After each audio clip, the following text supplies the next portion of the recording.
Okay, hold on a second. Let me see. Uh, hold on. Do-do-do-do-do-do-do-do. Do-do-do-do-do-do-do. Can you guys hear me? Hold on for a second. Yeah, hold on though. Okay, hold on.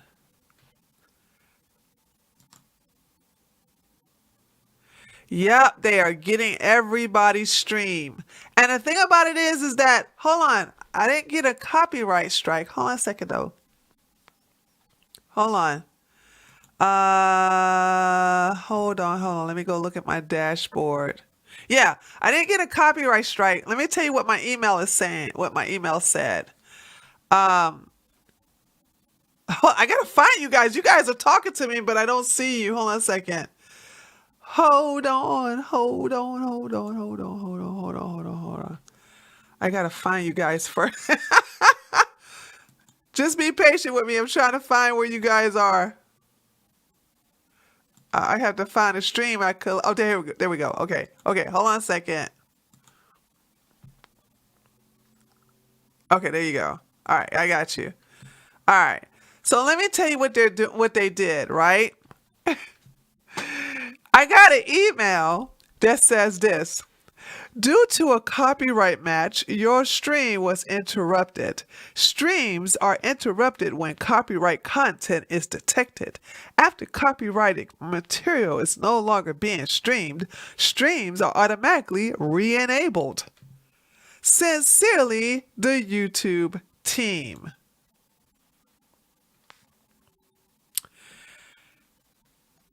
So the thing about it is that no matter how yeah, all the channels are down except for the record to law is down. The only channel who's not down right now is, oh, let me see what's going on with Wake Up Podcast. Hold on a second. Let me see what he's talking about. Yeah, hold on. Of you raised your hand. I see what he's doing. Okay, guys, I see what he's doing. Okay, I'm gonna do what he's doing. Ooh, I'm gonna copy what he's doing, okay? Hold on a second, guys. Okay, we're gonna give me a chance, give me a moment. I'm gonna do what he's doing. Hold on. Wait, hold on a second. I know what I'm gonna do now. I'm gonna go back to streaming it, but hold on a second. Let me fix it. I'm gonna do what he's doing. And let me see if that's gonna work. Hold on a second. Let's see. This is what we're gonna do. I'm gonna see if this is gonna work, guys. Okay.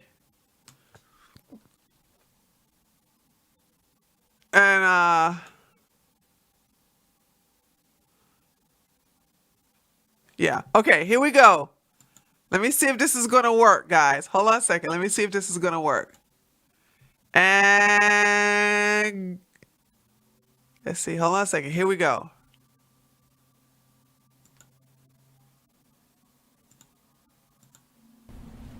So when I talk to you here in my closing argument, I'm going to focus first on the murders that the defendant committed. Second, I'm going to address some background issues, give you some context, and talk about some of the things that I don't think are relevant to this case. And finally, I'm going to tie it all into the jury instructions that the judge just gave you. As prosecutors in this case, my colleague Jim Krause and I have tried to present you with all of the relevant evidence that we think you should consider in this case. And I told one of you in jury selection that at the end of this, you would be the expert. You would have all the information. You would be the one who would know all about this case and make that decision. And that's what we've tried to do. So let's go to August 25th, 2020. The defendant came from outside our community, carrying a gun that wasn't his, because he expected and anticipated violence that night. And he pretended to guard what turned out to be an empty building owned by people he'd never even met, while fraudulently claiming all night long to be an EMT. There were a lot of people out that night. Some people stayed home protecting their homes and their families. Others went to their businesses, boarded them up, and protected them. And a lot of those people had weapons. A lot of them had guns. There were other people who came along to protect Car Source or Ultimate Gas or other businesses. And many of them were armed with AR-15s, just like the defendant. In fact, you're going to see a video, and you've already seen it, of a clash between people with AR-15s at Ultimate Gas and other folks that are, I guess, protesters. And there's people getting in people's faces, there's yelling, there's shouting, there's even shoving. And yet, in this entire sequence of events, from the shooting of Jacob Blake on Sunday, August 23rd, 2020, all the way after that, everything this community went through, the only person who shot and killed anyone was the defendant. Yes, there was property damage. No one's here to defend that. No one's here to tell you it's okay to commit arson or looting. No one's here to tell you it's okay to be rioters. I'm not defending any of that. You know, because you've been told in the testimony, I'm prosecuting Joseph Ziminski for arson. That's not okay. But what you don't get to do is kill someone on the street for committing arson. So let's keep that in mind when we're talking about the people involved in this case. So let's begin with the provocation and the murder of Joseph Rosenbaum, because it's all captured on video. As the defendant and Mr. Rosenbaum arrive at the 63rd Street Car Source, Mr. Rosenbaum is ahead of the defendant. And as you see in the FBI video, when Mr. Rosenbaum starts to run, the defendant starts to run as well at the same time, as if he's pursuing him. Mr. Rosenbaum could not have possibly have known the defendant is behind him. There's no indication in this record that he knew the defendant was there. It's not an ambush. It's not a situation where he goes there and lays in wait for the defendant. The defendant arrives at that location, and you hear him yell, "Friendly, friendly, friendly," because he's aware of the fact that the people that he's about to confront are hostile to him. And I'm going to show you in a moment the video in which the first thing he does when he arrives at that location is drops the fire extinguisher that he's holding in his left hand so he can raise the gun with his right and left hands and point it. This is when you hear someone, I think the testimony is Rosenbaum, it's not clear to me, but either way, yell, "Gun, gun, gun." And then Mr. Rosenbaum charges around to try and stop the defendant from pointing his gun or shooting anyone. So let's take a look at some of that video.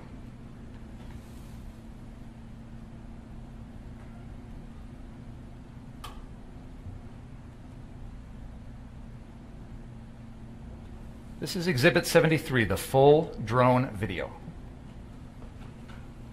And as we've pointed out to you before, and Jim will point out to you here in a second on the screen, when the defendant originally arrives at that scene, the first thing you see him do is drop the fire extinguisher and point his weapon at people. And then the chase occurs right after that. And you're going to see that entire sequence of events here on the full drone video.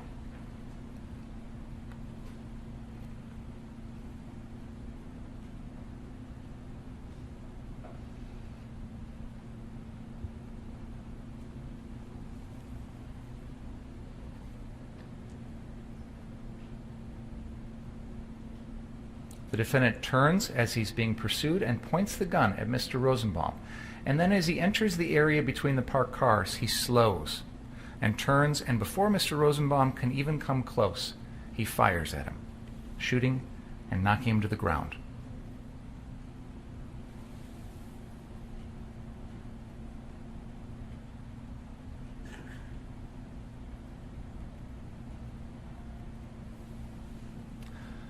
Now I'm going to show you the slowed down and zoomed in video of the defendant when he first gets there. And Mr. Krause is going to help me by directing your attention on the larger screen here to exactly where you will see the defendant.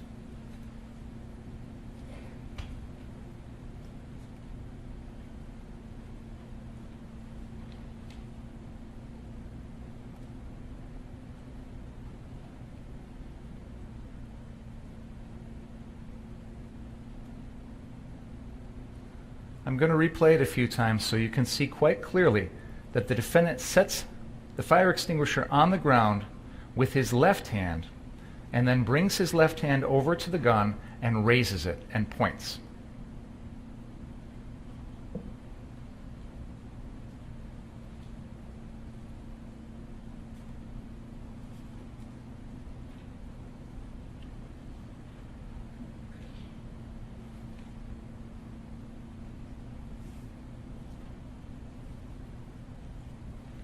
Guys, check the gun. Make sure it's empty.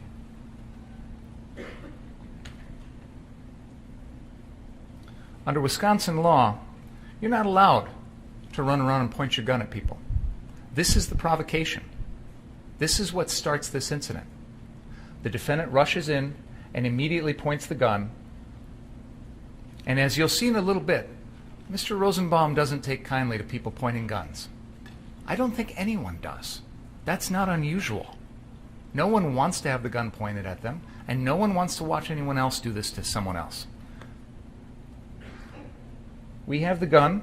It is in evidence as exhibit number 28. I'm having the detectives check it to make sure that it is safe.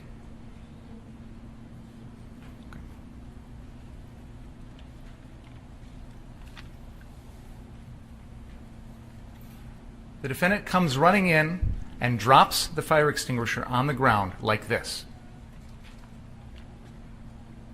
And then raises his left hand to the gun and points. This is what we see in the video. Him putting the fire extinguisher on the ground and then raising the gun. Your Honor, I'm going to object. He's facing the wrong direction. That's an argument. Okay. I'd like to actually have, well, I'll leave it alone. So what you see in that video is his left arm reaching for the gun, holding it up.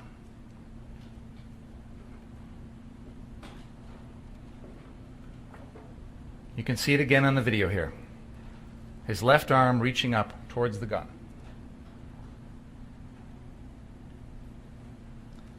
That is what provokes this entire incident. And one of the things to keep in mind is that when the defendant provokes the incident, he loses the right to self-defense. You cannot claim self-defense against a danger you create. That's critical right here. If you're the one who is threatening others, you lose the right to claim self-defense. Then we have the chase that occurs after that. And we have taken that drone video and we have slowed down portions of that chase for you. So what we have right here on the screen, this is Exhibit 84, and this is the middle portion of that incident. And you can see Mr. Rosenbaum chasing after the defendant, throwing that plastic bag, and then the defendant turns and points the gun back at Mr. Rosenbaum. And this is the moment in time when Mr. Rosenbaum essentially does sort of a little hop with both of his hands in the air. And the defendant has testified. He saw at that moment that there was nothing in the defendant's hand, or in Mr. Rosenbaum's hands. He was unarmed. There's the defendant turning and pointing the gun. Mr. Rosenbaum leaps, his hands out to the air, and then watch here at the end. This is where the shooting occurs. Mr. Rosenbaum is not even within arm's reach when the first shot occurs. I'll play that again. The defendant is pointing the gun at Mr. Rosenbaum. Mr. Rosenbaum raises his arms off to the side. The defendant approaches these cars and slows down,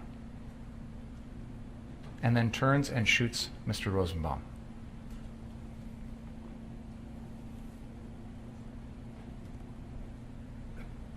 Finally, I'm going to play you Exhibit 86.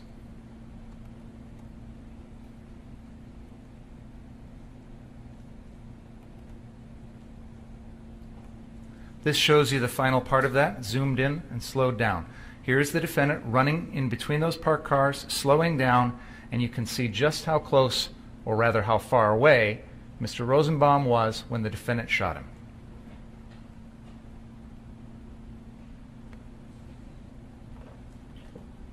You can see from this video that Mr. Rosenbaum is not even within arm's reach of the defendant when the first shot goes off. The defendant fires 4 shots in quick succession.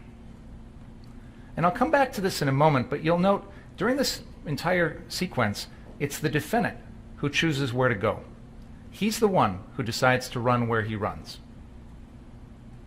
And he slows down right as he gets to these parked cars. That's what allows Rosenbaum to get closer.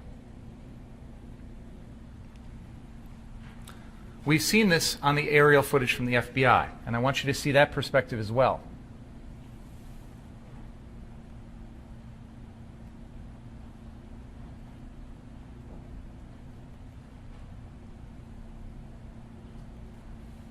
This is Exhibit 25. This is the annotated aerial footage. You see the defendant approach, running in the same direction as Mr. Rosenbaum. This is where the pointing occurs in the direction of the Zeminskis. You can see Joshua Zeminski's right there on the screen. I'm going to put the cursor over where the Zeminskis are. They're right in there.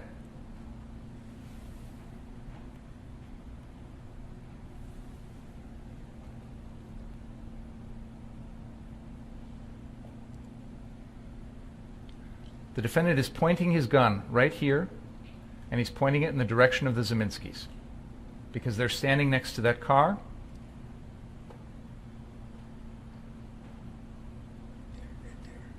And then the chase occurs.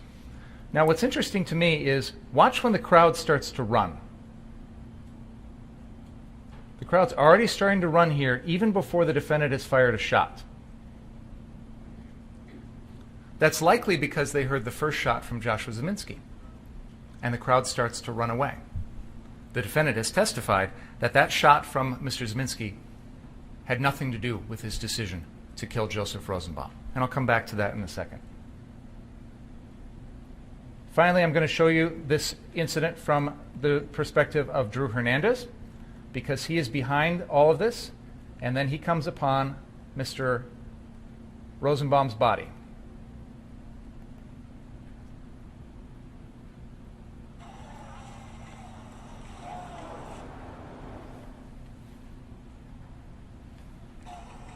Is that audio playing?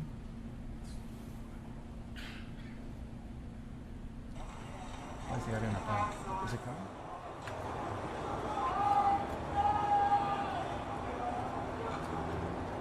I'm not sure why you're not hearing any audio on that.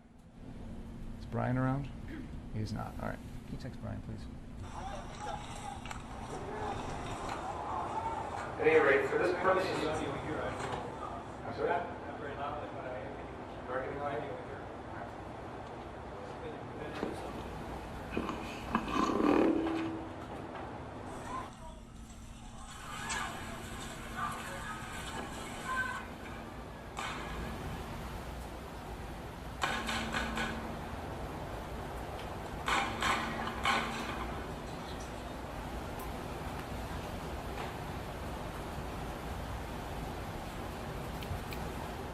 At this point, the defendant has shot and killed Joseph Rosenbaum, and Mr. Rosenbaum is laying face down. That's where he falls.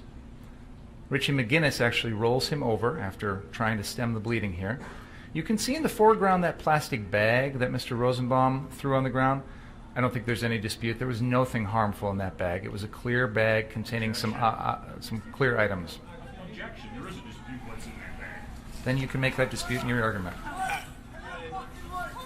It's argument, and you'll be allowed to respond. You can see in this video the crowd is attempting to save Mr. Rosenbaum's life. Sorry, I can't show that part, guys. Hold on. Hold on.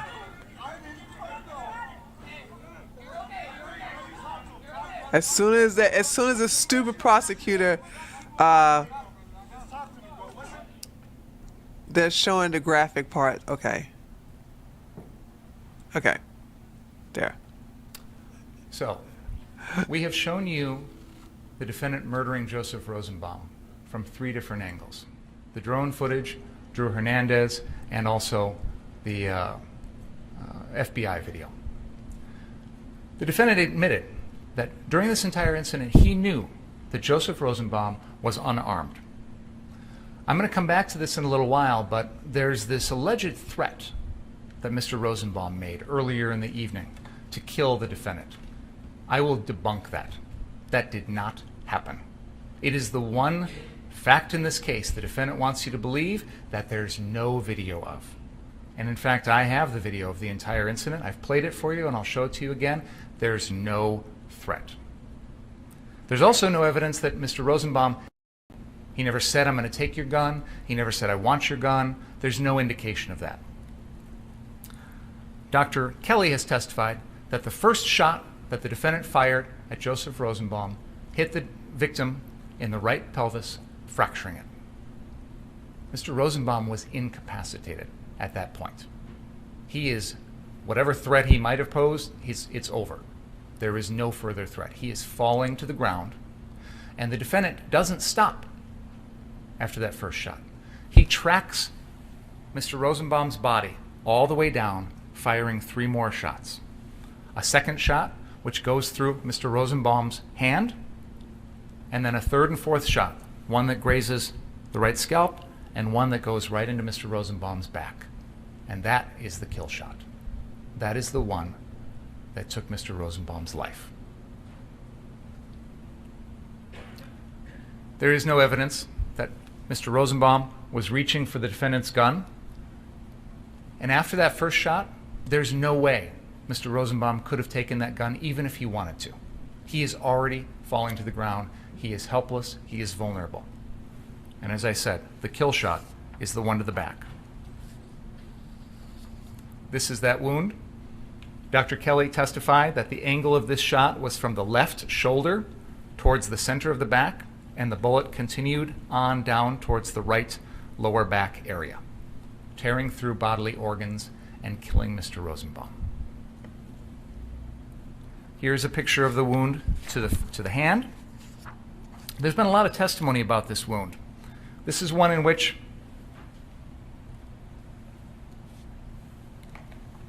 the evidence suggests that Mr. Rosenbaum's hand was most likely turned in this position, palms outward with his thumb to the ground, when the wound, the bullet, goes through the area in between his middle finger and his ring finger and penetrates the lower knuckle of the middle finger and the index finger before exiting. Dr. Kelly testified there's soot in that area, suggesting that the hand was close to the end of the defendant's barrel of the AR-15 at the time of that shot. The defense wants you to believe it's there because Mr. Rosenbaum is deliberately reaching for the gun. Well, that doesn't make any sense. First of all, this occurs after Mr. Rosenbaum has been shot in the hip and has got a fractured pelvis at that point. He is falling. He is not able to walk. He's probably not even able to control much of his movements at this point. When you're reaching for that gun, this is not the way you're going to do it. This is not going to be effective. I submit to you, ladies and gentlemen, to the extent Mr. Rosenbaum's hand ever got close to the end of the defendant's gun, it was completely inadvertent, not at all intentional. Now, we've heard a lot about the Zeminskis in this case, and I just want to carve them out of this case right now because it's a red herring. It has nothing to do with any of this. There's been some focus on that because I think the defense was hoping they could work this into their self-defense claim and make an argument that that first shot by Joshua Zeminski somehow made the defendant fear for his life.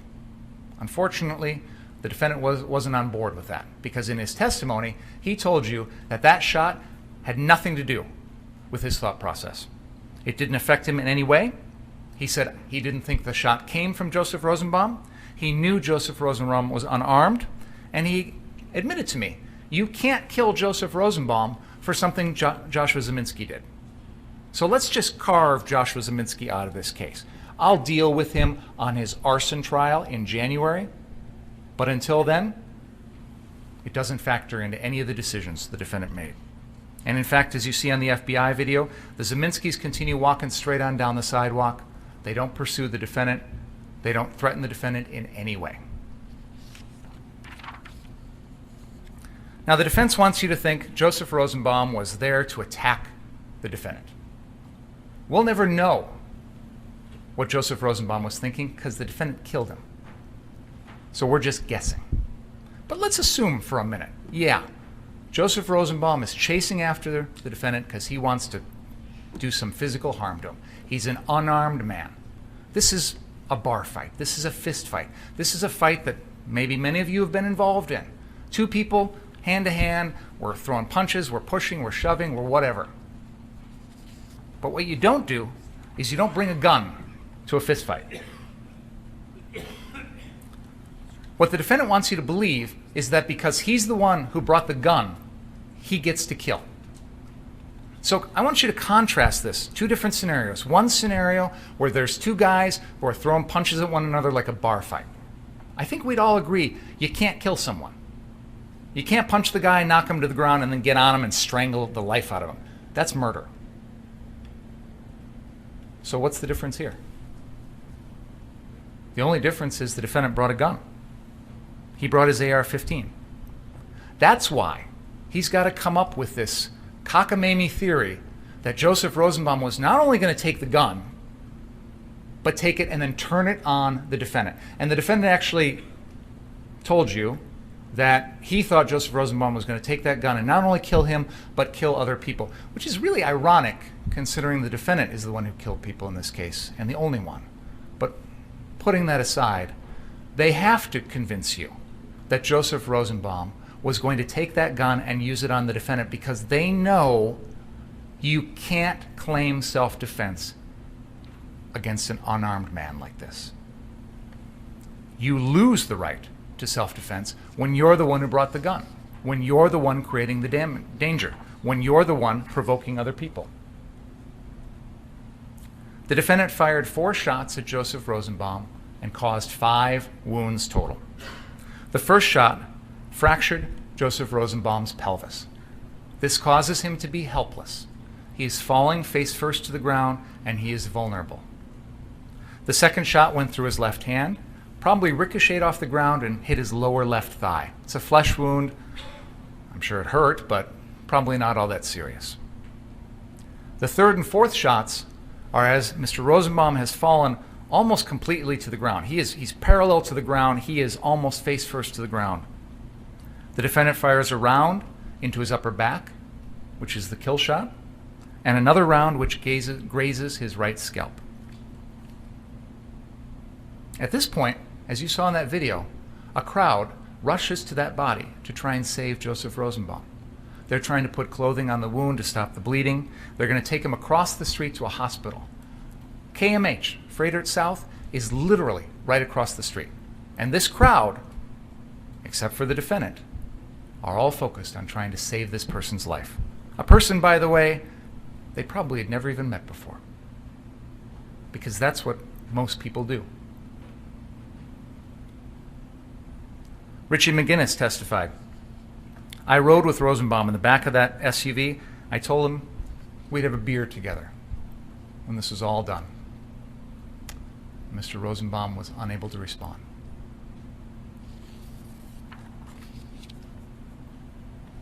The defendant decided to pull the trigger on his AR-15 4 times. That was his decision. And he is responsible for every bullet that comes out of that gun. He doesn't get a pass by pulling the trigger fast. He could have chosen to stop after the first shot, after the second shot, after the third shot, and assessed whether or not there was still a need to keep firing.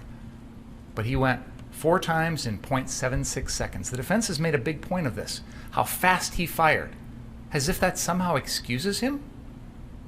Exactly the opposite, ladies and gentlemen. He controls how quickly he pulls the trigger. He is in control of that decision-making process. No one else made him do that. And this is indicative of someone who doesn't care about the consequences, doesn't care to stop and figure out, am I good? Do I need to stop? Or I'm just going to keep on going. And as I said, he tracks the body all the way to the ground with those second, third, and fourth shots. The only way that you could possibly justify the murder of Joseph Rosenbaum is if you believe that Joseph Rosenbaum was actually reaching for the defendant's gun, and that a reasonable person in the defendant's position, with that AR-15 strapped tightly to his chest, would think that Joseph Rosenbaum was even capable of taking that gun away as he's falling to the ground with a fractured right pelvis. And then, not only all that, you'd also have to believe that Joseph Rosenbaum was going to turn that gun around and use it to kill the defendant. You have to believe all of those things to justify the murder of Joseph Rosenbaum. That's why the defense is trying so desperately hard to convince you that Joseph Rosenbaum threatened to kill the defendant, which never happened. That's why they're trying so desperately hard to convince you that Joseph Rosenbaum was reaching for that gun. Because if he's not reaching for that gun, and he's not going to use it to kill the defendant, it is not justified. There is no valid self-defense claim. One of the things the judge has instructed you is that when the defendant provokes this situation, he has to exhaust all reasonable means to avoid killing someone. Did he? He didn't have to shoot. He's the one who chose where to run. He chose to run in between those parked cars. He slows down as he gets there.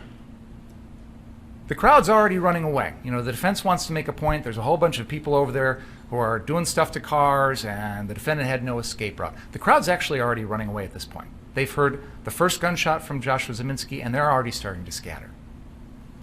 But if you look on the video, there's a huge open space in that lot where the defendant could have circled back around, and he actually does circle back around after killing Rosenbaum, where he could have gotten away. He has to exhaust all reasonable means of escape before killing Mr. Rosenbaum. Your Honor, I do have some more video I want to play. I'm having a little bit of technical problems that I'd like to work on, so I think this would be a good time to pause, if that's okay. Okay, thank you. All right, folks, please don't talk about the case during the break. Read, watch, or listen to any account. And we will begin again at, is 1:45 too soon? Did you say 12:45 or 1:45?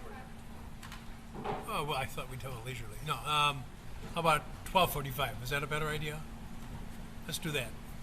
Please don't talk about the case.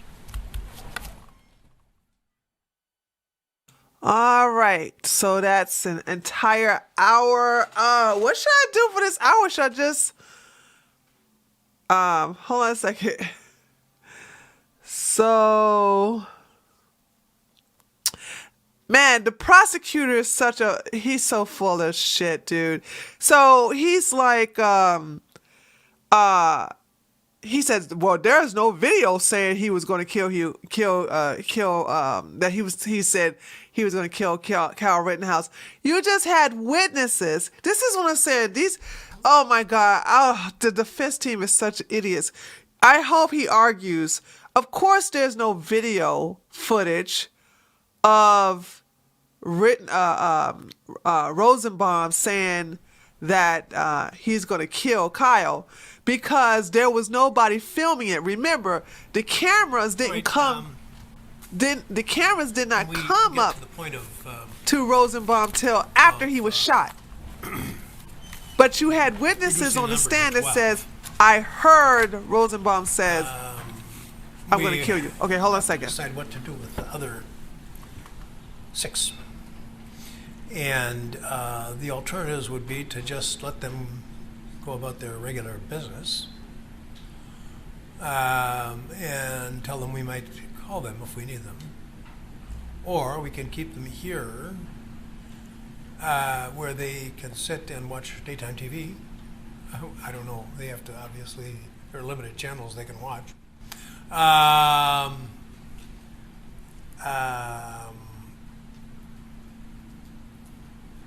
And of course, they will not be permitted to talk about the case.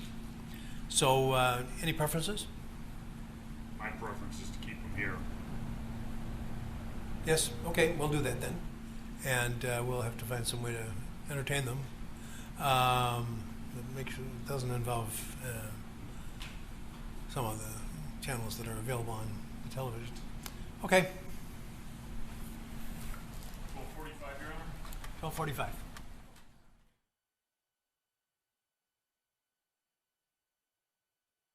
So they're like an hour. I'm on Eastern time. So they're like an hour. Okay, let's cut this off then. So they're like an hour behind us, and okay, so let's go ahead and stop that then. They're like an hour behind us, and it's so cute. I turned the TV off. Y'all was watching TV with me. Okay, so check it out. So that's about, actually now it's gonna be 50 minutes. They'll be back in 50 minutes. So I think I'll just stay online. You know what I'm saying? I'll stay online and see what happens. And maybe even get a new old-fashioned TV. This one got some markings on it. I just had to, this is the thing I did. This is the thing. I had to get something as quick as possible underneath the circumstances, because I was like, dude, I'm not gonna like let them take me down. So wait a minute. Oh, you guys are 2 hours behind?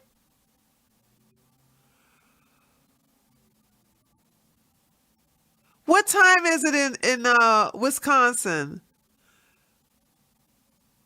Because he said that they'll be back at 12:45. So I may just go ahead and oh, you guys are two. Wait a minute. Is he let? Oh, no, you're just an hour behind. Okay, I can stay on till that. Yeah, okay, you're just an hour behind. All right, that's fine. Okay. No, that's good. Okay. Okay, you're just 1 hour behind. So that's about 50 minutes. Okay, if it was, because if I was about to say, if it's 2 hours behind, then I'll just leave and go. Thank you, Hell Triangle. Thank you for playing this tree. I'm stocking up in case things go sideways. Where are you located? Um, I'm stocked up anyway for the winter season, because I think something's gonna go wrong in the winter season. My allergies are acting up so bad, so that's why I sound so stuffed up right now. My allergies are like, oh. So I'm gonna get a better TV, guys, as I'm talking to you guys. So can you get Sanford and Son on this TV? I know. I thought I was like, dude, when they gave me, they took my stream down. I didn't get a copyright or anything like that, right? Because they were like, we need to determine if we took your stream down to determine if it's copyright material. And so I was like, you fuckers. I was like, it's not copyright material. This is my content. Anyway, so I just I created a new stream. And I decided to do it the old like this is like a real trick, old timey trick. So what happened on Ricketa? How you pronounce them? The Ricketa Law. They Twitch like completely took down their stream, and then I think people were just going everywhere. Now, what I've decided to do is I did a different thing. You know, saying put it in a different category. So they just start going from stream to stream to stream, just like hitting people with content ID, but they didn't give us a content ID copyright, because they're like, well, we can't prove that you're illegally streaming this, which they can't. I'm not. I just want YouTube to know I am legal. I have a reporter there doing my work. So, when I decided to upload it again, that's why I was like, okay, let me just get my my thumbnail and enlarge it, and then get an old-fashioned TV. So that's that. So yeah, and I think this, so far so good. I have to admit, so far so good. This seems to be work. This seems to have been working. So I saw that they took people off on Twitch, and then they came to YouTube, And everybody was warning me, but I'm like, dude, I'm a small streamer. Like seriously, I'm small. But they hit guns and gadgets. They hit everybody except for my buddy Steve. Now I don't know. I don't know how he was able to do this. Buddha Buddha TT boy, tree. I am nervous for Kyle. I'm nervous for him too. But I got a funny feeling that the judge is gonna come in at the last minute and save him. Yeah, Kyle's defense team is hard. Yeah, they're bad. Terrible. His defense team is awful. But anyway, let me get back to the whole thing with the prosecutor. So the prosecutor was arguing, saying that I'm going to show you on video that he never said it.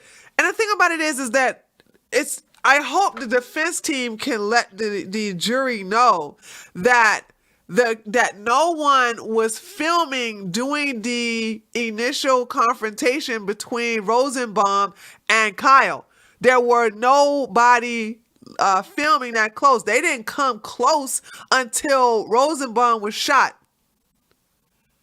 So the only people who were able to testify, well, it was the witnesses that were there to see that Rosenbaum said, "I'm going to kill you."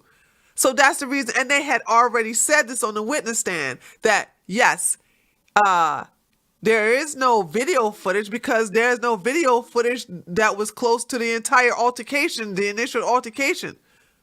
Video footage was not shown that close up till after Rosenbaum was shot in the head. So it's like, we have had witnesses that have testified under oath that said that Rosenbaum has said, "I'm going to kill you." Also, then this fool's gonna talk about something, and look at how he grabbed the gun. You can grab the gun. Nobody grabs the gun this way. First of all, people grab guns all kinds of ways: left hand, right hand, backwards, forwards. It doesn't matter. And just because you get shot once does not mean it stops you. Some people, believe it or not, depending upon where you get shot, you don't know you got shot. I have seen it many times. It seems like the only time you get, especially if you have a lot of adrenaline in your system, and also if you're mentally crazy, let's not forget that Rosenbaum just got out of a mental institution that day. He was released that day. He's crazy. So how are you going to sit up here and say, "Oh, well, a crazy man should have known that he was shot in the hip"? He was going first of all, you're crazy, okay? You're crazy when you run after somebody with a rifle. That's the thing. So Rosenbaum being a pedo, let's not forget he has raped was it 5 or 6 kids. This is a pedo. This is a rapist, a man who likes to rape kids. Just got out of the mental institution that day. Said to Kyle, "Shoot me, nigga, shoot me, nigga." Then chased Kyle. It was 6 kids. Okay. Then chase Kyle with the rifle. My thing is, if you're only a mentally deranged person who has a death wish would chase somebody with a gun. So that's the thing. So I hope that the defense, which, oh God, these people. That's what I'm saying. The judge is more on Kyle's team. He's doing a better job for Kyle than Kyle's defense team. So the thing about it is that if the defense had to just, it's easy for the defense to just take that down. Like the prosecutor told me something, nobody grabs a gun like this. How do you know? Now, what the defense team need to do during the break is go show is present new evidence of different ways people grab guns. Okay? Let's look at Ahmaud Arbery. Actually, hold on a second. Hey, the Ahmaud Arbery case is going on right now. Hold on, should we watch that? Hold on, let me see if that's... Hold on a sec, guys. No, that's in Recess 2. Never mind. That's in Recess 2. I was like, let's go to the Ahmaud Arbery. But look at how Ahmaud Arbery grabbed the rifle. when the guys had approached him. Okay, so there is no right way to grab a freaking a rifle. What are you talking about? These people are just crazy.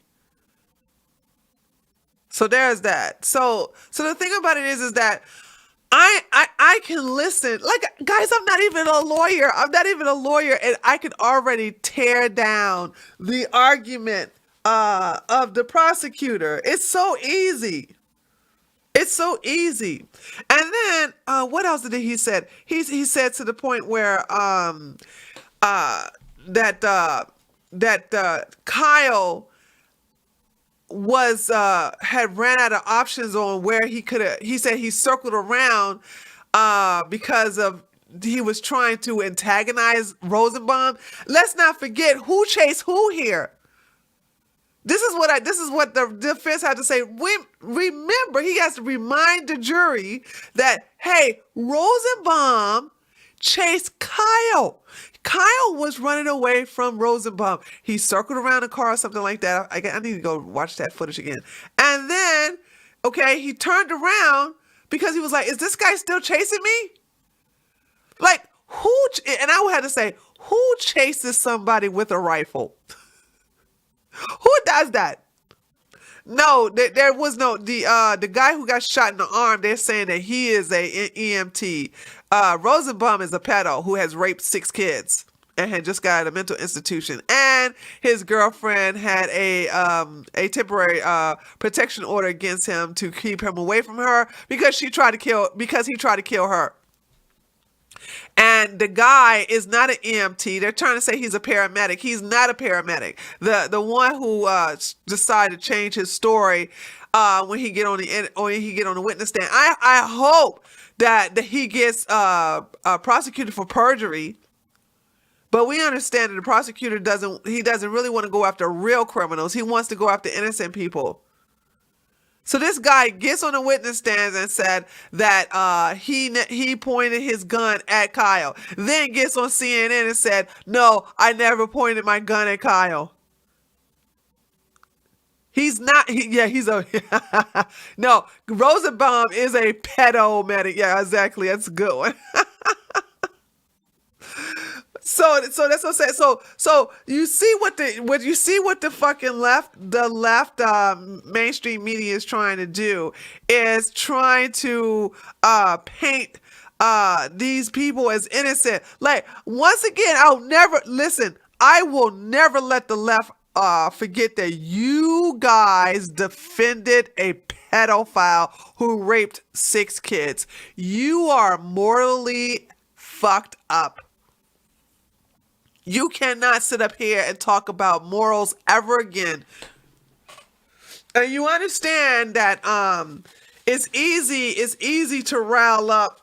And of course, they're like, of course there's gonna be riots, right? I got a funny feeling that Kyle's gonna be found innocent. They dropped the gun charges, and I think he's gonna go home. Okay. So there's that. Kyle never said he was EMT. Kyle has never said he was a paramedic. Where y'all getting this stuff from? This is why I'm here, so I can get rid of fake news. Because I don't know who you guys listen to. Why do you think Biden attacked Kyle? Well, Biden is a piece of shit. I mean, come on now. He did treat. It's on video.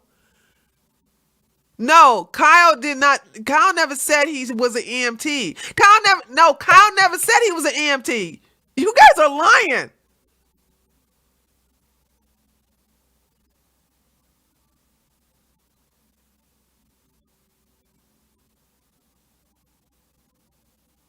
Okay, somebody provide me the video. I would love to see you guys. So glad I can catch this tree. Here are some shekels, Kyle. Hopefully Kyle gets justice after all the pain and he had to endure. Send me the video then. Send me, go get that evidence. Go, you guys said he did it. Go get the receipts.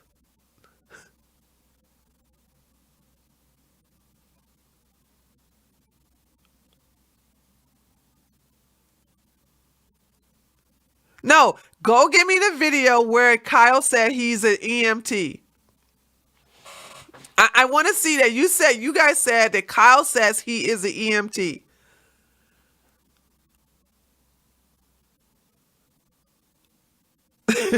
So I want you to give me the video where Kyle said he was EMT. Where is that video? Show me the receipts on that one. Yeah, I thought so. Okay, go ahead and look for it. Go ahead and look, and when you find it, which you won't, send it my way. When Kyle was walking with the fat guy, he was asked by McGinnis. Who is Frank? Hold on a second. Who y'all talking about?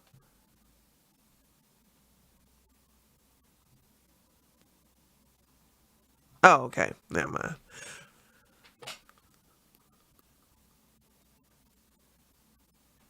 So there's that. Kyle was there offering help. Yeah, of course he was offering help. He was offering help to and that's my I didn't we saw where he was giving first aid to both people.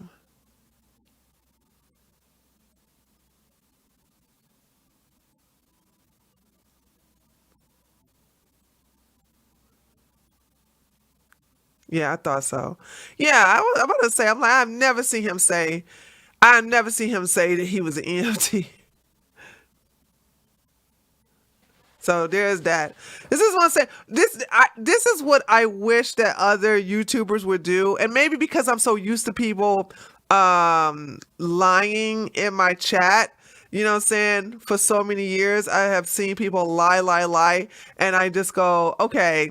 Oh, wait a minute. Is somebody I think the Streamlabs is not on.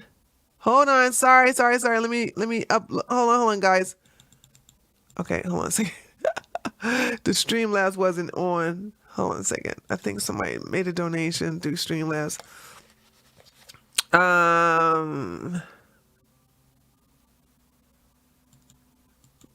Let's see. Hold on a second. Damn. This situation got, because people want, they want you to be afraid of defending yourself. Okay, here we go. Oh, I had two people doing this. Hold on a second. All right.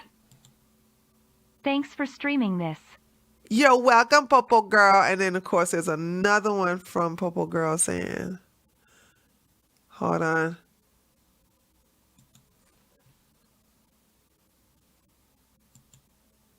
All right. It's amazing all the fake crap the left spout that others get fact mixed with fake news. I have faith Kyle will get free. Yeah. And what it is that other YouTubers don't make people produce receipts. You know what I'm saying? They don't make them produce receipts. They don't say, you know what? I'm calling you a liar. Go produce the receipts. Go get the facts. And actually that kind of like stops that argument. You know what I'm saying? That just stops that argument. So I people have to understand, I don't play that. I have been following this case. Now I have oh yeah, now you got the video deleted. How convenient, Nacho. Right. Yeah. How convenient that when I asked you to go get the receipts, oh no, YouTube deleted the video. Yeah, okay. That's so convenient. Yeah, they say Google. Exactly. It's so convenient. And I don't know, I get so mad when other YouTubers don't do this. When people come in here and start saying, he did this, he did that, and I go, you're a liar. And then I go get some receipts. You see what happens when you make people go produce receipts. This is what happens when you make people go produce you go get it. I know it's not my problem. You made a claim. You were supposed to produce the claim, so therefore you failed. Wrong.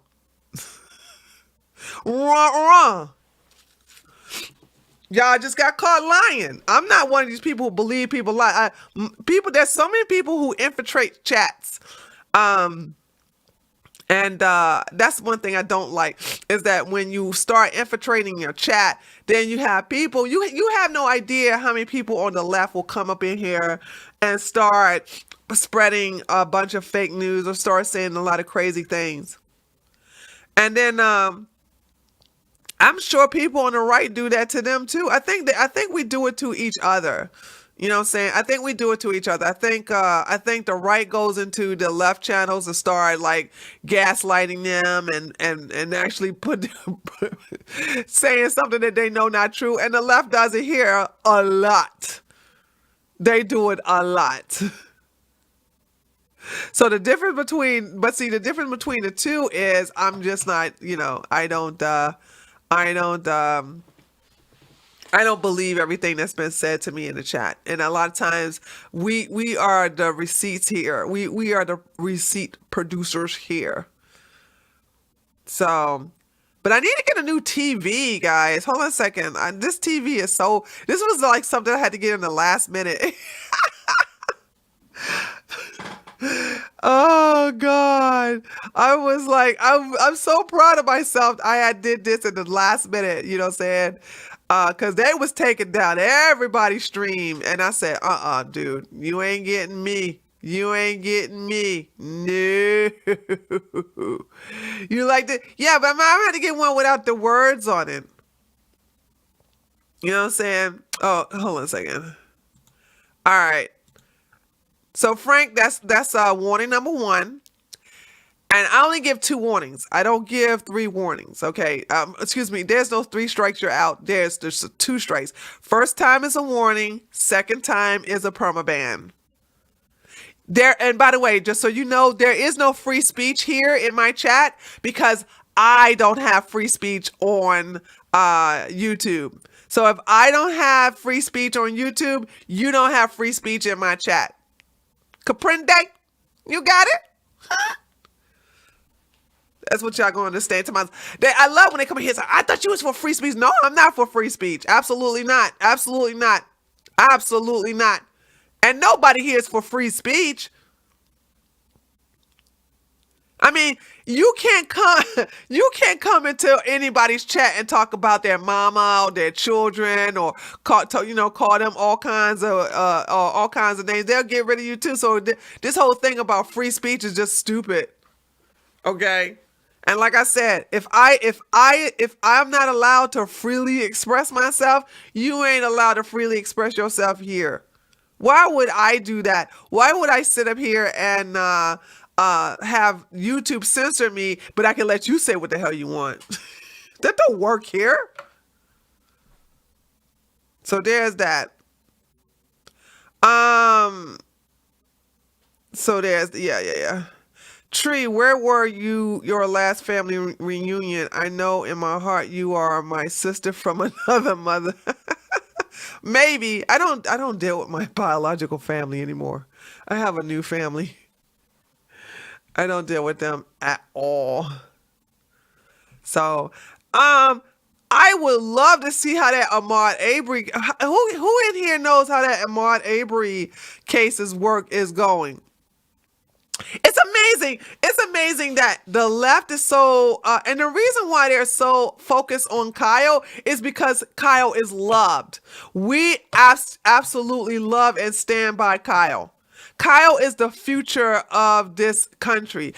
Kyle is also the future of the Republican Party. Okay. This is a great video showing what happened that day. But skip to the 1:30 mark and Kyle is heard saying he's an EMT. Hold on a second. Okay.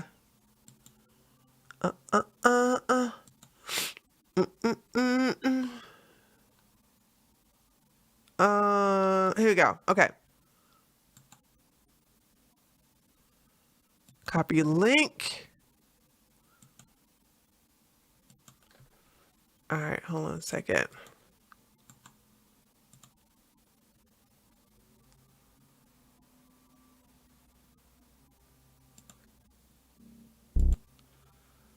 One 1:30. Okay.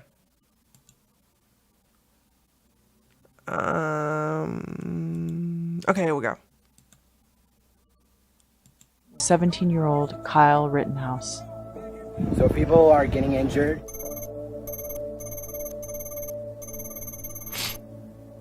and our job is to protect this business, and part of my job is to also help people. If there's somebody hurt, I'm running into harm's way.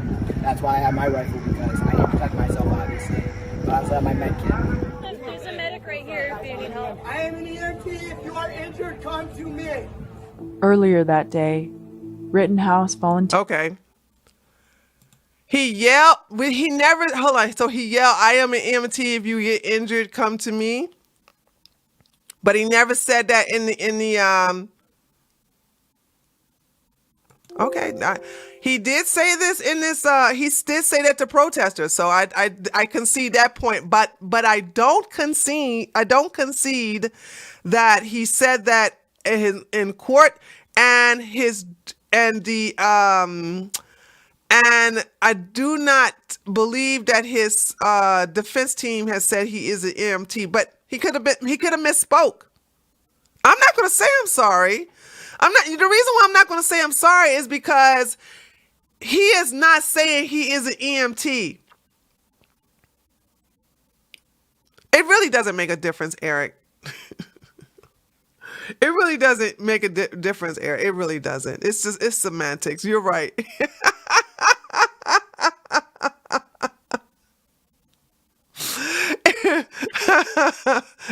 It really doesn't. It doesn't make a difference. It doesn't. But I'm not. Yeah, I'm not gonna apologize. Why would I? Exactly. I'm not. Like, no, I'm not. You know what I'm saying? The thing about it is that exactly. The difference is that the guy who got his arm blown off said that he was a paramedic. Okay. And then I was like, well, Carl said he was an EMT. In this video right here, he's talking to protesters. But he never got on a witness stand and said said that. But this guy who got his arm blown off has perjured himself by saying, hey, I'm a paramedic. He's not. I think what happened, he got his license taken away. Remember that video I emailed you about Chicago shooting? You should do a video about that. What video? Chicago. What? Remind me about the Chicago shooting. Yeah, exactly, Myra. They're trying to humanize a pedophile and a woman beater. The left, by the way, I just want you guys to understand the left.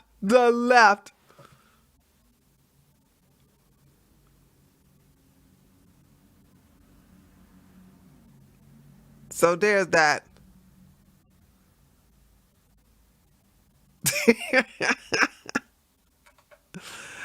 Oh man. Hold on. I'm trying to wait for about the Chicago video. It was the video from the African Diaspora channel. Oh yeah. Oh God. Listen. I don't do nigga news. Unless I'm coming for I don't do nigga news. You rarely see me come after pro-black YouTubers unless it crosses over to us. Now I'll go after the pro, like with the whole the not fucking around militia. That is about as close I would get to nigga news. Okay. So, cause you had this guy, it was good. Don't get me wrong. Arcs.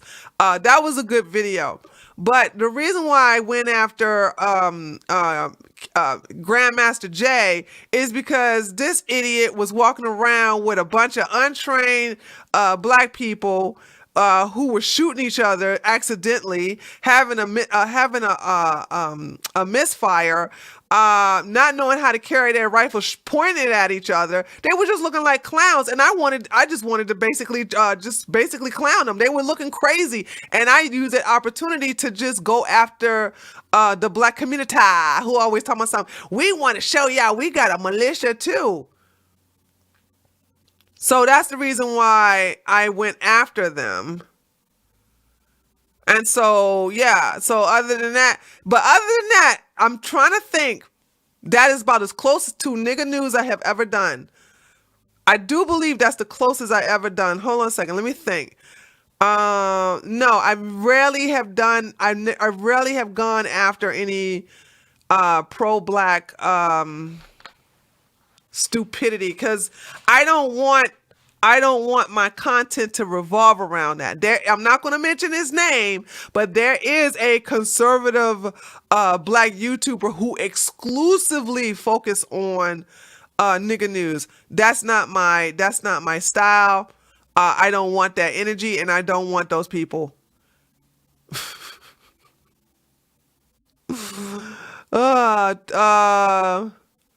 They got to walk around freely armed. Oh, who you talking about? Oh yeah, the NFAC. Yeah, exactly. These people are just crazy. These people are just, and it was like, because I did so much research on him, he was just a con artist, and they were given all kinds. they were given. Oh my gosh, now I gotta go read that. Hold on a second. They were given all kinds of hold on, let me go read your donation. Unlawful possession of a firearm is a felony. Bicep boy was a felon in possession of a firearm. Deaths in the commission of a felony are murder. Bicep boy should be on trial. Yeah, and here's the deal. I wonder why they didn't charge him. The prosecutor is still not going to charge him for I think he also had his concealed carry revoked before then, so he was illegally concealing a gun. So yeah, there's that.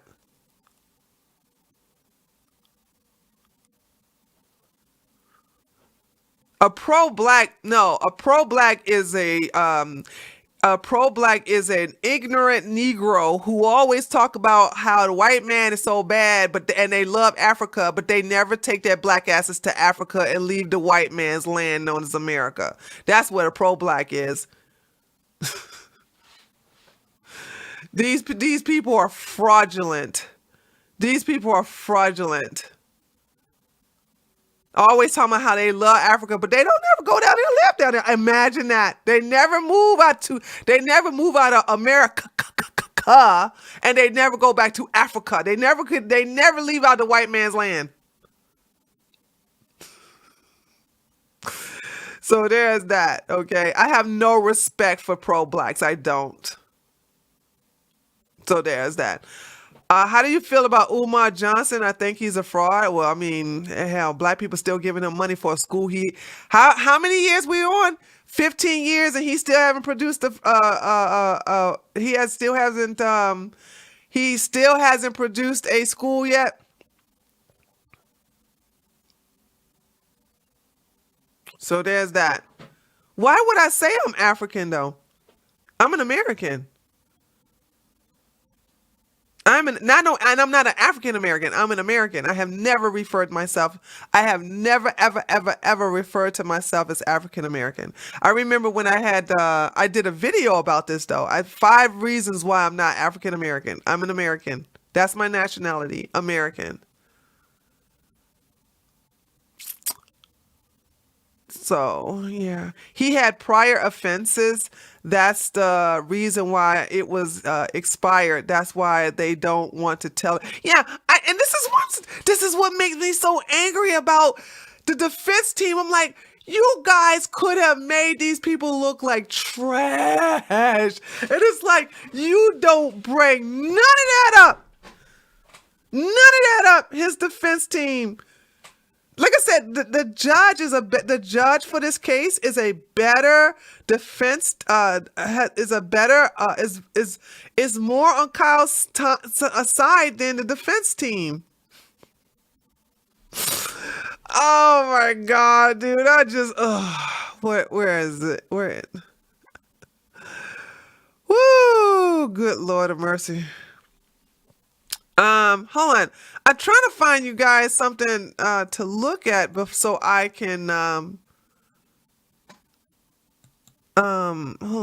on, because I need to get a new TV. Okay, no, it's on. All right. I'm trying to get a new TV. I'm trying to get a new TV, and it's kind of hard for me to get one right now. While I'm talking to you guys. I'm entertaining you. I'm entertaining you guys. Thank gosh for the judge. Yeah, exactly. Exactly. The judge is really looking out for him. And I have a funny feeling, guys, because remember, I thought in the beginning when the judge was reading off the instruction, I thought that the judge was going to go ahead and not consider the motion to this a mistrial, rule on a mistrial with prejudice. And he still he's like, well, and when Kyle's defense team said that they were going to when they submitted the paperwork, the judge said, yeah, I'll look at it. I haven't made my ruling on it yet. So I'm like, well, what you gonna do then? I don't know. I'm trying to. The judge have a plan. It's just that we're not in on it yet. Okay. So yeah, I'm just like, I don't know what he's gonna do. I think the judge is gonna I do believe this. I do believe the judge is gonna look out for Kyle if the jury doesn't look out for Kyle, which I got a funny feeling the jury is gonna do it though. It's just that I'm so angry that Kyle doesn't have really good defense team. He just doesn't have a good defense team. Why y'all looking? Yeah, I want my TV to look old. I got it on purpose. Which I want me to get a modern TV. Let me see. Hold on. Let's look at this. I like the old look. I like the old TV look. Y'all want a modern TV? Let me see. Modern TV. I like the old TV look. Let me see. Let's see. Let's see what we can do here. Let's see. Okay, here go modern TV. Let me see what you guys think. I'm trying to see if that's the best one. Oh, here's one. It's a computer screen. It's a laptop. It's a monitor. Maybe we should do that. No, I want TV. Hold on a second. If you guys are talking to me, I'm not looking at you right now. Hold on a second. I'm trying to look at I may have to hold on. Trying to find. I don't like these modern TVs, but here's one. Hold on a second. I keep finding. I find a good one, then I find another good one. Okay, hold on a second, guys. I think I found one. Let's see. How do I download this? Download. Oh, they want me to pay for it? Download image. No, I'm not paying for that image. I'll steal it, dude. Okay, hold on a second. Let me get this image, guys. Damn, I gotta edit it, and I'm trying to edit it, and Let me see what you guys are saying. No, I'm not gonna pay. I'm not gonna pay. Use the snipe tool. No, I got the image already. I gotta I can put it in the, let's see. I'm gonna go ahead and I think you guys will like this one better. I can put this in my paint.net. Oh, it's so small. Oh my, well, can I make it bigger? Hold on a second. Resize. Let's see if we can make it 800. I think I can get away with it. Hold on a second. Let me see. No, I don't like it. Ugh. I don't like. I'm so particular. I don't know. The guys. I think I like the old video. I mean, I think I like the old one. I think I'm gonna like that. I think I'm gonna like the Oh, never mind. I found something. Let me see. Hold on. I still think I may like the yeah, the reason why I do paint now is because when you try to do Photoshop, they want you to pay for some subscription. The same, I hate that. I hate that they did that. Oh man, that's small too. Damn. Okay, guys, you know what?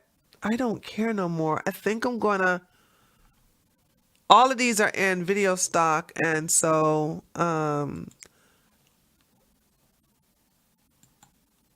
hold on. Save image. Do do do do do do do do do do do. So hold on. I'm trying to talk to you guys and entertain you and do this Photoshop of this thing at the same time. Okay, here we go. All right, y'all let me know what y'all think about this. Hold on a second. All right, what do y'all think about this? Hold on. I like my old TV, but hold on. We're gonna take a vote. Hold on. Let me get the picture for a second. I got it. Where did I download it at? Hold on a second.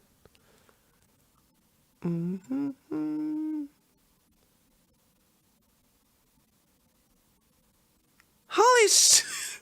Where is it? I downloaded. Oh, here we go. I found it.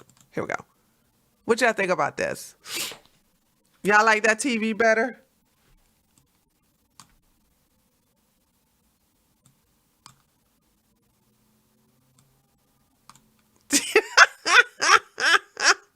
Y'all like this TV better or something? I don't know, man. Hold on. Let me see what you guys are saying. No? No, you don't like? Okay. Okay. No, never mind. All right. You all have spoken. Let me remove that. All right. I'm gonna use you like the old one? Yeah, I like the old one too. Oh, it's too bougie.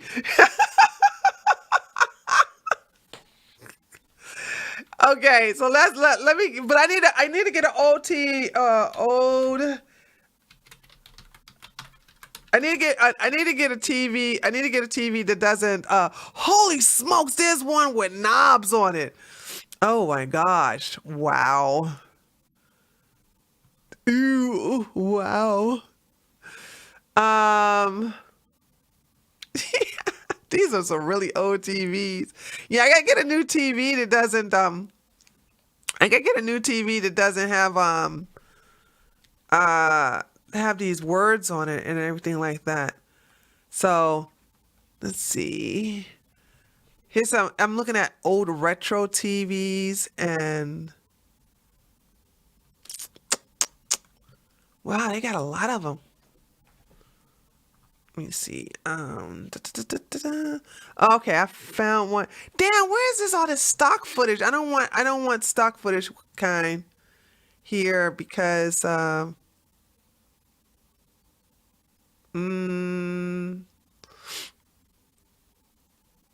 hold on a second, guys. Let me see if I can find one here.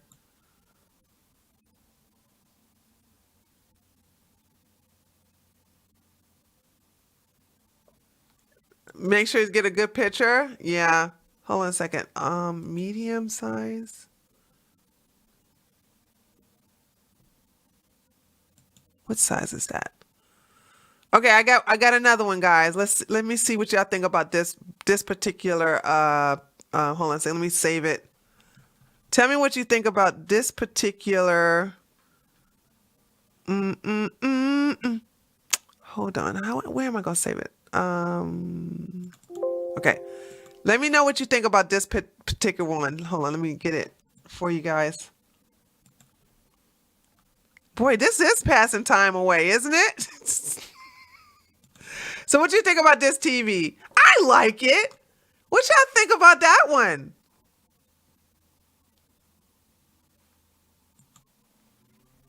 What y'all think about that one?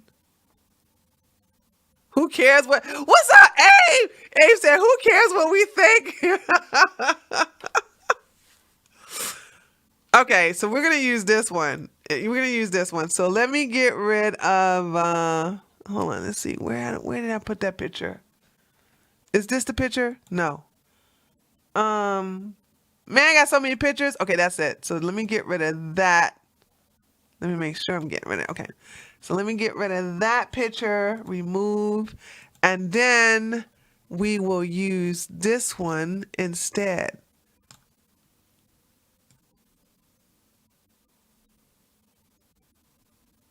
We'll have it like that. And then let me put that down. Let me, hold on, guys. I'm not watching you at the moment.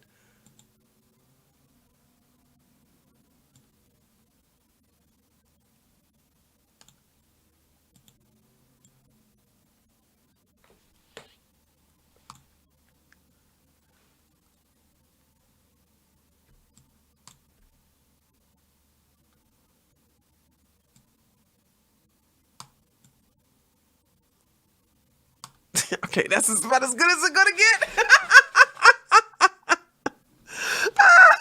Did I get this TV at Goodwill? I don't even think they got these type of TVs at Goodwill anymore. Okay, so that'll work. So we got a new TV, yay! We got a new old TV, yay!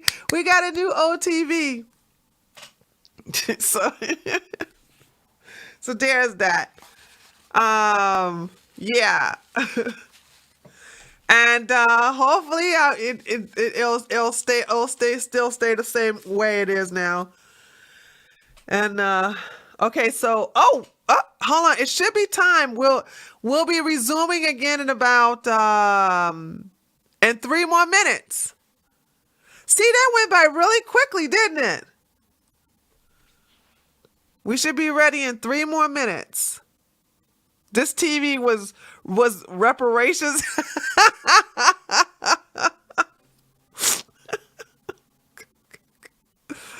Oh God. Yeah, so in 3 more minutes we'll be back to the to our regularly scheduled programming. So there's that. Yeah, so are we really about to hear the verdict? No, they're still doing they're doing that. We're in the prosecutor's the prosecutor is making his closing argument, and then we're going to have the defense, Kyle's defense team, make their closing argument, and then I think the judge is going to allow the prosecutor to have the last word. So I think I could be wrong, but I know the prosecutor goes first, and then the defense goes second, and I think that the prosecutor can go after that if he wants to. I'm not sure.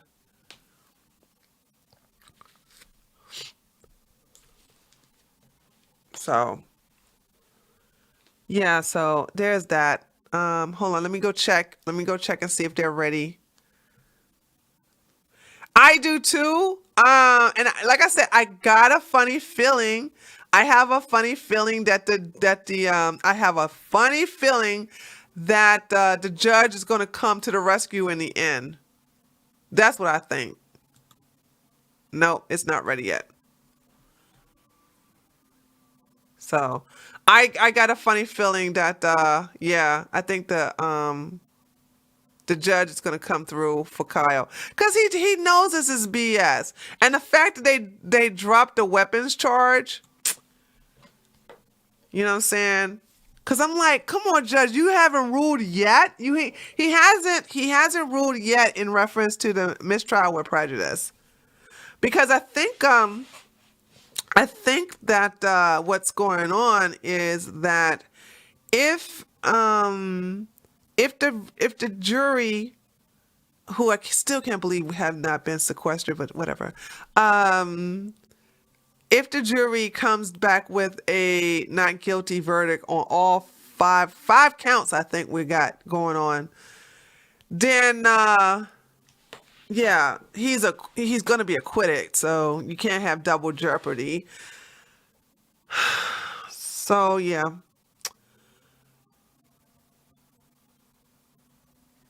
Yeah, I do believe the judge, because like I said, the judge, the fact that they have submitted, like if you guys were here earlier, and that video is still up on this channel, if you guys were here earlier, like Kyle's defense team has said, that they had to remind the judge, judge, we already submitted paperwork for our motion for you to consider about a mistrial with prejudice, and it's just like, yeah, I already know about that.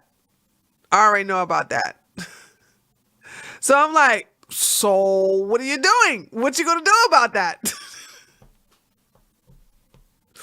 Okay, what are you gonna do? So yeah, I don't know. This, dude, I don't know. Whatever.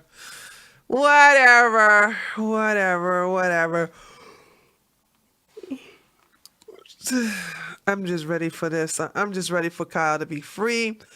But let this be a lesson to you guys. You know what I'm saying? And for those of you who don't know, Kyle is being paid a lot of money from I get an email every month because I contribute to his legal fund. There's a lot of us who contribute to his legal fund. Unfortunately, there was a police officer who was doxxed, who had donated to his legal fund, and he got fired. I think he's going to sue, though. I think he's going to sue to get his job back with back pay. I need to go check on that. Y'all remember the police officer who was making money? Who was donating to Kyle's case, and his chief fired him? Yeah, that happened. That was a real thing. So I think the police. I gotta check on that though. I never did follow up to see if he sued and got his job back. I don't know. I do know that the police officer, I think he was a lieutenant he wasn't your new rookie. He had been there for several years. Now, of course, the chief was a freaking a demon rat, though. You know what I'm saying? When was this? Was this in? As a matter of fact, the chief was black. I gotta figure out what that. I did a video on it on this channel. He should sue everybody. He should sue CBS, CNN, MSNBC, Joy Reid personally, Biden. He should sue a lot of people, just like Sandman. Sandman is a multi-millionaire because of that. You know what I'm saying? These people didn't even say allegedly. They was like, Kyle Rittenhouse, who is a murderer. All right, there's a difference between murder and killing. Totally different. And they want to conflate the two. And you have to think about this, guys. They are concentrating on this case and not the Ahmaud Arbery case. Ahmaud Arbery case where you have 3 white men in Georgia. Look. By the way, I hope they get off. Okay, fuck Ahmaud Arbery. But check this out. You had 3 white men in Georgia who shot a black guy who was unarmed. You would think that they would go crazy over that. No, they are consumed with a white guy, Kyle, who shot 3 other white people. And and they want to riot over that. They don't want to riot over Ahmaud Arbery, which makes me think that maybe they don't want to riot because they understand that what you going to do? It's only but so much you can do in Georgia. I keep telling you guys, our police departments and our police, our deputy sheriff, they don't play that riot shit down here. Yeah, he grabbed for the shotgun. Just so we're clear, I don't care about no Ahmaud Arbery. And if those guys get off, that'd be awesome for me. I'd be like, yay. I don't care. But my heart ain't into that case. My heart is in this case because, like I said, Kyle represent us. He's our teammate, and he's young, and he's the future. He is going to be the one that saves the millennials, Generation Z. So, yeah, he's this. Yeah. Let me check on my phone so I don't. Hold on a second, guys. Let's see. Oh, okay. Hold on. I think they're back. Okay, hold on a second. Let me check. I think they're back, guys. Hold on a second. Let me check and see. Let me see. Hold on. Dun, dun, dun, dun. I'm coming. No, they haven't been back yet. Hold on a second. Let me check somebody else.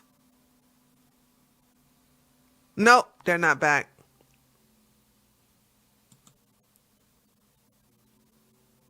Nope, they're not back. So that must be yeah. Okay. I thought they were back. Cause 45 minutes is up by now. So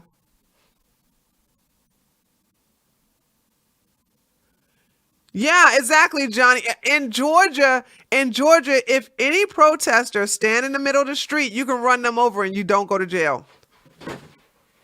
That's what I'm saying. I think they realize that in red states, this is why you guys gotta be careful when you listen to people want to conflate different police departments. You cannot conflate the police departments in the South with those who are way over there in the West.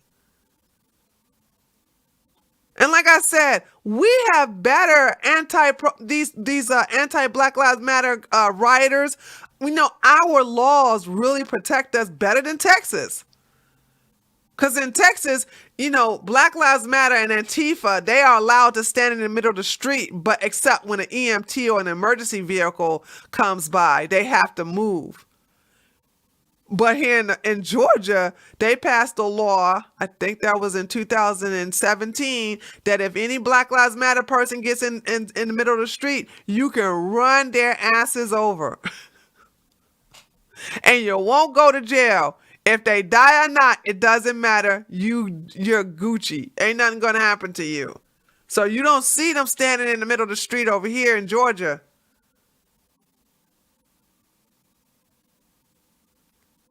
And I think when they did have a riot, and I'm gonna tell y'all something about the riots. The riot will only happen in downtown Atlanta, and to this day, all of the George Floyd riots that happened in the hood, those places are still boarded up. To this day, a year and several months later, those businesses are still boarded up.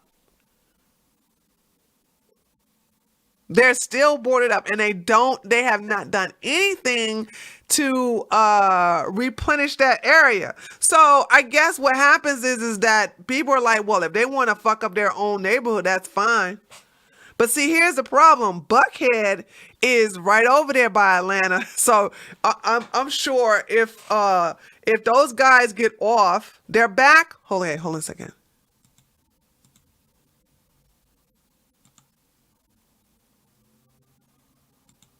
Yep, they're back. Hold on. Okay, guys.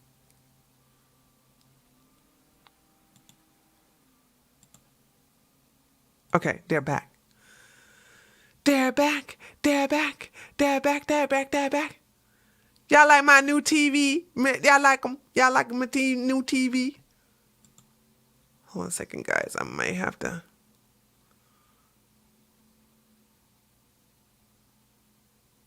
The sound is not on, so just so y'all know. Let me see if I can.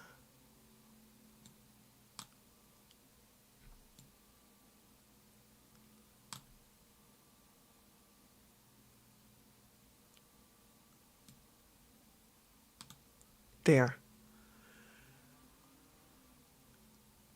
Oh my God, I feel so sorry for Kyle having to. I love the TV too. Good afternoon, ladies and gentlemen. I'm going here to we go. continue on. I hope your full stomachs won't distract you too much from the presentation here. So I had been talking about the murder of Joseph Rosenbaum. And as you can tell, I'm trying to go in chronological order. I'm trying to go through these events in a way that makes the most sense. So count one of the information is with regard to Joseph Rosenbaum. The second count of the information pertains to Richie McGinnis, who you heard testify. He testified that he was in the line of fire behind Joseph Rosenbaum as the defendant fires 4 rounds with his AR-15, which is loaded with full metal jacket ammunition. And I'll talk a little bit more about that type of ammunition in a little bit. But you've heard testimony that it's the type of ammunition that is capable of going through body armor. It is capable of going through a squad car. It is designed to go through the target and continue flying on for up to 550 yards. Richard McGinnis testified that when those shots went off, he thought he had been hit.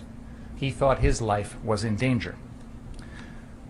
One of the rules that I think most people who are familiar with firearms knows is always check your background. Meaning know what's around your target and know what's behind your target.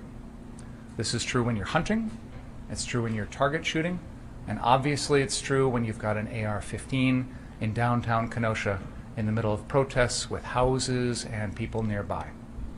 But there's no indication the defendant cared one bit about his background, cared one bit about where those bullets were going to go, and as I said, he put Richie McGinnis in danger. Richie McGinnis, after this incident you've seen on the videos, goes to try and help Joseph Rosenbaum and has his own video shows. When he first gets there, he finds Mr. Rosenbaum's body face down on the ground. And I'm going to play this exhibit 15 for you.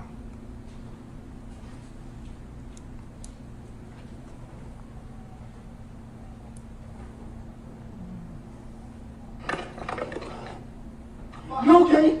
Just don't move, man. Don't move. All right, can I flip you over real quick?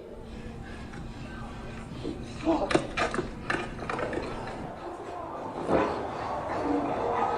I'm gonna flip you over real quick, bro. Flip over real quick. Just gotta get pressure on this, dude. Where's it at? Turn it off. Where's it at, dude? Get a light on it. Get a light. Give me a fucking light. Where? Where, dude? Where? Where's the hole? Get the fucking mask off. Put pressure, put pressure. On the police! On the police! On the police! You shot him. I didn't let go. Dude, just get pressure on this shit. Listen to me. Listen to me. Y'all thinking the hospital right here. Get him up. Get him up. It's not fine. Yo, keep pressure on him. I got him. Get him. I got him. Keep pressure on him. Get his arm. Look at him.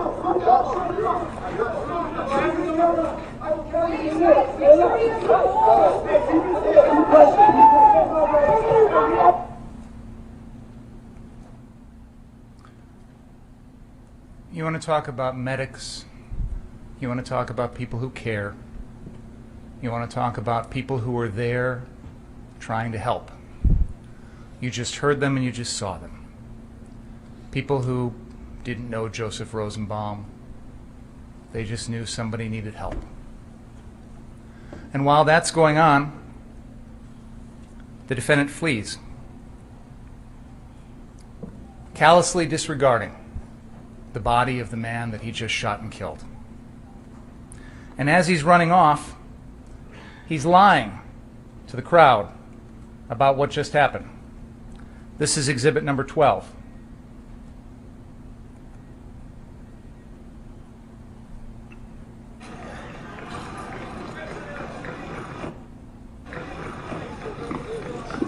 So there was just like 6 shots. It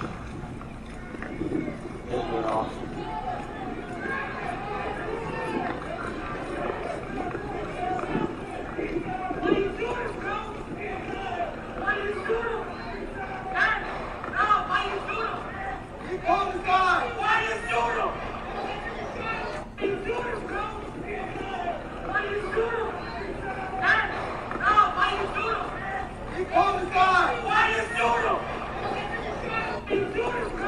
The defendant says he pulled a gun.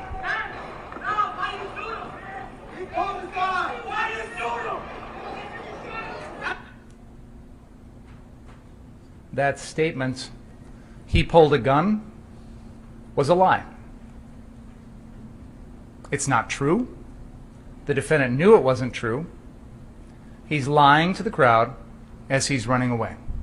Joseph Rosenbaum didn't have a gun. The defendant knew he didn't have a gun. The defendant is lying to save his own skin instead of going and trying to help the person that he has just shot and killed. In exhibit number 3, Gage Grosskreuz's Facebook Live video, he tells a similar lie. As they're running, Mr. Grosskreutz asks the defendant, "Did you just shoot someone?" And the defendant says something about the police and then says, "I did not shoot anyone." And this is similar to the lie that he told Jason Lukowski at exactly that same time. As he passes Mr. Lukowski, he says, "I did not shoot anyone." And that was established through Mr. Lukowski's testimony. And again, I think it's worth emphasizing at this point that Jason Lukowski had just met the defendant maybe an hour. This is about 11:50 at night. Mr. Lukowski got there about 10:45.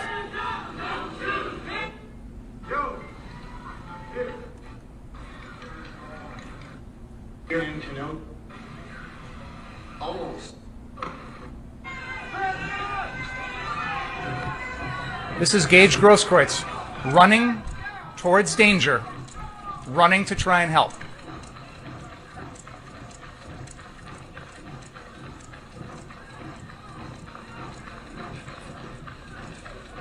This is exhibit number 3.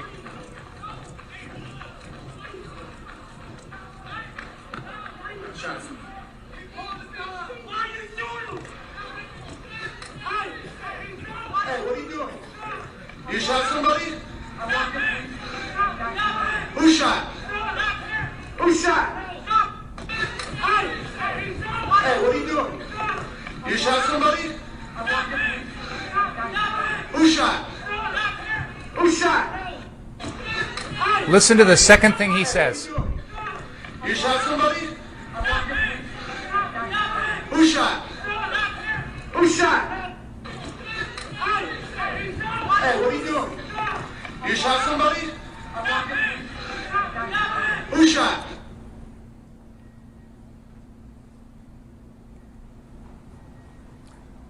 It's hard to tell what his exact words are. I hear the word "not" pretty clearly in there, as in I did not shoot anyone, I did not do anything. Jason Lukowski, he lies to. The crowd, he lies to. Gage Grosskreutz, he lies to. So at this point, the crowd is dealing with what they perceive to be an active shooter. Someone who has just shot someone, who is still in possession of the gun, who is fleeing the scene, and how are we supposed to know where he's going next? You know, all night that night, the crowd has been hearing the sound of gunshots, they've been hearing fireworks, firecrackers, but now someone actually has been shot. The crowd sees the defendant running with a gun. He's lying to them. He still has the gun. He's shot someone. This is provocation to them. This is someone who has committed a criminal act and is putting people in danger. It is entirely reasonable for that crowd to believe at that moment that he is a threat to kill again. The defendant could have made it unequivocally clear what he was doing. He could have stayed at Mr. Rosenbaum's body, helped protect him, helped preserve his life, call 911. As he's running, he could have announced to the crowd exactly what he was doing, told them. He could have fired warning shots to try and keep him away. He could have dropped the gun. He could have raised his hands and surrendered. He could have signaled to this crowd that he did not pose a threat anymore. But everything he does is indicative of someone who is still a threat. Now, the defendant is going to tell you he wasn't. But from the crowd's perspective, how are they supposed to know any different? He does nothing to demonstrate to the crowd that he isn't a threat to kill again. And it turns out he does. It turns out within a few seconds, he does kill again.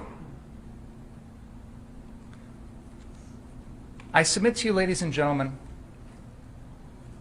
that in this situation, the crowd has the right to try and stop an active shooter. They have a right to protect themselves. The defendant is not the only one in the world who has the right to self-defense. But what does the crowd do to try and stop the defendant? I submit to you, and this is not a criticism of them, but they use almost the least minimal, least intrusive means possible. They could have used deadly force against him. They could have shot at him. But instead, somebody comes up behind him and knocks his hat off. Anthony Huber comes up with a skateboard and the defendant blocks it with his arm. And then the defendant falls to the ground on his own. No one knocked him down. This man that the defense wants to call jump kick man, he's got no weapons, no gun, no knife, no nothing, comes in and tries to kick the defendant in the face. Anthony Huber comes back and tries to grab the gun, actually does grab the defendant's gun and tries to pull it away because he's trying to disarm an active shooter. And Gage Grosskreutz comes running in, stops with his hands up in the air until he sees and hears the defendant adjusting his weapon as if preparing to fire again. And then what does Gage Grosskreutz do? He reaches for the gun to try and disarm the defendant. Gage Grosskreutz had his own gun in his own hand. He could have aimed it and fired at the defendant, but he did not. And you heard Gage Grosskreutz testify about that, about how that is a decision that he was not prepared to make at that point in time. He is not the type of person who is just willing to take someone's life in an instant, unlike the defendant, who took 2 lives that night, very quickly and seemingly very easily. There is a video, Exhibit 5, which is the BG on the scene video, which traces this entire incident, which we call the second event. This is going to show you Mr. Huber, Mr. Grosskreutz, and the other individuals who are trying to stop an active shooter using what I would characterize as the least intrusive means possible.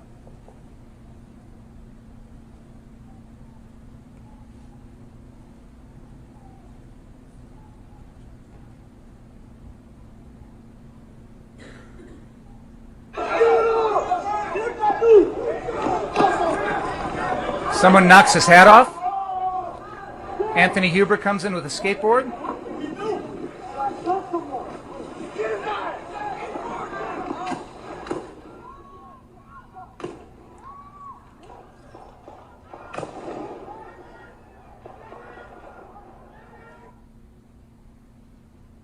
In just a few seconds, the defendant kills one person, attempts to kill 2 more, and blows off Gage Grosskreitz's arm.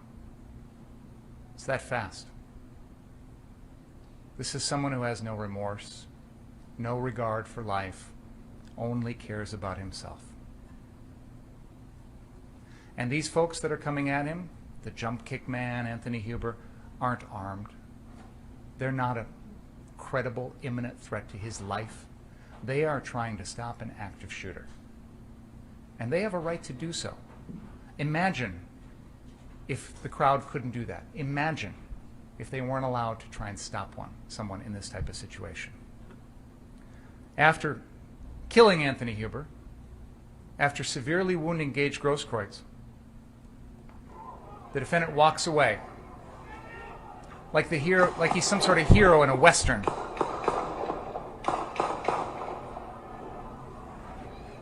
Without a care in the world for anything he's just done. You know, it's interesting. This occurs about a block away from the police line, right down the road. If the defendant's so concerned about his safety, the police are right there. And in fact, they pull up to this scene almost instantly. The defendant's got his medic bag on. He proclaims himself a medic. He doesn't know at this point if Anthony Huber's dead or alive or capable of being saved. And yet the defendant offers no assistance, makes no attempt to try and help anyone else. All he cares about is himself. We have taken that video and we have broken it down into individual frames. And I want to take you through, frame by frame, the incident with Gage Grosskreutz. Because a lot has been made about Mr. Grosskreutz's motions and what he does and where he goes and things like that. So I think it's helpful for us to take a look at this. So this is Exhibit 80, beginning with frame 356. At this point, you can see that Anthony Huber is staggering off after being shot in the chest. The wound has entered his lower left rib cage and has wound up almost exiting near his right shoulder. It has ripped through his ribs, his heart, his aorta, and he may not technically be dead, but he's going to be dead within a few seconds. He is stumbling away. The defendant has the weapon pointed towards Gage Grosskreutz here, who is cowering, hovering, hiding, covering his head, trying to stay out of the way. And I'm going to go frame by frame here slowly as we see the movement. Now we see the gun is moving down towards Gage Grosskreutz. It is pointed directly at him from a distance of just a couple of feet. Gage Grosskreutz has his right leg planted as if he's pushing backwards, trying to get away. The gun is still pointed at him. The defendant here is going to adjust the gun, turn it over as if he's making some sort of adjustment on it. Gage Grosskreutz testified that this was a movement that he interpreted as the defendant preparing that gun as if it was going to fire again, as if clearing a jammed round so that he could shoot it at Mr. Grosskreutz. At this point, Mr. Grosskreutz is, I think, probably thinking to himself, if I can get away, I will, until he realizes that the defendant is getting ready to fire again.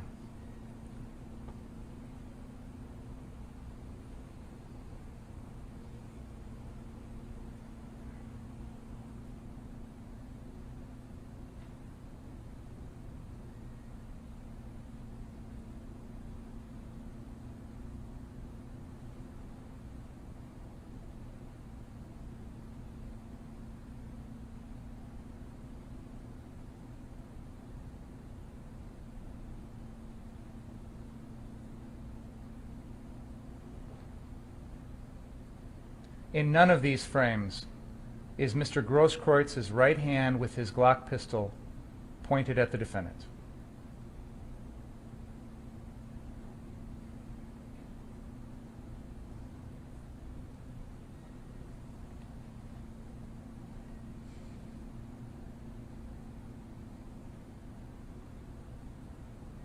You can see Mr. Grosskreutz is actually backing up with his right leg. Let me go back a couple of frames here. This is frame 444. You can see his right foot is on the ground, but it's starting to move back. Now as I move forward in the frames, 447, his right leg is moved back. This is someone who is about to retreat. His hands are in the air. He's backing away from the defendant until, as he's testified, he sees the defendant start to manipulate that gun in such a way that it makes Mr. Grosskreutz feel like he's about to be shot. And only then does he take action. What action does Mr. Grosskreutz take? Does he hold that gun with both hands, the Glock that he's got, and point it at the defendant? No, never. Does he even take the gun with one hand and point it? No, never. Instead, you can see him start to lunge in with his left arm forward. The gun is not in this hand. The gun is in his right hand. He's lunging forward, reaching for the defendant. Probably reaching for the gun. Probably trying to block the gun. You can see now he's going to take a step with his right leg across the defendant's body. Not directly towards the defendant, but across the defendant's body. As he's reaching in, almost swiping away at that gun with his left arm. He has bladed his body in such a way as to try and present as minimal of a target as possible, which is probably what saves his life. His right leg is about to hit the ground here. The gun, the AR-15, is pointed directly at him from just 2, maybe 3 feet away. He's trying to shield himself with his left arm. And as we approach frame 500 here, the gun goes off. At no point in this process is Mr. Grosskreutz pointing his gun at the defendant. Frame 499, the gun is just fired. Frame 500, you see the puff of smoke. 501, the bullet has hit Mr. Grosskreutz's right bicep, severing it. I'm going to continue forward after this because you can see that his right arm, this is an interesting frame right here, 504. You can see that gun. I'll go back even more. You can see that Mr. Grosskreutz's arm with the right hand with the gun, his right hand is pointed off to the side. What pulls that gun down closer to the defendant is the fact that Mr. Grosskreutz just had his right bicep severed. It's not a voluntary action. It's an involuntary, the muscle is severed. Now watch, frame 502, watch his right hand. 503, 504, 505, 506, 507, 508. At this point, yeah, absolutely. That right arm is probably dangling down towards the defendant. It's not going to be able to pull that trigger without a working bicep muscle, and it's not a voluntary thing. It's done because the defendant just blew his arm off. But yeah, this is the time after the shooting when, yes, the gun happens to be pointed at the defendant. And I got to stop here for a moment and highlight the hypocrisy of the defense. Because according to the defense, if someone has a gun, they're a threat. If someone points a gun, they're a threat. There's only one exception to that. The defendant.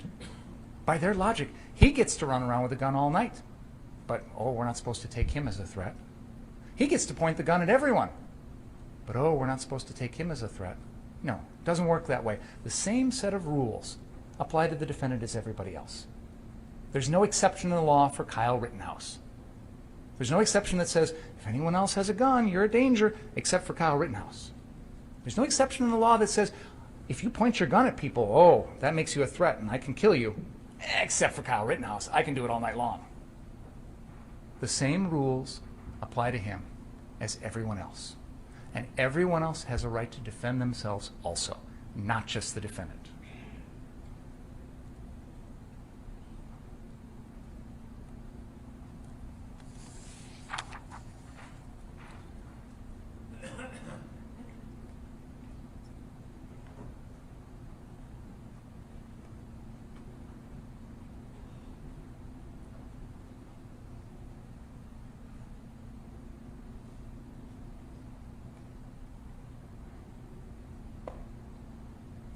We have shown you photos and videos of Gage Grosskreutz's injuries.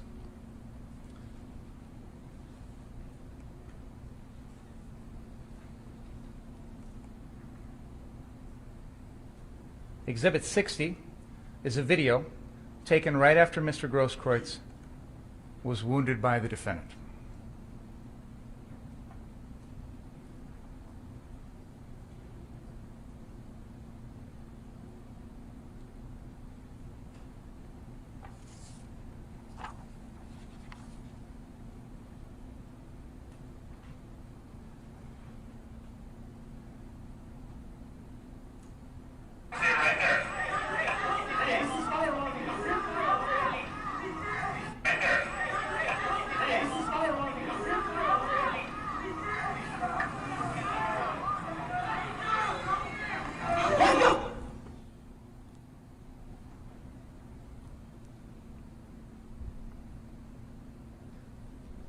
It's hard to look at, but this is what we're dealing with.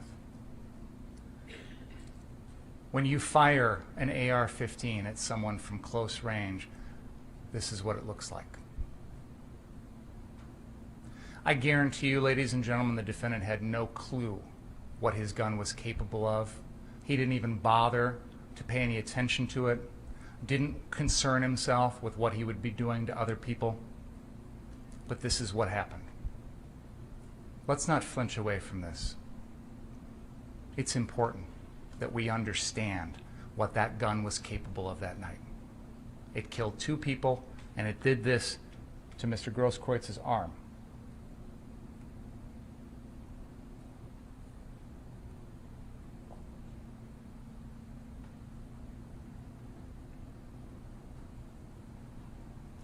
When those shootings occurred that I just played for you, what would a reasonable person in the defendant's position at that time think?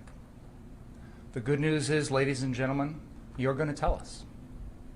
As part of your decision in this case, you will represent the reasonable person, of ordinary and prudent person, and you will put yourself in the defendant's shoes that night.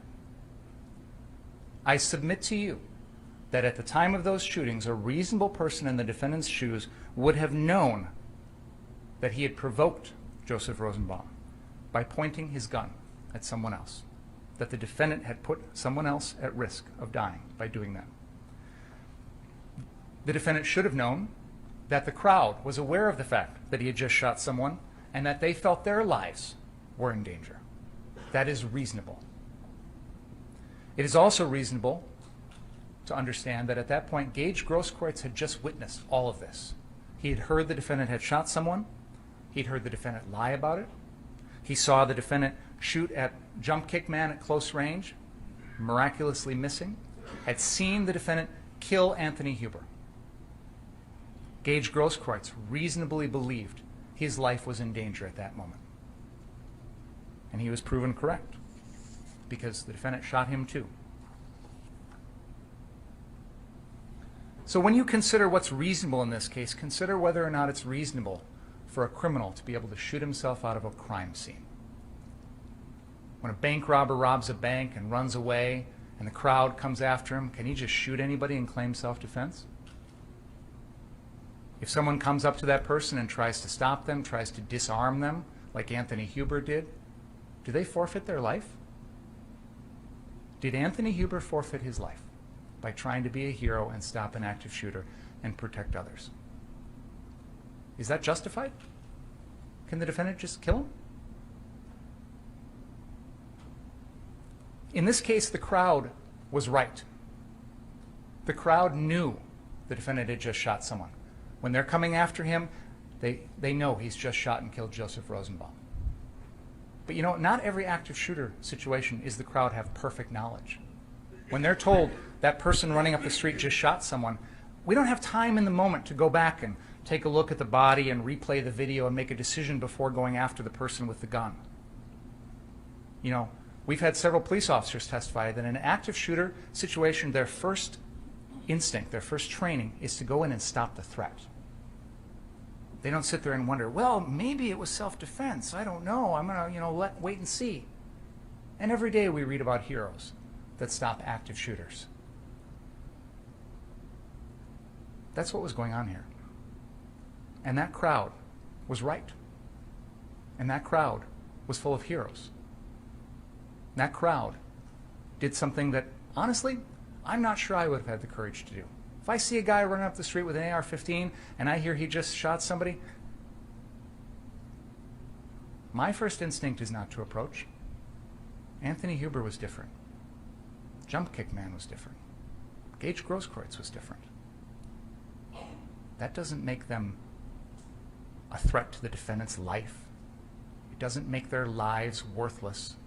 They don't give up their right to defend themselves. They have just as much right as the defendant.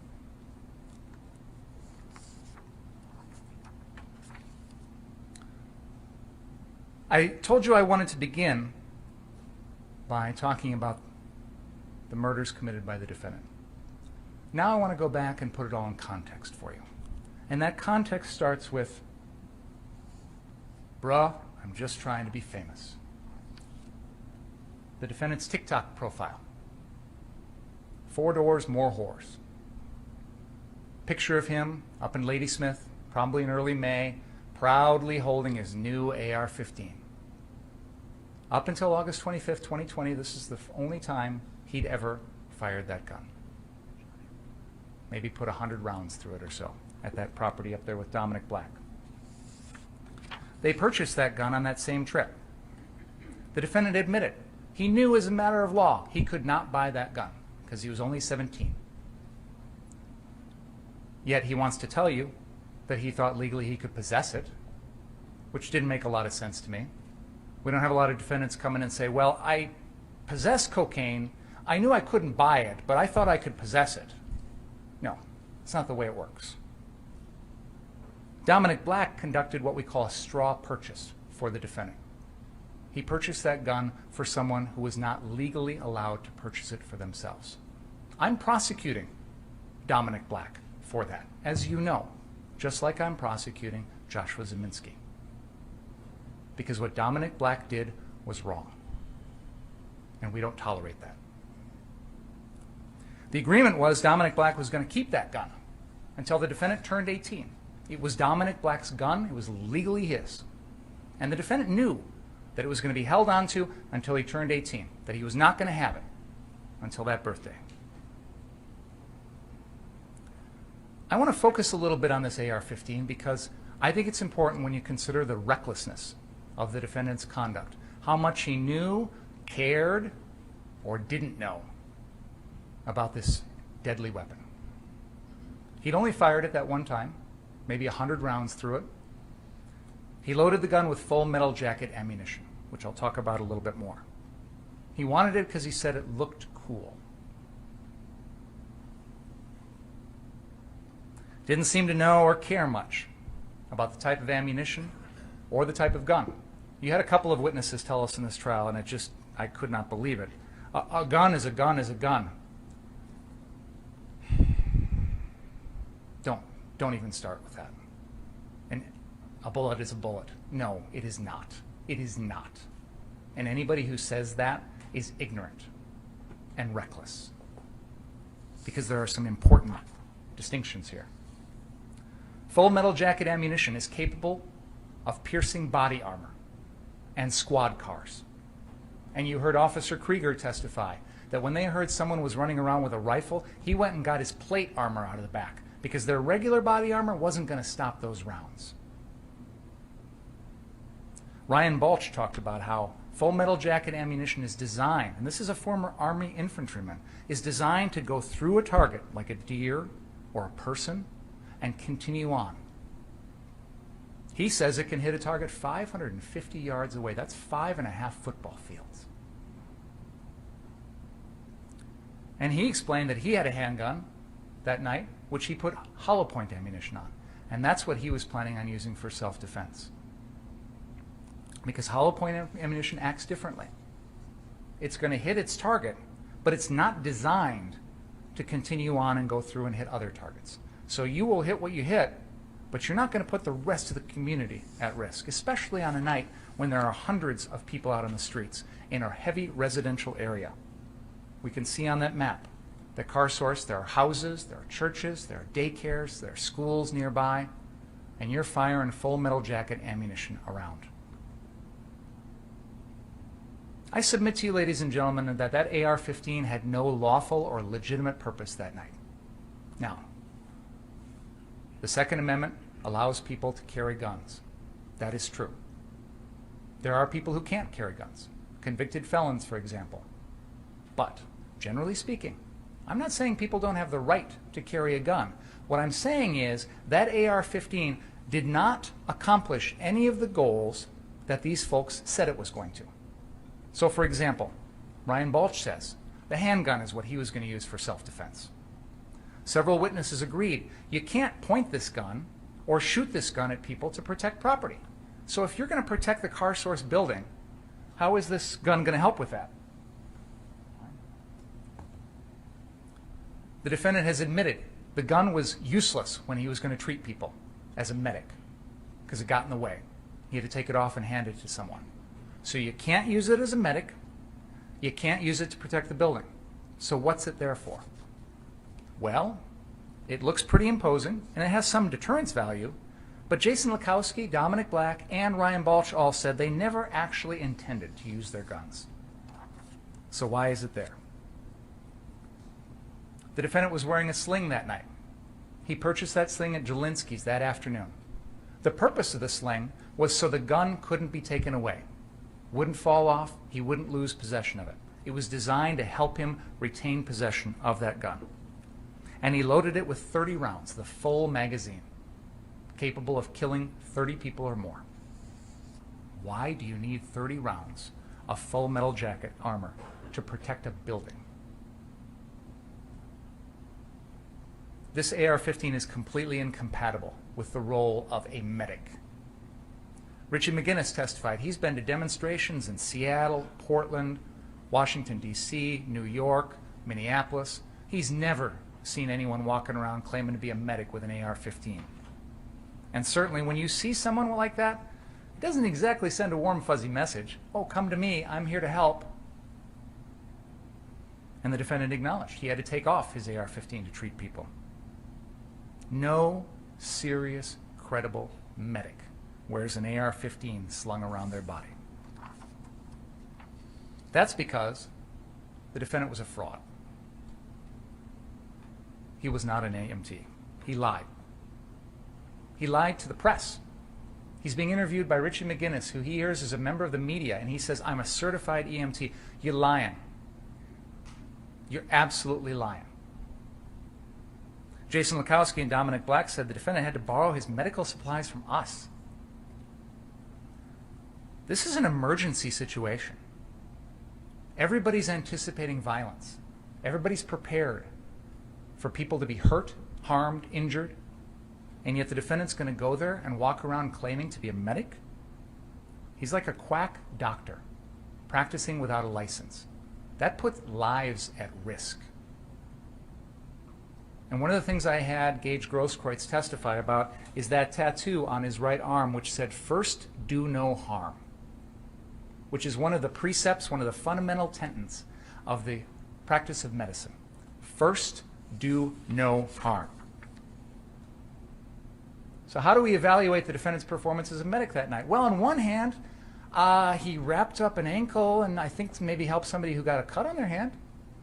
Yay. On the other hand, he killed 2 people, blew off Gage Grosskreitz's arm, and put 2 more lives in jeopardy. So, you know, when we balance your role as a medic that night, I don't give you any credit. He showed no remorse for his victims, never tried to help anybody that he hurt, and even on the witness stand, when he testified on Wednesday, he broke down crying about himself, not about anybody that he hurt that night.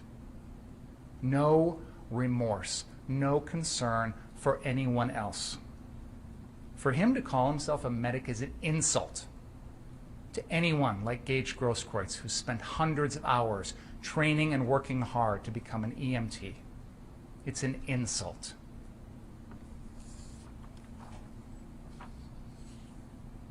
The defendant made a series of reckless decisions that night. Going armed with an AR-15 at 17 years old when he knew he shouldn't have done so, because that gun is normally locked in a safe that he doesn't have access to, and it's not even legally his. He's out after a citywide curfew.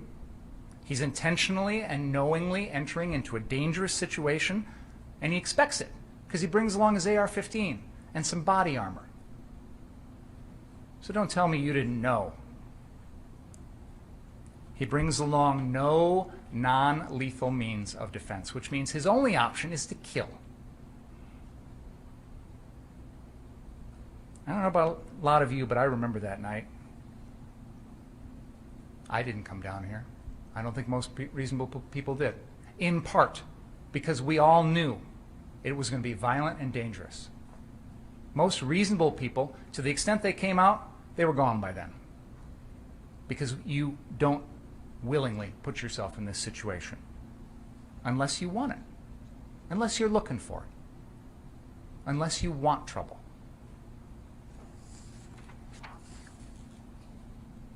Now, to put this in perspective, at this time here in our community, there were people who were scared. There were people who were worried about themselves, their homes, their families, their business. That's understandable. But this is different. There were also people out there who were exercising their First Amendment right to assemble and to have free speech because of whatever they believed in. And they have that right too. But that's not what we're talking about.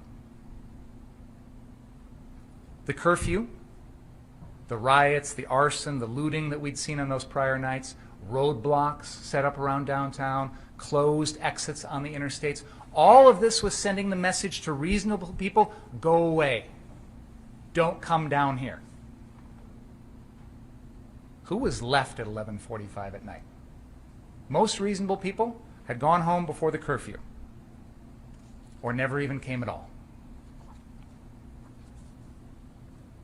But the defendant's down there, he says, because he wants you to believe he's protecting CarSource, even though he had no actual ties or genuine concern for this building.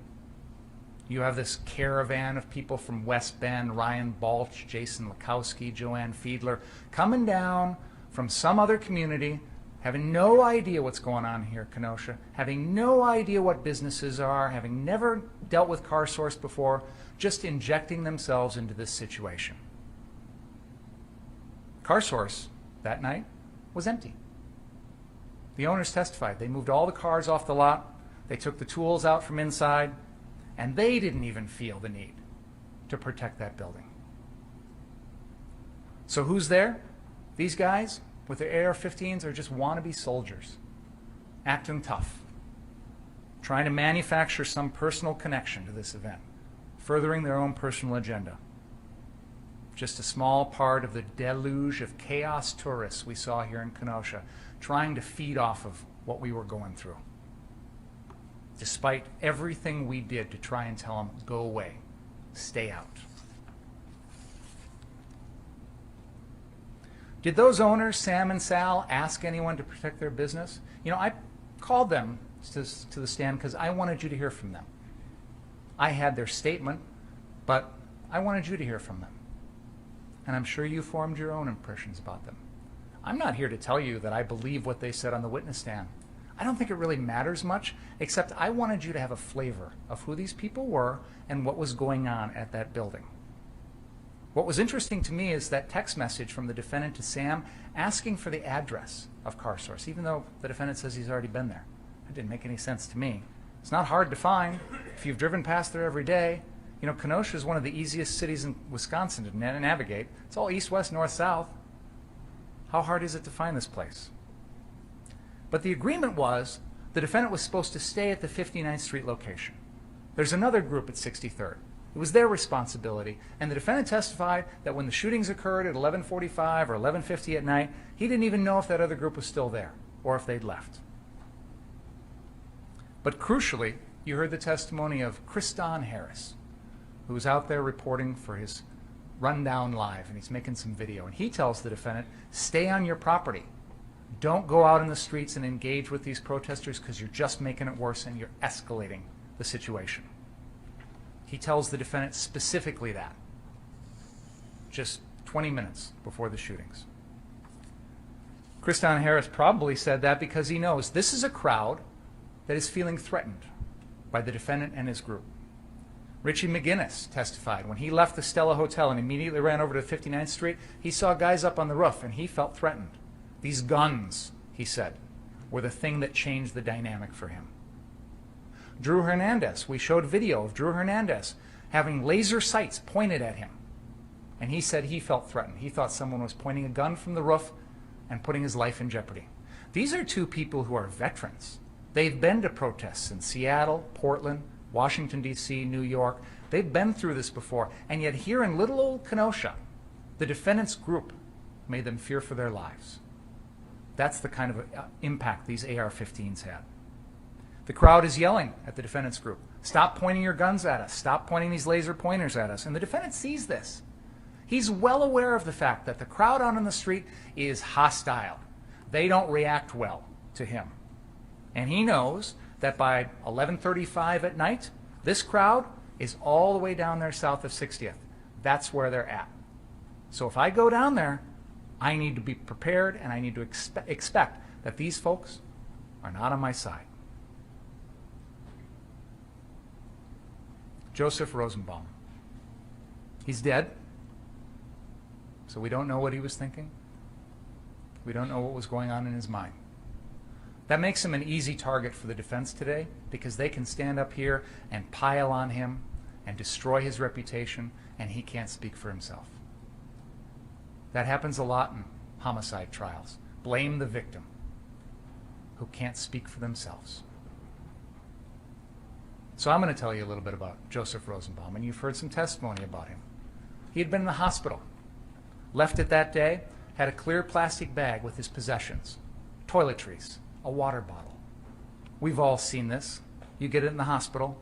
It's pretty common. He's walking around like it's pretty much his only possession in the world. He visits Carrie Ann Swart, his girlfriend, and then happens to wander downtown into the middle of civil unrest. No indication he planned to be there. No indication he's part of any sort of movement. He just happens to stumble into it. So what does he do that night? Oh, let me tell you all the awful things Joseph Rosenbaum did. He tipped over a porta potty that had no one in it. He swung a chain. He lit a metal garbage dumpster on fire. Oh, and there's this empty wooden flatbed trailer that they pulled out in the middle of the road, and they tipped it over to stop some bearcats, and they lit it on fire. Oh, and he said some bad words. He said the N-word.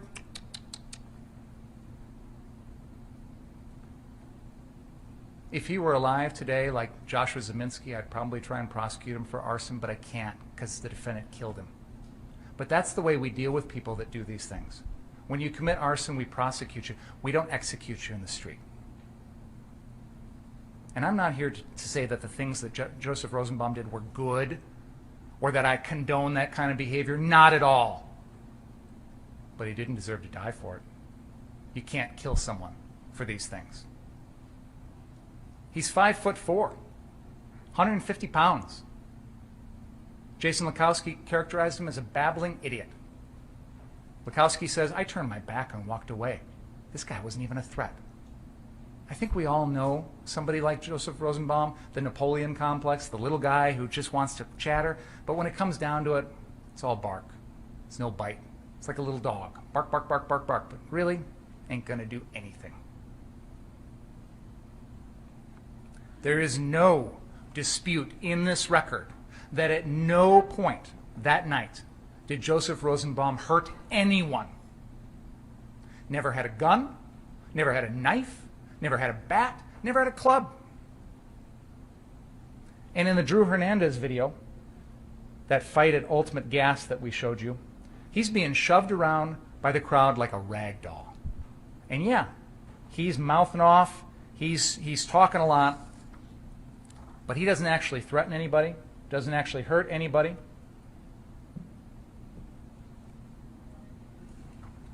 They're pushing him around like he's a tiny little person, which, frankly, he was.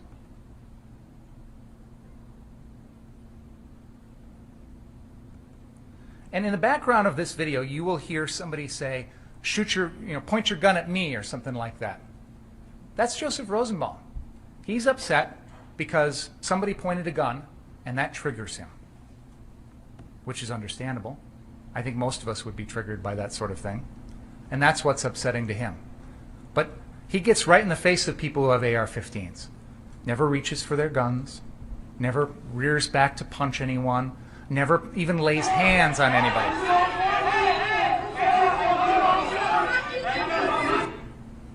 You're going to watch this confrontation here at Ultimate Gas, and I want you to keep in mind that there's a group of people on one side with AR-15s and a group of people on the other side. And none of the people with the AR-15s feel their life is in danger.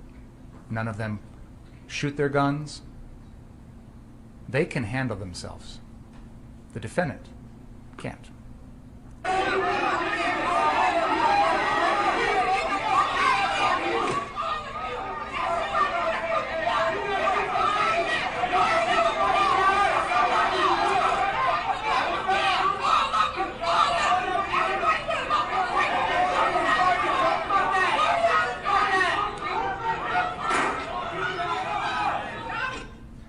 That sound you heard was somebody throwing some sort of plastic thing at one of the stanchions underneath the gas station, and it makes a sound that almost sounds like a gunshot. So add that into the mix. You've got people with guns, loud voices, clear hostility, and the sound of something that, frankly, to me sounds like a gunshot, and yet everybody keeps their cool. Nobody hurts anybody. Nobody fires a gun. And watch how they push Joseph Rosenbaum around like a rag doll.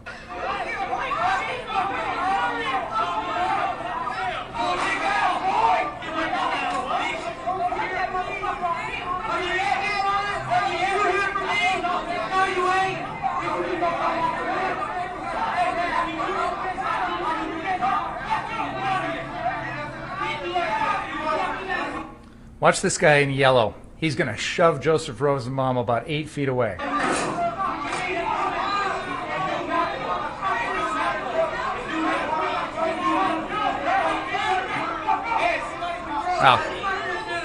I guess it was a different guy that did that, but they're shoving him around like a rag doll. Nobody feels threatened by Joseph Rosenbaum. He's not reaching for anybody's gun. He's a mouthy little guy. He's a little dog that barks.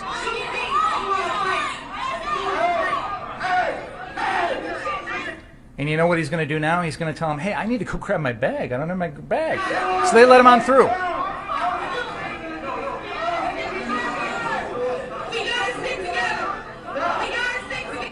There he is about to reach down and grab his bag off the ground. That's Joseph Rosenbaum.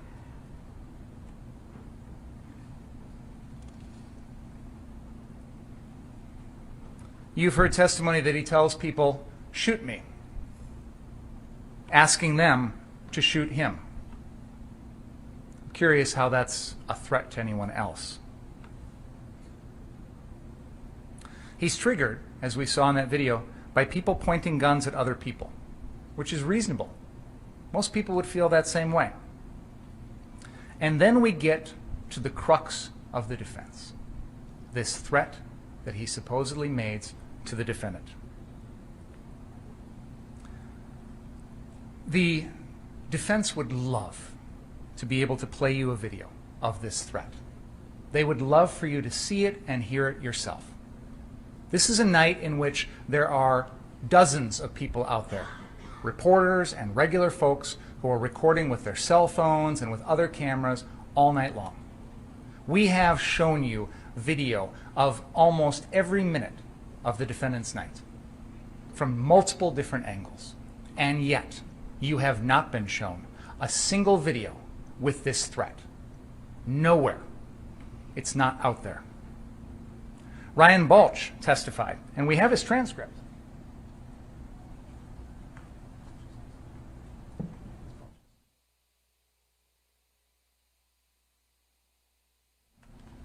We have his testimony, and what he says is there was an incident in which Dustin Collette had put out a dumpster fire and said something to the effect of, fuck around and find out. And Balch steps in, and he has an exchange with the protesters, and he turns around, and Rosenbaum is right there in front of my face yelling and screaming. And I tell him to back up. And he goes, you know what? If I catch any of you guys, blah, blah, blah. So that's the timing, according to Ryan Balch. Right after that dumpster fire.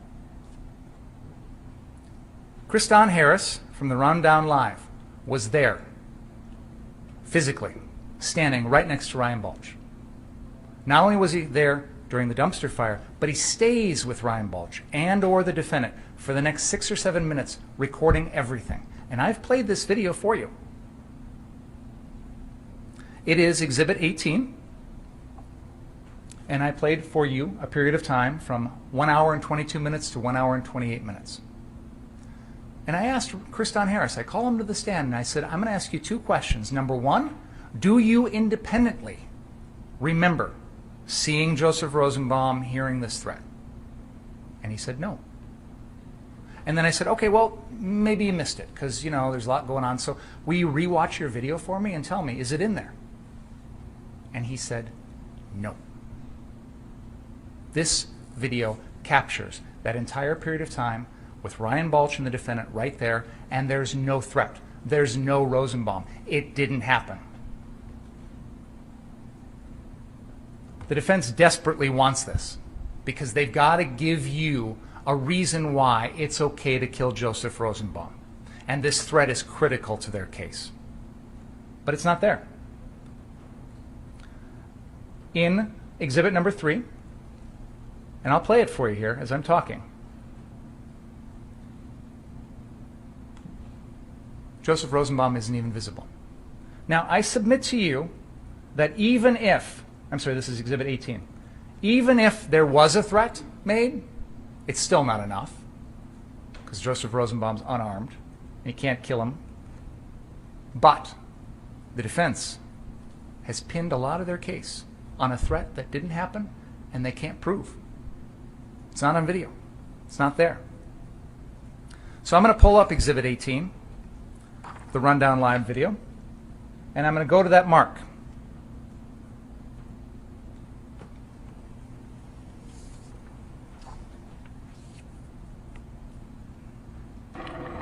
Don T. Harris here at the Rundown Live, and I'm here with a bunch of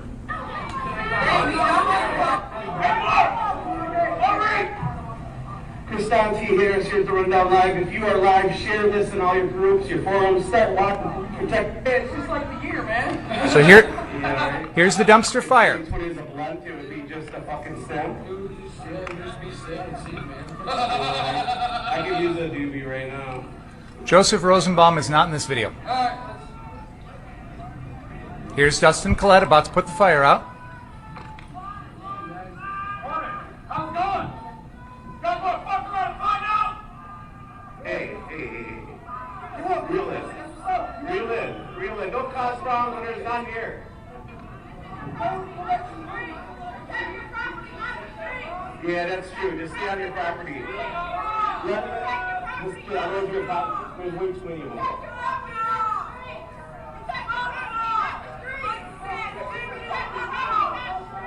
I have to agree with her. There's Ryan Balch standing right next to Gage Grosskreutz. Joseph Rosenbaum isn't here. And the defendant and his group are being told an important message. As long as you stay on your property, but don't go out there and cause trouble.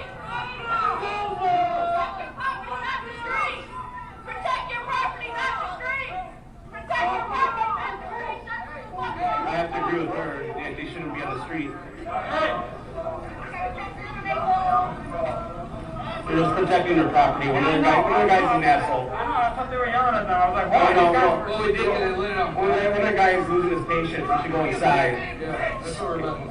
Yeah, if you guys could switch him out. He's talking to Ryan Balch right now. He's got a lot of rage. He says the wrong thing. This whole crowd burns the guy's life. Protect your property. They're respecting that. Just keep it there.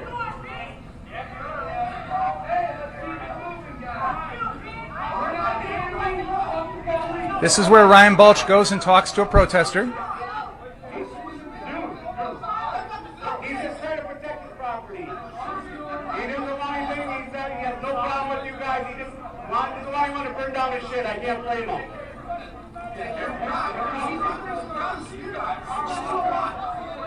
I understand. Hey, your job isn't to be in the street. You gotta stay on your property. That's why you got problems already with people.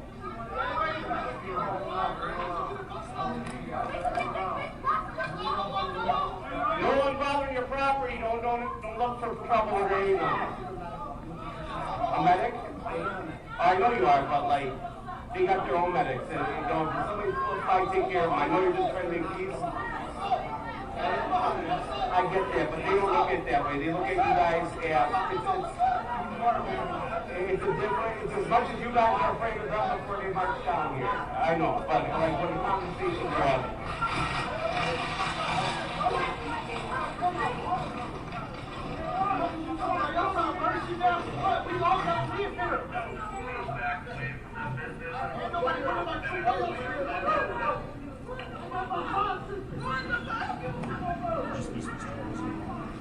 Thanks, guys. Back away from the business. Back away from the business. The rest of the video is the crowd being warded off by gas launched by the police. They launch tear gas, which affects the defendant, which affects Ryan Balch, it affects Kriston Harris, and that group all runs alongside the 59th Street car source, away from the street, away from any protesters. At no point in that video do you hear any threat that Joseph Rosenbaum makes. It's not there. Trust me, if the defense had it, they'd play it for you.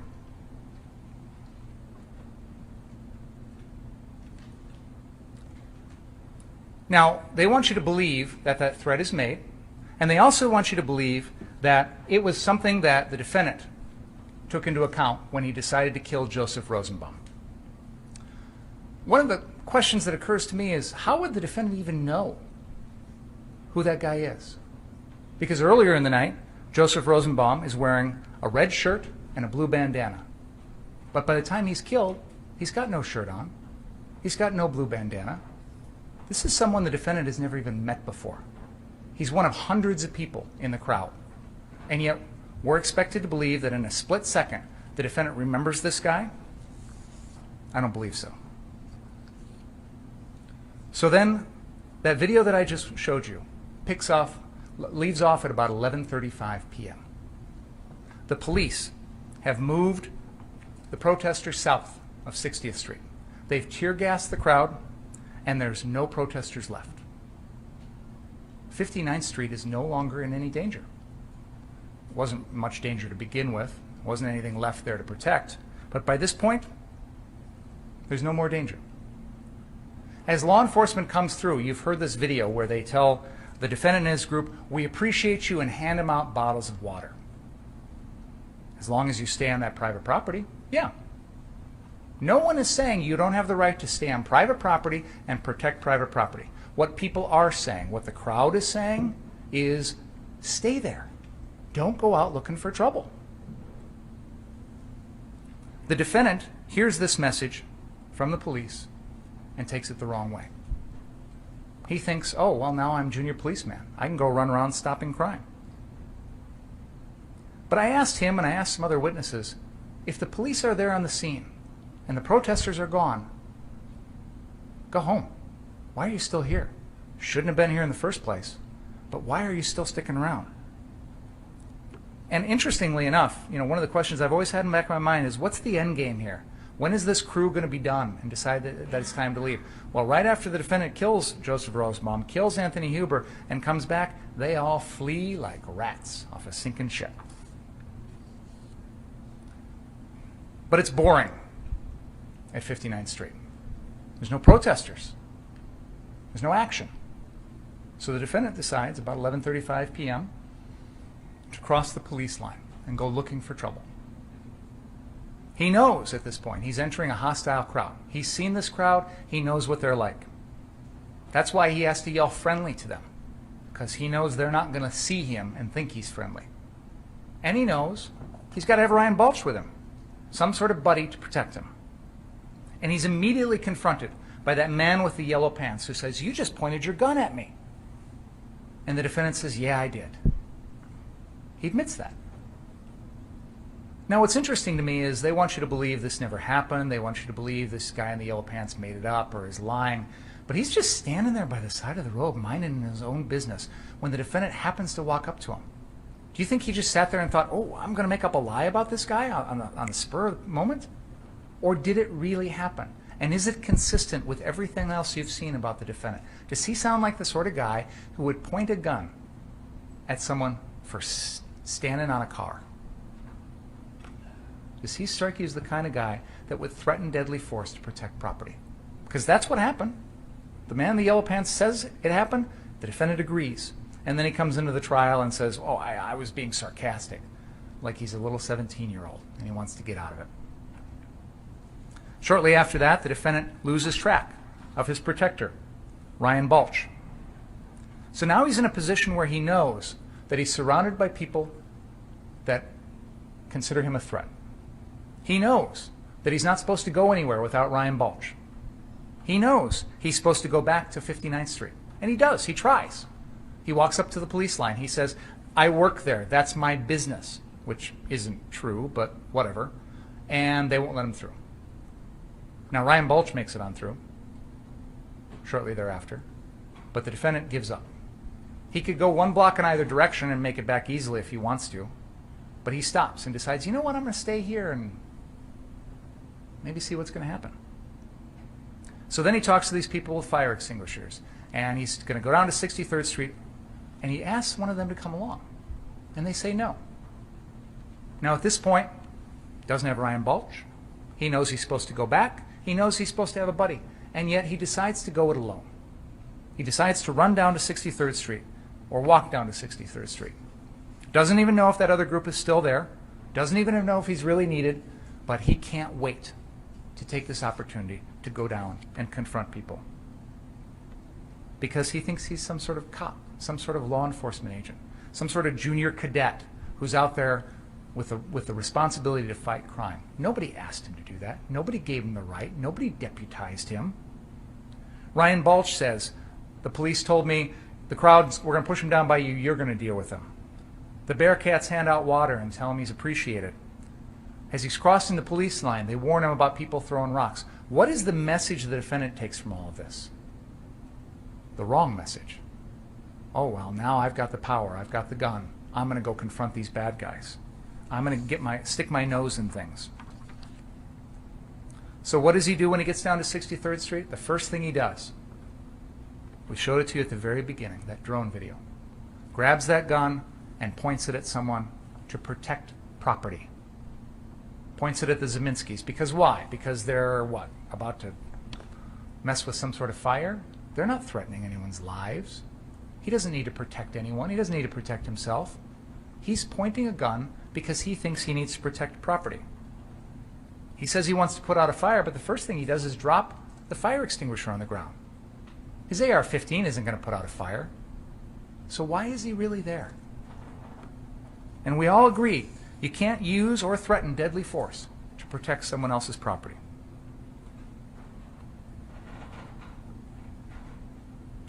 You are here to decide whether or not his actions are legally justified, not to buy pathetic excuses that might be given to you. As a teacher, when a student says to you, the dog ate my homework, that's an excuse. It doesn't get you out of the homework assignment. If you panic in a situation that is not reasonable, that is an excuse. It is not a legal justification. If you're 17, if you don't have training or experience, if you put yourself in a situation where you're in over your head, if you're scared, those are excuses. Those are not legal justifications to kill. They do not erase your personal responsibility for your own actions. The court has read to you the instructions in this case. They lay out the law that you should apply. That reading took a long time, and I understand there was a lot to digest. And one of the things that you will have the opportunity to do when you go back and deliberate is read through those instructions yourselves. Because I get that listening to them doesn't always make it clear. But I encourage you to focus on some things when you consider the defendant's behavior in this case. You are told that criminally reckless conduct is conduct that threatens other people's lives and poses an unreasonable and substantial risk to other people. There is no dispute the defendant's activities here threatened other people's lives. He took 2 lives. You know, this is not like a normal murder case. A lot of murder cases we're in here trying to convince a jury that the defendant killed somebody. That's not in dispute here. That's the easy part. The question is, does he get a pass? Do we think that's okay? Do we think what he did was right? That's the question you have to answer. And when you consider whether his conduct was criminally reckless, consider, did it pose an unreasonable and substantial threat to the safety of others? Count 4 charges him with first-degree intentional homicide of Anthony Huber. There is no doubt that the defendant intended to kill Anthony Huber or committed conduct that he knew was practically certain to kill Anthony Huber. That gun was pointed at Anthony Huber's lower left rib cage, and the defendant deliberately pulled the trigger. That was no accident. And when you do that with an AR-15 against someone's body, it is practically certain to kill. We all know this case comes down to self-defense. But there's a high bar for using deadly force in a self-defense situation.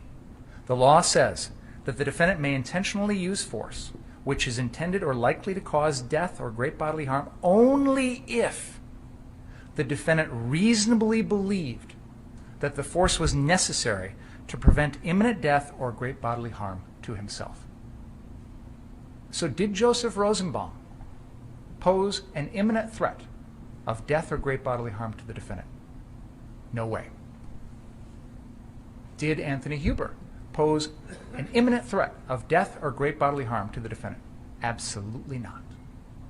Did Jump Kick Man or Gage Grosskreutz? No. None of these people posed an imminent threat to the defendant's life or to cause great bodily harm.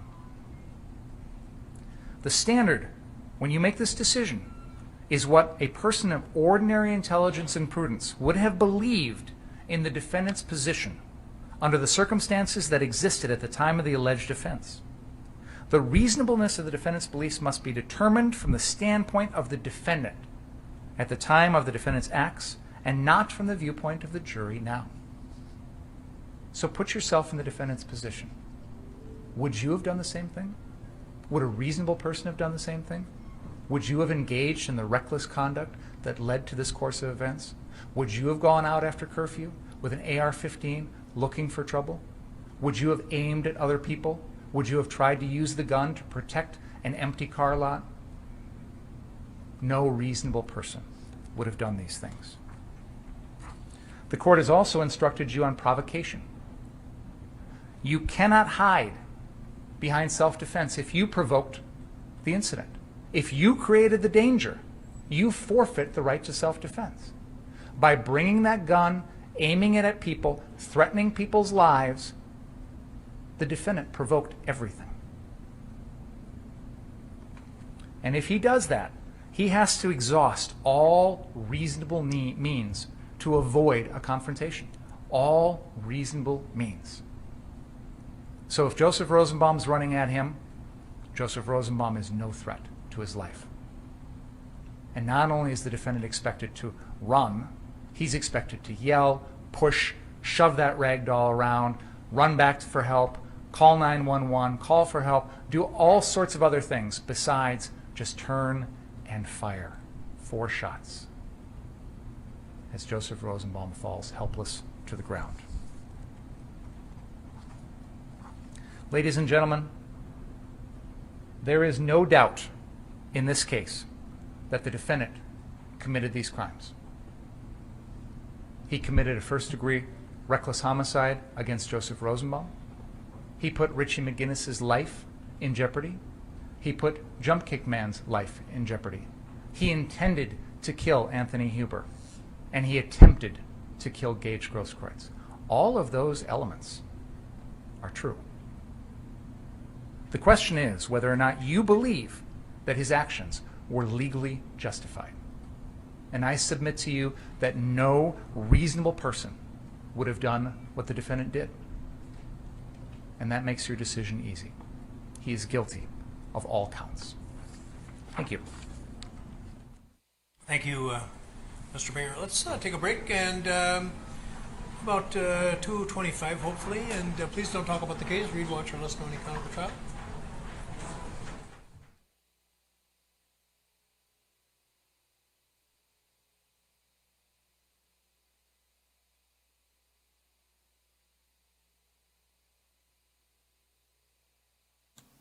Okay, hold on a second. I was supposed to have somebody come over and fix something for me. Okay, hold on a second. I was supposed to have somebody come over and fix something for me. Okay, hold on a second. Okay, hold on. What did you say, 2:45? Oh, that's another 45 minutes? Jeez Louise. You know, here's the deal. All that lying, Oh, 225. Okay. All that lying, all that. Here's the deal. The prosecutor was a sleaze I bag. wondered if I'd have given a big demand, you know. Hold on. What's happening? Okay. The prosecutor is a sleaze bag, right? I'm not worried about the prosecutor. 2:25 on that clock. I clocked the closing hour 45 minutes. Is that what you have? You know, I you could have gotten away with murder because I wasn't timing it. After having, you were. How long did he talk? He talked 2 hours and 8 minutes. What? 2 I hours. can give the exact starting time. What's that? I said I can give the exact starting time. Well, why don't we call one of the networks and they can tell us because Detective Howard was lying. what? Detective Howard was lying. That's what's lying. See if they remember. So well, let's get everybody under oath and work it out, and if necessary, we'll have a hearing on it.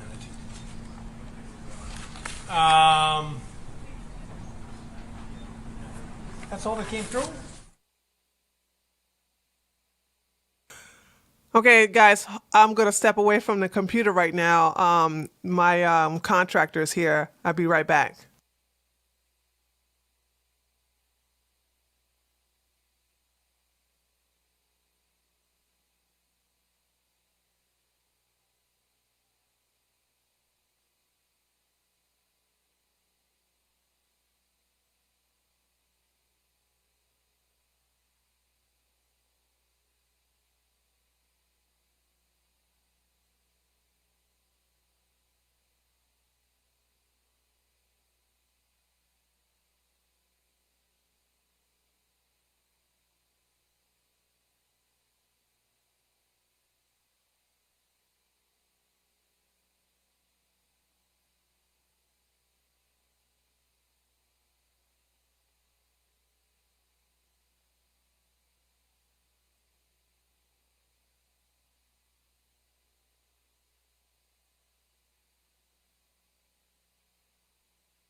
Sorry, guys.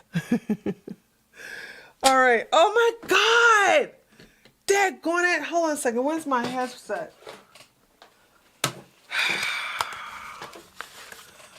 Sorry about that, guys. Oh, I may have to reschedule because if he's coming tomorrow,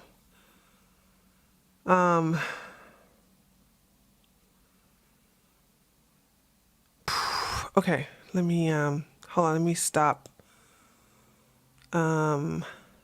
this here. Y'all let me know when they start back up again.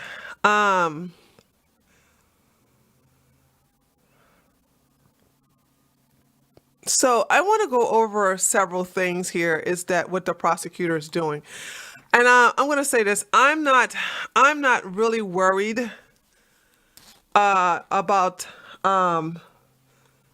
the lies, the many lies, and the gaslighting. Especially when they were he was going over the fact that Grosskort admitted to pointing a gun at Kyle. You see a video pointing at Kyle. He purposely deceives and gaslights the jury by using footage far away. There are several videos showing the right angle. Notice he doesn't show the angle from the left side. He shows the angle from the right side where you can't see Grosskart point the gun at Kyle. So he's being maliciously deceptive. See, if I was the defense, what I would do is I would basically,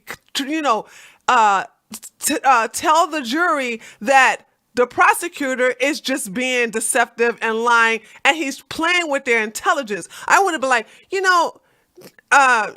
ladies and gentlemen of the jury, as you can see, apparently the prosecutor must think you're silly. The prosecutor must think you're really, really dumb. He's really trying to tell you that even though I wouldn't be this vulgar, but he'll something like no, I won't say peeing. I'll say he's telling you that even though it's raining, you see that there's the clouds in the sky, you feel the rain coming on your head, but the prosecutor's telling you that it's nice and sunny and that it's very, very warm, and he's basically fanning himself saying, "Ooh, I'm so hot." He's gaslighting you. He's basically trying to make you think that what you really see is not what you really see. And then I would show them, he's actually saying that Grosskort, who testified on the witness stand, that he in fact pointed the gun at Kyle before Kyle fired at him. But see, the prosecutor doesn't want you to think that because the prosecutor thinks you're stupid. I want you to see what he did. He is maliciously trying to deceive you. He has showed you a video footage of the shooting from not only a different angle, which hides the fact that Grosskart is pointing a gun at my defendant, but he also shows it from a certain distance. There are several video footages that shows the actual interaction between Grosskort and my defendant. Let me show you right here. And then I would have shot it back. I would have stopped that frame. Like he stopped that frame by frame by telling you that what you see is what you don't see. I'm going to show you that you see what you see. Right here is where the gun from Grosskart is pointed at Kyle. And when he had his hands up the first time, Kyle didn't fire. When he came and pulled his gun out at Kyle, that's when my client fired in self-defense. Also, he wants you to think that just because Rosenbaum is 5'4", that he's not a threat. He wants you to think that Rosenbaum, it does not have the potential to kill you. You have to think, what type of man, regardless of his stature, would be crazy enough to chase someone with a rifle? Now, of course, he wants to sit up here and say that my client was never told by Rosenbaum that Rosenbaum said, "I'm going to kill you." Yes, he did. We even had a witness up here who actually said he heard Rosenbaum say that to him. Now, of course, what the prosecutor is not going to do, because the prosecutor thinks you're stupid, I would constantly tell the jury that the prosecutor actually think that they're idiots, that the prosecutor is gaslighting them. I would constantly keep saying it over and over again. See, the prosecutor thinks you're silly. The prosecutor thinks you can't see. The prosecutor thinks you're stupid. And what he does not tell you is that that during the actual initial interaction between the altercation between Rosenbaum, who chased my client has a rifle.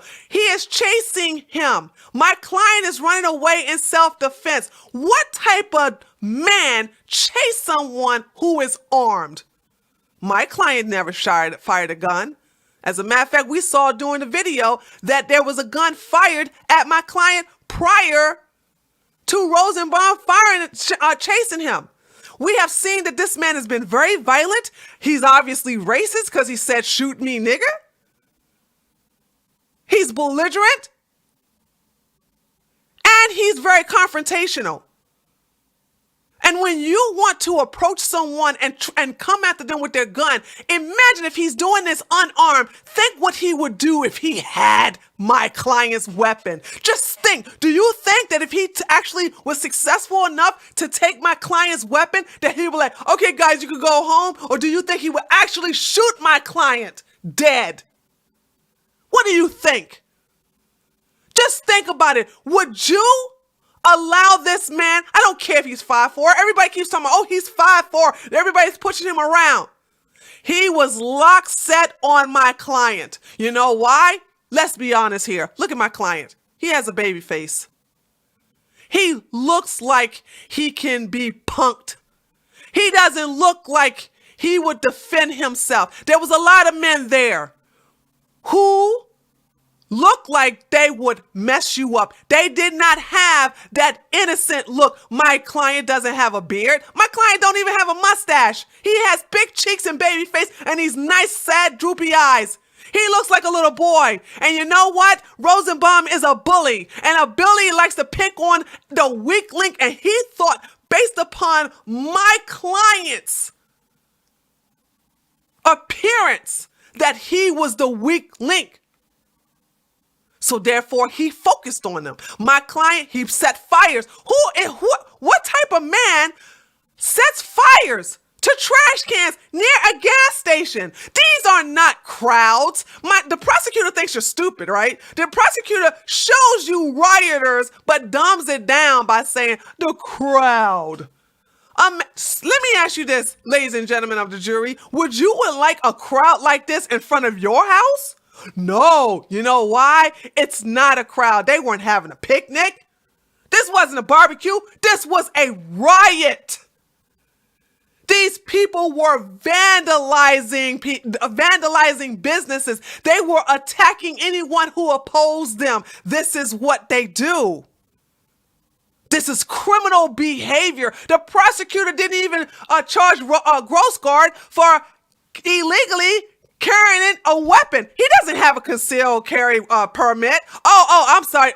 Was I not supposed to say that? Okay. But the prosecutor wants you to think this is stupid. But let's get back to Rosenbaum. Rosenbaum, when he attacked Kyle, my client, and said, "I'm going to kill you," there is no video footage of this because no one was recording the initial interaction. You do not see any video of the initial interaction. All you see is Rosenbaum basically be racist by saying, "Shoot me, nigga." He also was confrontational. He also set the trash can on fire. But when he chased Kyle, all of the video footage is from a distance. You cannot hear a verbal interaction that far away. And then when they do come close, Rosenbaum has been shot in self-defense. Because he tried to take my client's weapon. You have to ask yourself, ladies and gentlemen of the jury, you have to put yourself in my client's shoes. Would you let this crazy lunatic? First of all, you have to be a lunatic and you have to have ill intention and you wish to do me bodily harm or even try to kill me if you're chasing me and I have a rifle. I want you to think to yourself, would you allow someone to take their rifle away from you? The prosecutor thinks you're stupid and talking about how Rosenbaum grabbed a weapon. That's irrelevant. The fact that he reached for a weapon that doesn't belong to him is what you need to understand, because his intention was to take that weapon and use it on my client. This is a clear case of self-defense, and you have to understand that, ladies and gentlemen. You have to understand this. The prosecutor thinks you're stupid. He's been gaslighting you the entire time. I'm here to undo that. He's sitting here and telling you all kinds of irrelevant things based upon the instructions that were given to you by the judge. This is a clear case of self-defense.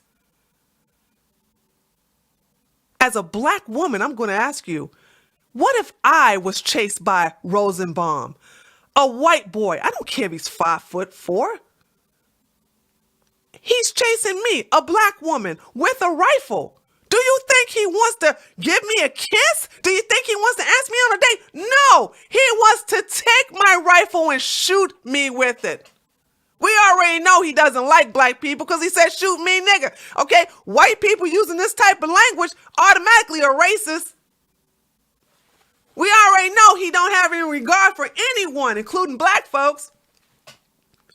Then let's also remember that the crowd, the whole time, Kyle, my defendant, my client, has been disengaging. He is not running towards these people. He's running away from these people. That in itself is showing that he's avoiding confrontation. How could you ever think that he is the instigator in this incident? The crowd is chasing him. And now, also, the prosecutor wants to conflate, because he thinks you're stupid, the prosecutor wants to conflate an actual rioters with the police. You notice how he said, when I talk to the police says, what do you see when you see somebody with a weapon? The police says, we do what we have to disengage the threat. What's the difference between a police officer and rioters? One, it's their job. It's not the job of rioters to disengage the threat. They are not trained to do that like the police. So once again, the prosecutor thinks you're so stupid that he's conflating rioters, which is a criminal act, with law-abiding police officers who have specific training on how to disengage and disarm someone who has a weapon. Gross Score don't have that type of training, and you know Rosenbaum don't have that type of training. None of those rioters have that type of training. These are evil people who were there to do bad things, and they are trying to punish my client for doing a good thing. I would have man, I'm telling you, you know what? This is what I'm saying. I'm worried about the defense. I'm not worried about the prosecutor. I'm not a lawyer, ladies and gentlemen. I'm not a lawyer. I'm not a lawyer. I could tear that case up. Okay, they're back. Okay, sorry. All right, hold on.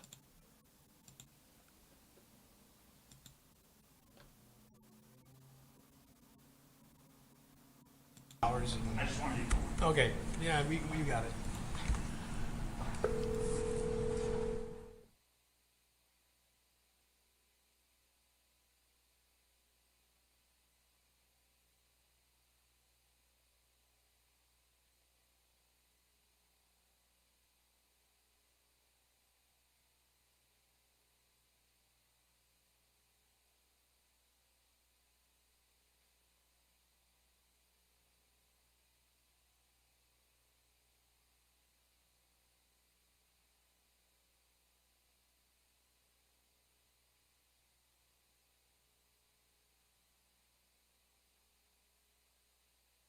Okay, they're still okay, they're muted, okay? They're muted.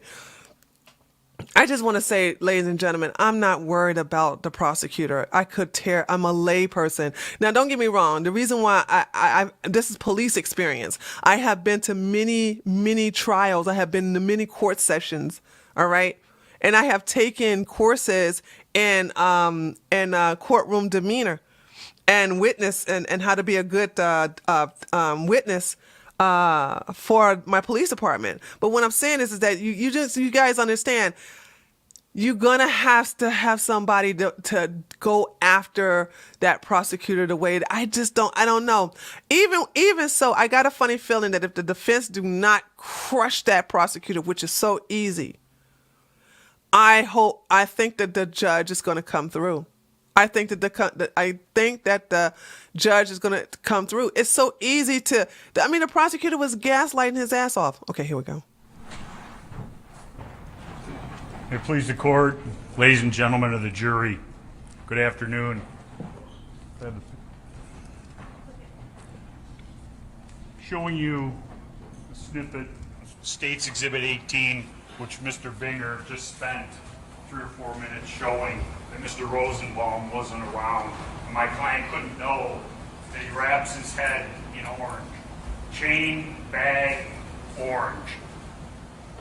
Ladies and gentlemen, we had this video almost as long as they've had this video.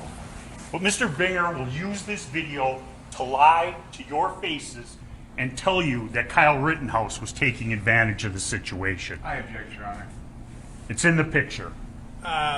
It's argument. Ladies and gentlemen, this case is not a game. It is my client's life. We don't play fast and loose with the facts, pretending that Mr. Rosenbaum was Citizen A #1 guy. He was a bad man. He was there. He was causing trouble. He was a rioter. And my client had to deal with him that night alone. When I say that the truth matters and this is not a game, what do I mean by that? Mr. Binger is the one who put on the Kandiri brothers. The reason he put them on, in spite of what he might say today, is because he wanted you, now 18, soon to be 12 people, to say, gosh, that kid just went to that place and just protected it. He wasn't asked. He was asked. Mr. Kandiri's asked Nick. Nick got a group of people to go down there. The people from West Bend came. Provocation, another thing. Think back on November 2nd, when this case started. Did you hear one word out of Mr. Binger's mouth about provocation? You didn't, because it was never said. But when his case explodes in his face, now he comes out with provocation. That was opening. And most importantly, in opening, quoting from Mr. Binger's first paragraph of his opening statement on November 2nd, 2021. This occurred after the defendant chased down Mr. Rosenbaum and confronted him while yielding an AR-14. Ladies and gentlemen, you've seen the videos. Mr. Rosenbaum sees, and I'll show you the video in my closing argument. You'll see Mr. Rosenbaum take off when he sees my client coming along with the Zeminskis to set up the ambush of my client. Provocation? I don't think so. The things that I've just pointed out to you, why is that a problem? Because 1, he's lying. 2, he's misrepresenting. Or he wasn't prepared when he started this trial, and his closing argument has been a change to try and fit what has come out. Remember how when he was talking, there's no proof that the Rosenbaum and Zeminski knew each other? Maybe they didn't know each other that night, but they were together throughout the night. You see them together in pictures wreaking havoc in this city. And now we have the magic pixel camera that brings forth his provocation. I'm going to go through the charges and we'll talk about each one of them. Then I'll go through the witnesses, and hopefully I'll bring it home in an honest and forthright fashion.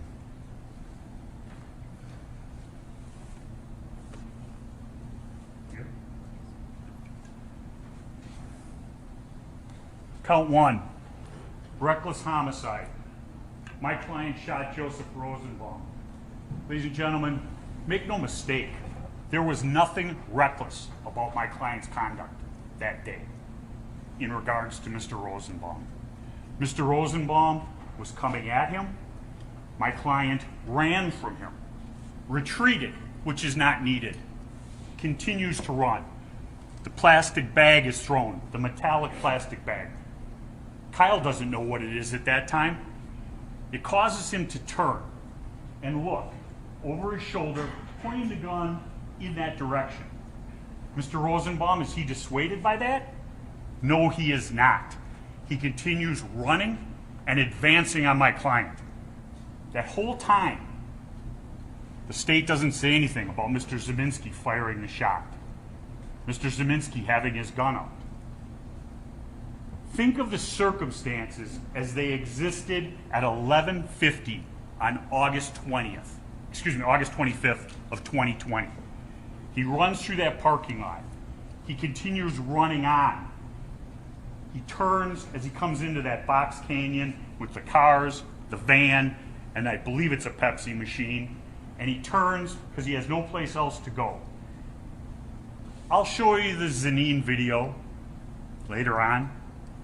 What's important about the Zanin video, you see that mob of people destroying the cars at Car Source 3, which Mr. Binger doesn't want my client to go and try to protect, even though he was asked by those individuals to protect that property. Nick Smith called him, hey, they're bashing up the cars and starting fires. Go down there. He goes down there. He has as much right to go there as anybody else in the city of Kenosha and be unmolested by the likes of Joseph Rosenbaum, Kelly, and Joshua Zeminski. And Mr. Binger says, oh, we'll get the Zeminskis later. Well, ladies and gentlemen, last time I checked, this is still United States of America, and he has the burden of proof. If he wants you guys to believe that my client pointed a gun at him, call the Zeminskis. Put him on the witness stand, ask him questions, and let me or Mr. Sharafasi cross-examine him. That's how we do things in a court of law, but not in Mr. Binger's court. He says, I'm blaming the victim. As a defense lawyer, I might get accused of that more than some other people. Ladies and gentlemen, Mr. Rosenbaum was shot because he was chasing my client and going to kill him, take his gun, and carry out the threats he made. And Mr. Binger wants to make a big hullabaloo about the shot in the back. Remember his opening statement. He shot him in the back. And that's why I'm sitting here in front of the jury like this. Did he shoot him here? Did he shoot him there? Because of the way the bullet went in and where the bullet ended up in the hip, you know full well that the individual, and I asked the doctor, is on a horizontal plane. What is that horizontal plane consistent of? Somebody leaping, lunging at my client. And we know how close Mr. Rosenbaum was to my client. The furthest he could have been when it started, the first shot, 4 feet with the stipling. We know that his hand was on the gun. Mr. Binger wants you to believe that that was just happenstance and accident. Come on, people. Physical evidence does not lie. Use your common sense and good judgment. He talks about Mr. Rosenbaum just somehow ending up down at the riots. Remember that? Mr. Rosenbaum, according to the testimony, walked from the bus center 4 miles out to Ms. Swartz's house, and then he couldn't stay there for some reason, and 4 miles all the way back. That's not just ending up. That's going someplace with a purpose, and throughout the night you saw his purpose. And there was more than one piece of testimony about Mr. Rosenbaum, whether it was a hospital or whether or not it was a jail. Remember that? And there was testimony regarding his medication. Ms. Swartz said we couldn't get medication because the Walgreens were all boarded up. She said, the hospital said, they gave him his medication. So whatever facility gave him his medication.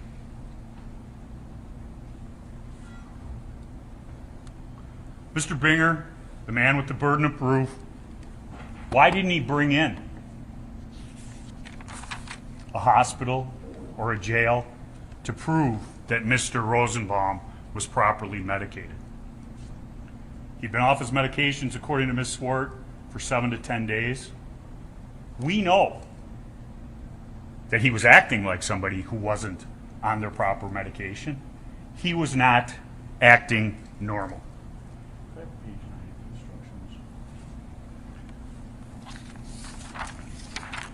Next.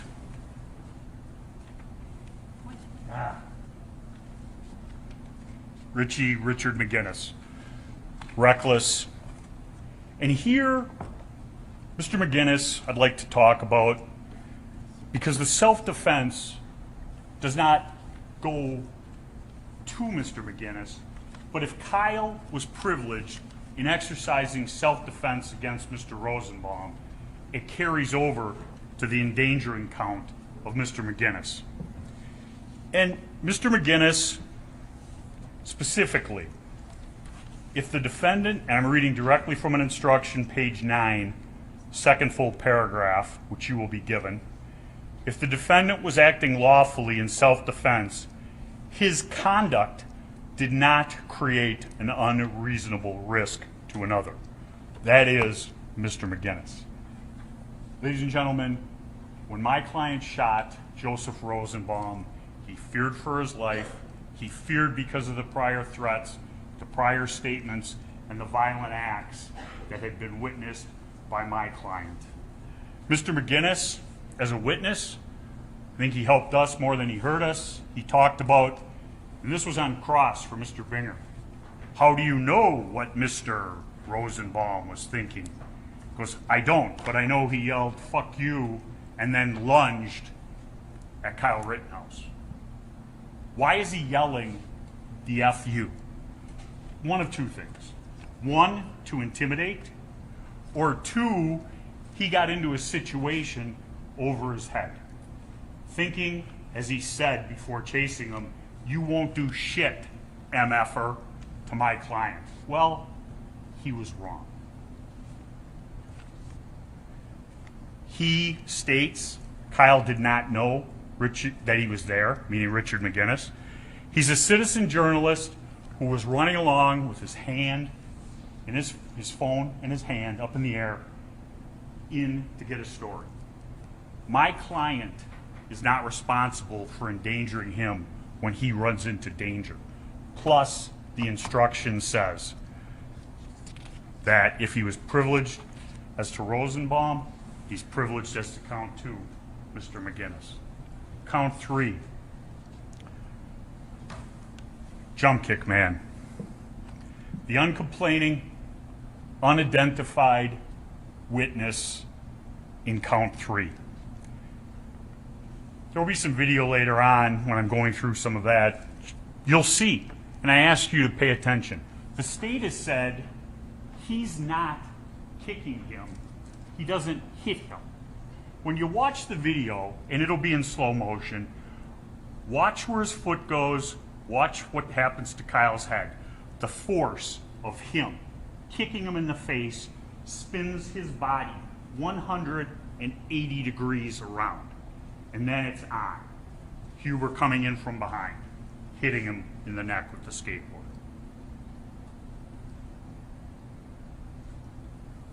Ladies and gentlemen, what you see throughout event number 2, and this is the beginning of it, is individuals working in a mob.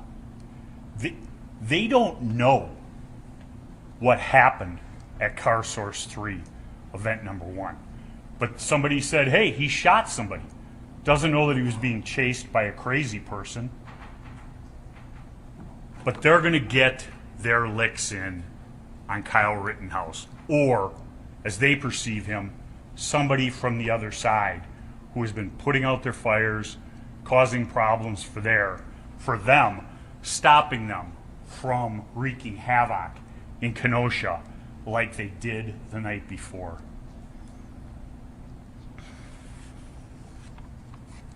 And ladies and gentlemen, the standard is likely to cause death or great bodily harm.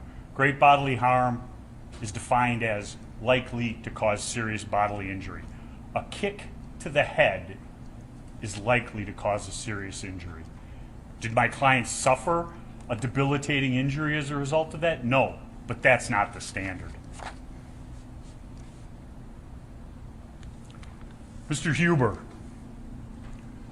he's a rioter, pushing a dumpster lit on fire, going to the barricades to pick up pepper balls, throw them back, pointing his middle finger at the police. He's assisting Rosenbaum at the gas station, hits Rittenhouse 2 times with the skateboard, and attempts to disarm him. You'll see it all in the slow motion video later on. And Kyle Rittenhouse is running away from Anthony Huber. The state wants to call my client an active shooter. And the reason they want to do that is because of the loaded connotations of that word. Everyone has heard of the theater killings, the school shootings, and things like that. Ask yourself, the definition of an active shooter is somebody with a plan to inflict multiple casualties, usually out of anger or animus towards a group. This case, what caused Kyle Rittenhouse to shoot somebody? Joseph Rosenbaum. He runs after shooting Joseph Rosenbaum for almost 2 blocks before scene number 2. Mr. Binger makes a big thing about Kyle Rittenhouse not staying around Car Source 3 after the shooting. Ladies and gentlemen, if Kyle Rittenhouse had stayed at Car Source 3, all that would have happened is it would have made the police have an easier job, because scene 1 and scene 2 would have been put in the same location. My client ran 2 blocks without shooting at anyone, pointing at anyone, doing anything to try and get away. He tells the individuals he's going to the police, and he's running in that direction when he stopped. He's hit in the head with a hand with a rock in it, knocking his hat off. Mr. Binger says, oh, he just knocked his hat off. I don't think that individual was trying to steal Mr. Rittenhouse's hat. He was trying to take his head off. Who comes in next? Anthony Huber, for the first time. Hits him. Opening statement, Mr. Binger, was he takes a swing at him. Now it's he blocked, because we took the videotape and lightened it up. Huber strikes him in the head and arm the first time. Jump kick man comes in, kicks him in the face, spins his body 180 degrees, and Anthony Huber comes in for the second lick to the shoulder neck area, trying to take his head off. And when he does that, his other hand goes grabbing for the gun, his bare hand onto the gun and pulling it away from Kyle Rittenhouse. Mr. Binger wants Kyle to sit there and hope and pray to God his strap works, and Anthony Huber can't get the gun. We don't know that. We'll never know that, as he's running away from him. A shot as the gun is being separated from his body, and you'll see the butt way far away when the shot is finally fired.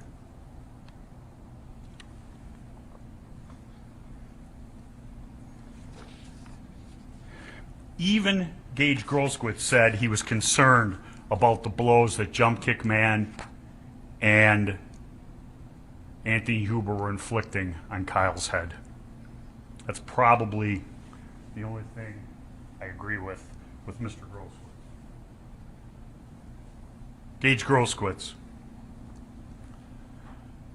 The state must prove beyond a reasonable doubt that what Kyle did under those facts and circumstances was unreasonable, that he was not entitled to self-defense.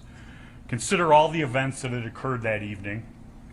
Him being attacked, kicked in the head, hit in the head with a skateboard, other individuals running up on him, and now Mr. Grosskreutz runs up on him.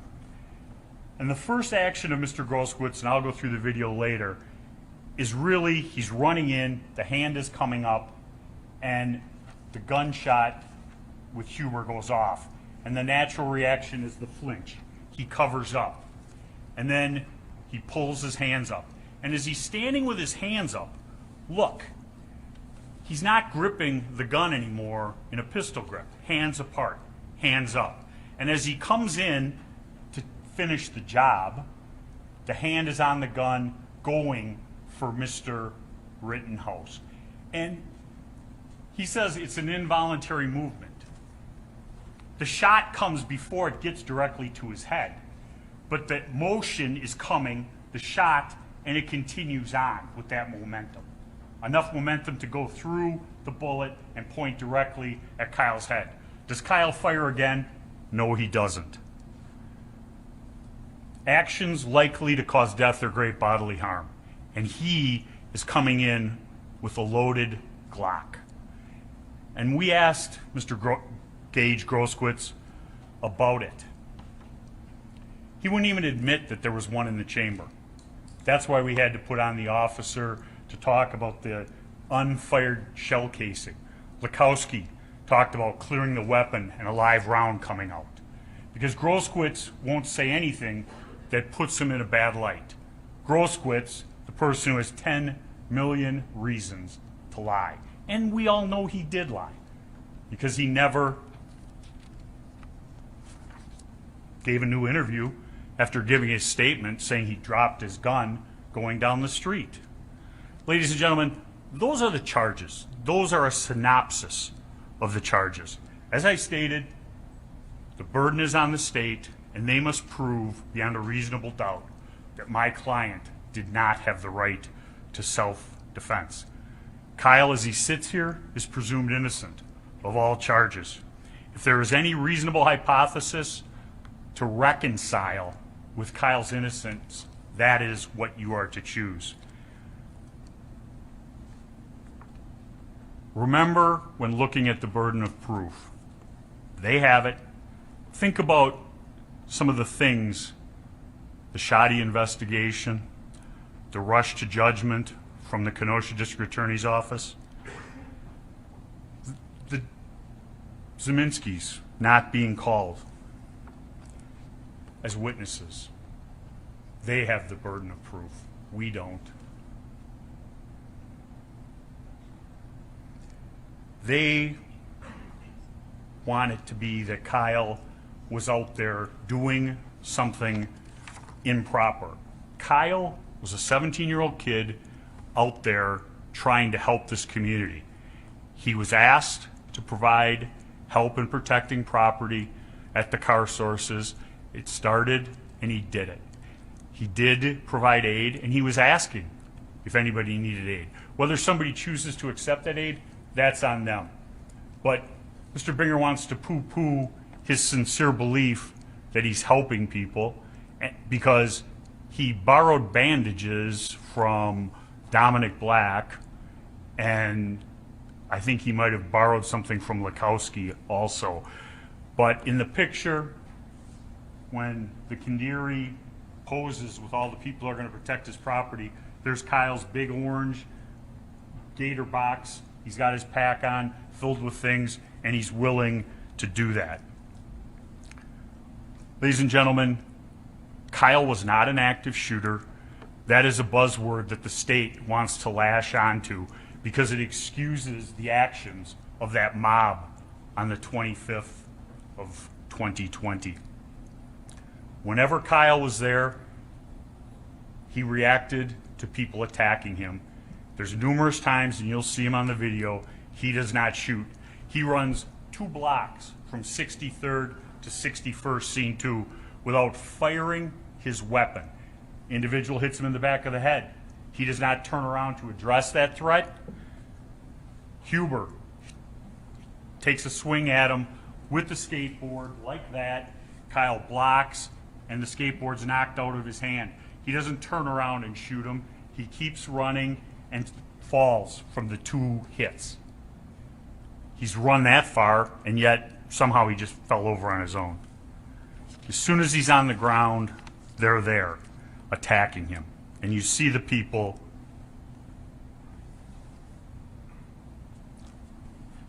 the law of self-defense. You've seen it, you've heard it. Now I'm going to go through the witnesses. Oh. Dominic Black, first witness, charged by Mr. Binger for providing the gun to my client. 2 counts, looking at up to 6 years in prison. His case has been adjourned so that he can help the state. I don't think he helped the state that much. I think he was a pretty truthful witness, all in all. He told them about Kyle there to help people, that they had permission from the Kandiris, that he saw Kyle help the woman with the foot, help the person with the hand. Mr. Binger wants to just say, oh, that doesn't matter. If it wasn't Kyle, it would have been somebody else. The point is, he was there and he did it. There was no pointing by Kyle of any laser sight. There was no ability for Kyle or him to point laser sights at anyone because their guns didn't have the type of optics that did that. He said Kyle was there to help. The only person helping was Kyle. And he can say what he wants about whether or not he let Kyle take the gun or not take the gun. He never told him not to. He went to the location with him. They bought straps at Jelensky's together. He's trying to cover his butt a little bit. The guns were there and they took them. They took the guns, as he said, to deter people attacking them. He saw Kyle at the end, sweating, was in shock, and said that he shot someone, he had to do it. That is Dominic Black. Corey Washington saw the rioters breaking up concrete at the church parking lot, described Rosenbaum as erratic, stated the crowd was suspicious. I don't know what that means. One of the things that I thought was strange was the night before they were burning garbage trucks, but they only burnt the old ones. I think that tells you something about his point of view, that there's a certain amount of property damage that is justified and okay. Kenosha was using those garbage trucks that the rioters lit on fire. And nothing regarding property destruction was going to do anything to help Jacob Blake. We also learned that Kyle Rittenhouse smokes cigarettes and that he has an affinity for the Dinosaur Museum. Detective Howard, ladies and gentlemen, Detective Howard's testimony and Detective Antaramian's testimony is the stuff of what reasonable doubt is made of. 2 detectives, both lead officers on this case. They've sat through every minute of this trial, and their opinions of the actions of Mr. Rosenbaum from testimony, videos, couldn't be more diametrically opposed. Detective Howard, on cross-examination, knew that the guy was hiding in the car and jumped out from behind the car and began chasing Kyle Rittenhouse. Oh boy, that's not good for the state's case. So there's the old chit-chat between Mr. Howard and Mr. Antaramian and the prosecutors after, and all of a sudden we've come up with the new theory. And you heard the new theory, that he raised the gun and that's what's on the video. Could I have the firearm, please?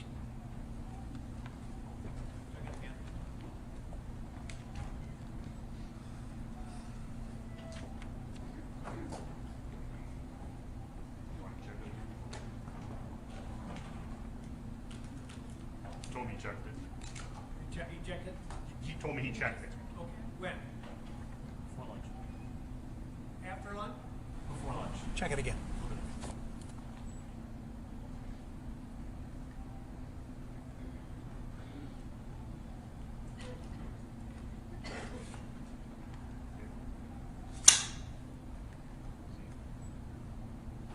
Thank you.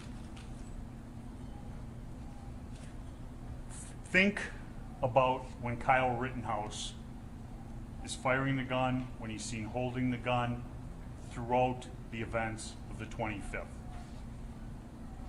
Shouldering the gun, and I'm not going to bring it all the way up to my shoulder, to the right shoulder, which would be a stance like this. The reason I objected in his closing argument is because that's not the way he was standing. If he's standing like this is right-handed, pointing the gun this way, up at the ready, his back would be to the drone footage. In the drone footage, you see the arm. It would be somebody having to hold the gun left-handed. This is a right-handed firearm. If this gun is brought up to his face and it is pulled back,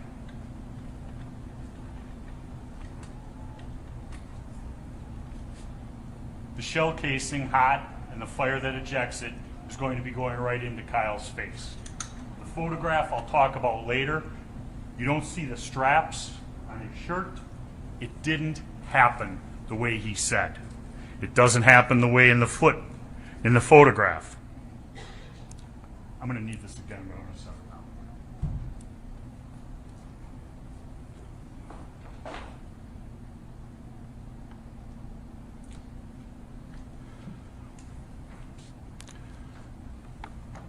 Burden of proof, once again. The telephones, the searching of telephones with search warrants, the subpoenaing of records. I have no problem with that. It's good police work. But when you pick and choose and you make favorites, it's not. My client testified, and I'll say it this way, the detective testified that my client's phone was sent to the FBI. It was unsearchable because of the operating system. The FBI and the federal government had not cracked it yet. We found out about that. We had nothing to hide. Here's the numbers. Search the phone as long as we're given a simultaneous copy. So we have what you have. We can have our experts look at it. They can have their experts look at it. So we know that there isn't anything added or deleted. We did that. We gave that to the state. If we had something to hide, they never would have gotten in that phone. They took the phone, they made a copy, they searched it. Lo and behold, nothing of an incriminating nature in it, nothing militia, white supremacist, any of that. Gage Groskowitz, different story. They had a valid search warrant for it. The only search warrant that these guys have never not executed when it's sitting right in front of them. Not just that, but Mr. Groskowitz could have consented to them going in the phone. If he has nothing to hide, why not? Why not let them look in the phone? And let's take common sense and judgment one step further. Police officers get search warrants, they execute the search warrant. Sometimes somebody feels as though their rights have been violated, and it gets litigated in a court of law. If it was illegal, the information in that search warrant never comes out in court. If it's legal after a judge has said there were no rights violated, it comes in evidence. What was Mr. Groskowitz afraid of? Why wouldn't the state execute the search warrant, let Mr. Groskowitz and his attorney object, file a motion and say you can't go in my phone? Let the judge decide, not the person who's prosecuting and protecting Mr. Groskowitz. Come on, people. Mr. Groskowitz has 10 million reasons for not wanting somebody to go in his phone.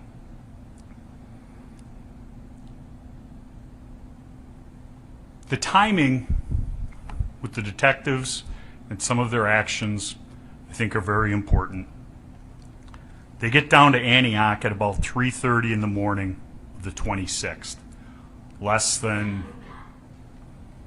4 hours after this happens. By 6 o'clock, 6:30, given the benefit of the doubt, Kyle Rittenhouse is under arrest for first-degree murder. There's not been any autopsy done. There haven't been any witness statements taken. They've got 2 or 3 videos. The bullets, I should say it this way, all of the bullets have not even been picked up from Car Source at this point. But they're willing to make a decision. And were they under pressure? I'm sure they were.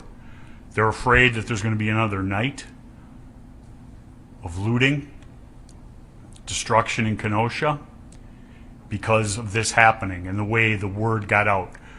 He traveled across state lines. He was here. He brought his AR with him. The AR was here. He was a white supremacist looking for trouble. Nothing. Nothing. That's why, ladies and gentlemen, when we picked you guys as jurors, we asked you if you could decide based upon the evidence that happens in the courtroom. Not what you'd heard before, not all of the lies and untruths that have been put out in the media. I heard one guy say, my client discharged the gun 60 times. Ladies and gentlemen, what's happening in court is what you decide the truth on. He was charged on the 27th. Still, they didn't have the information, the autopsy's final, anything like that. Ladies and gentlemen, this has been a rush to judgment. Richie McGinnis, I talked about earlier, citizen journalists. Mr. Binger talked about him seeing guns. But remember the cross of Mr. McGinnis. Guns are not legal in Portland, Washington, or D.C. or New York. They're not allowed on the streets. You can be arrested. There are state laws. And ladies and gentlemen, the gun in this case is no longer an issue. Whether or not it was a dangerous weapon as it applies to the charges is. But my client is no longer charged with minor in possession of a firearm. But he needs his AR-15 and the assault weapon and the fear that goes with that to try and bring home an unjust guilty verdict. Ryan Balch had never met Kyle Rittenhouse before the evening hours of the 25th, has never spoken to him or known him after. And yet the state wants you to believe he made up something about a threat to kill. Why? What's in it for him?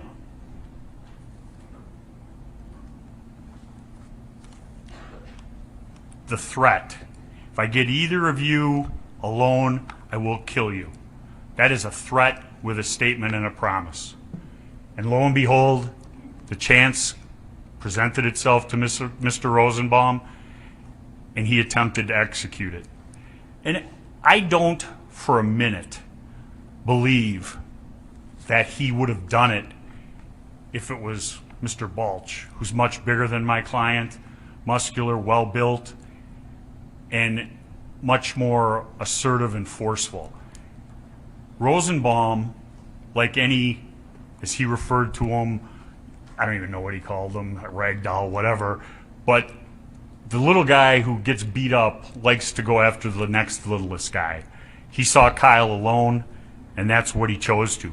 Or he could have been mistaken and thinking it was the other person at the ultimate that he went after and had to be held back. They were dressed very similarly, baseball caps, mask, and the only difference was the difference between shorts and a long pants. I can't answer that. Mr. Rosenbaum at this point, I guess, can't either.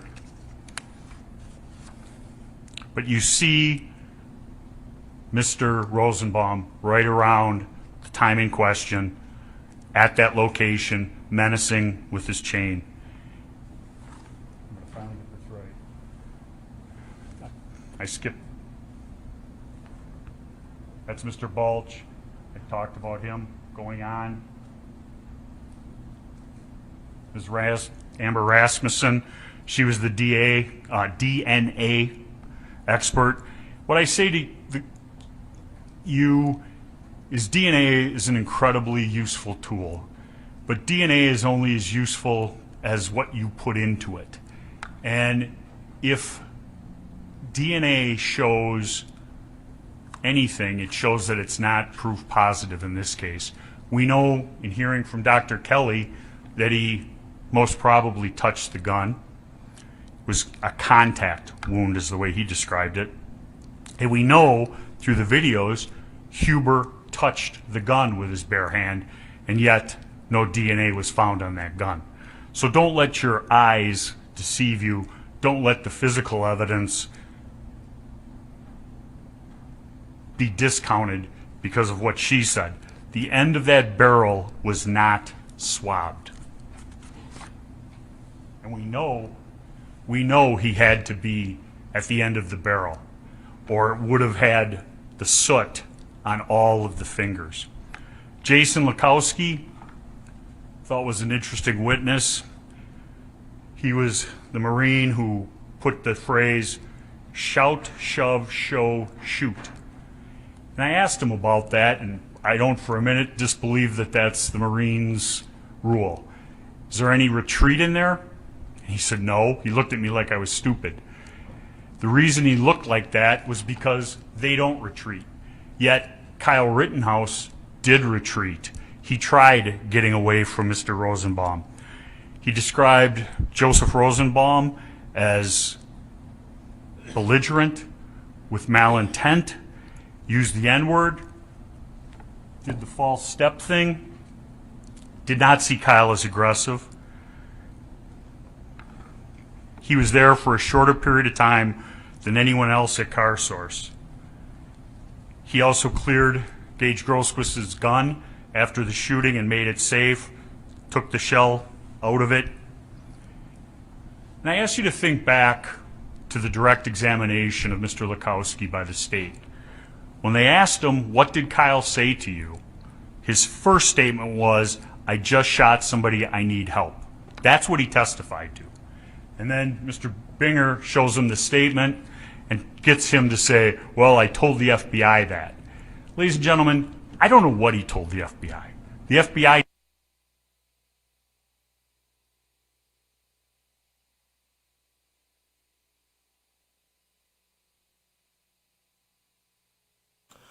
Okay, hold on. I don't know what happened. Hold on. Hold on. I think they're having some technical difficulties. Hold on a second, guys. Let me check again.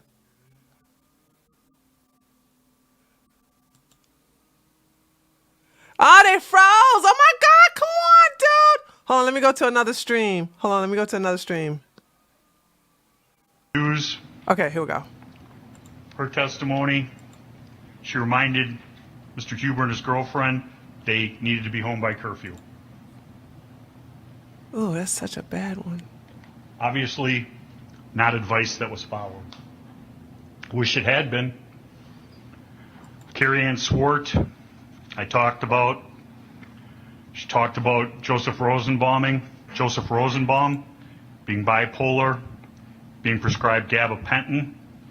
He had to leave her house that night after walking 4 miles, taking about an hour, and then walking another 4 miles back to downtown where the riots were going on, where he could involve himself fully. Her story contradicts Nathan DeBrune. I just got out when he said, I just got out of jail and I'm not afraid to go back. He'd been off his meds for the week prior.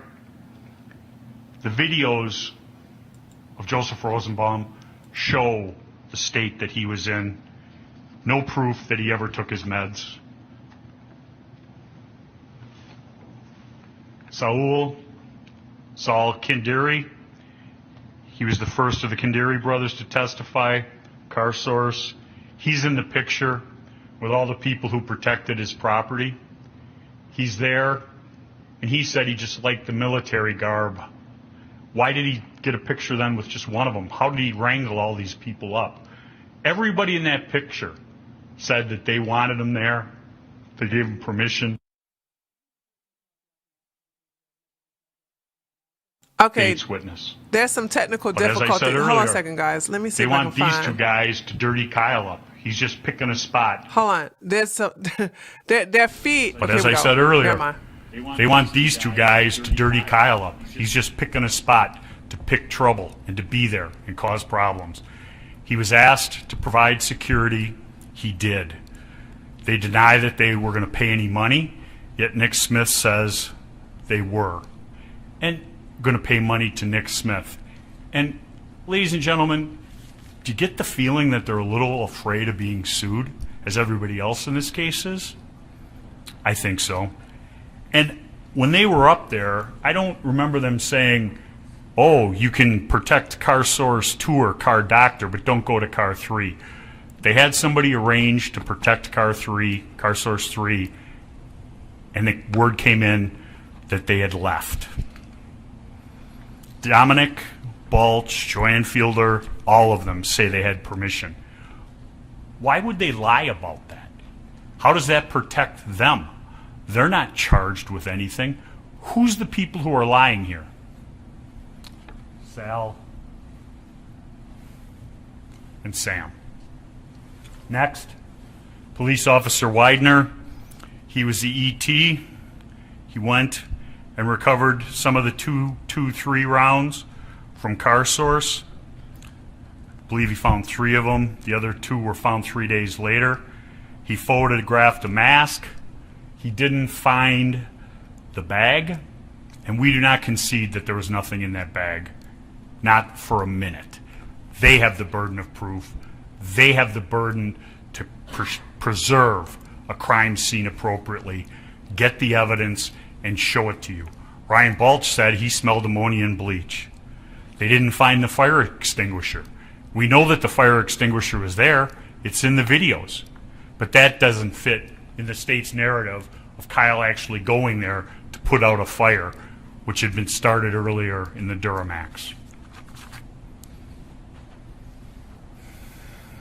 Officer Van Wee recovered the last 2 shell casings. Strike that. I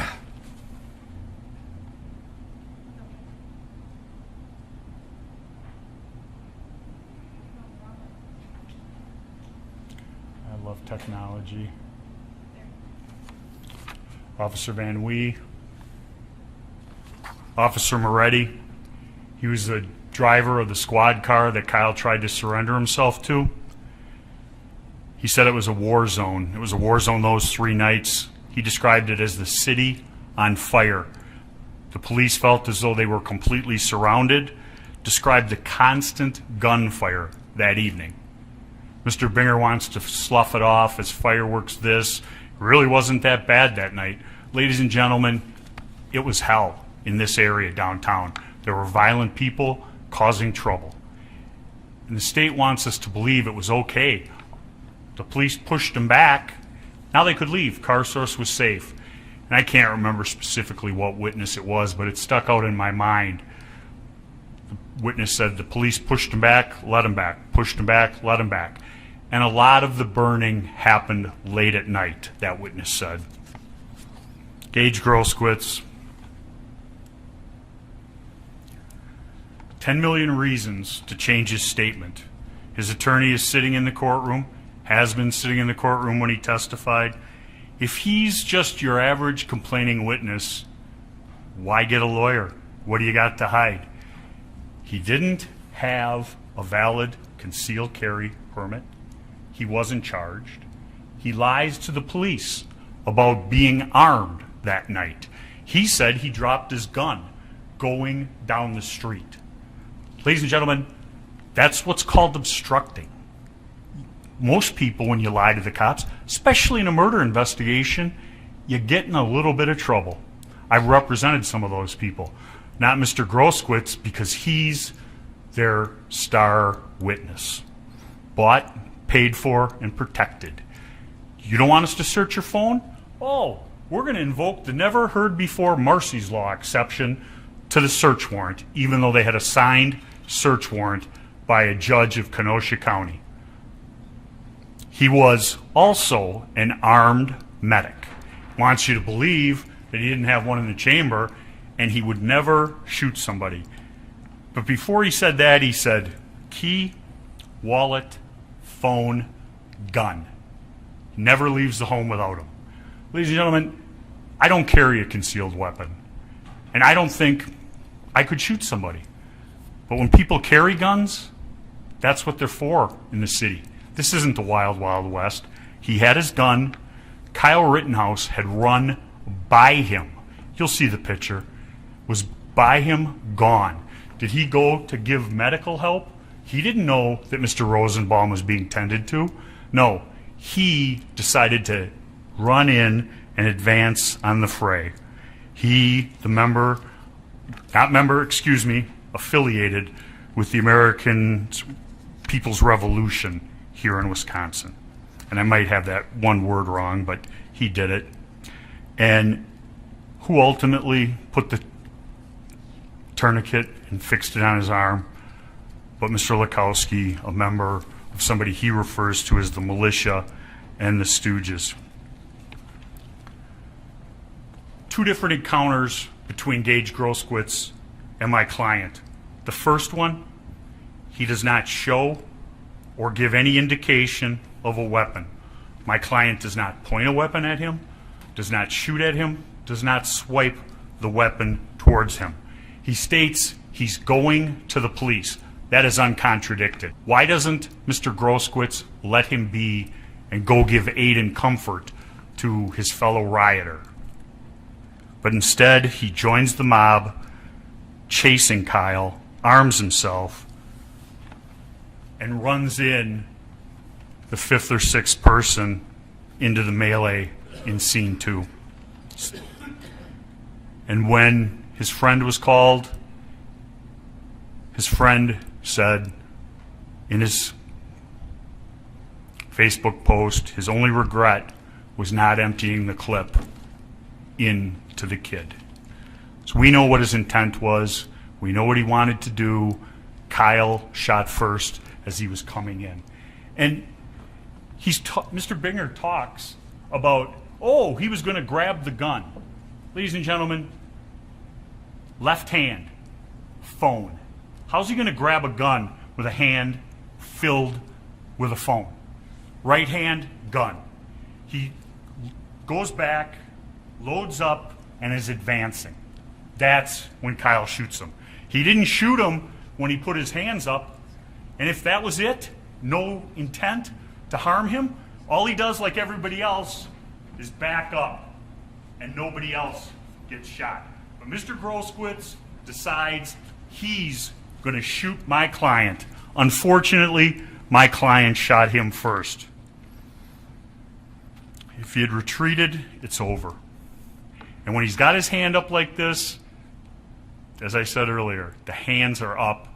It's not gripping the gun, it's loose. But when he goes in like this, the pistol grip is tight.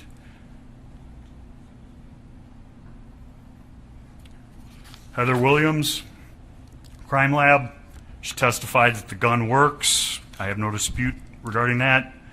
Detective Krieger, he was in the passenger seat of Moretti's car, pepper sprayed, did not get his ID, didn't ask him about the gun, just told him to go home.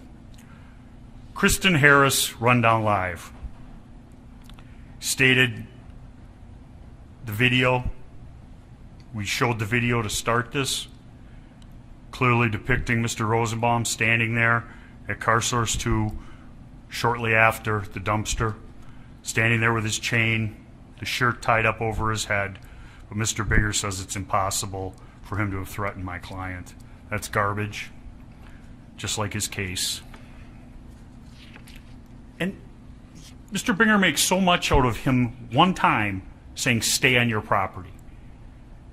My client has as much right to go anywhere in downtown Kenosha as anyone else.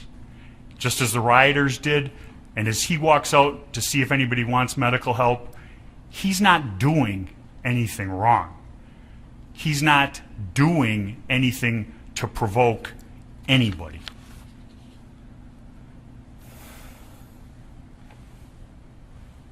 Detective Antaramian, the juxtaposition of him and Howard, as I said, he is the one who talks about what he sees in the video, totally different. As you see, why did Mr. Rosenbaum go behind that car, 2 cars over from the Zeminskis? What was he doing over there? Why was he doing over there? And why does he come out as soon as Kyle comes down the road? Because they were going to ambush him. They had set it up, and I'll show you the video.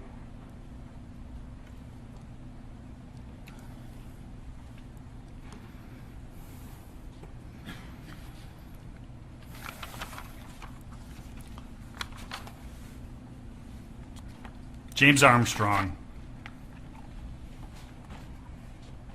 The only thing I can say about James Armstrong is, okay, that's interesting.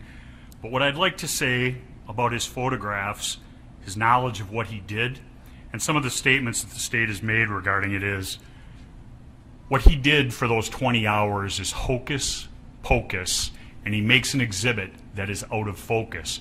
And that's what the state is relying. The picture does not make sense. As I showed earlier, it has Kyle shouldering the gun in the left shoulder. If he has it in the left shoulder, his back would be to the drone. The drone is moving around, and that changes the focal point. He's right-handed, that's where it goes. You'd see the crosses across his chest. But no, they need him to have somehow pointed a gun at the Zeminskis. I don't for a minute concede he did, but we know that Mr. Zeminski has been armed all evening.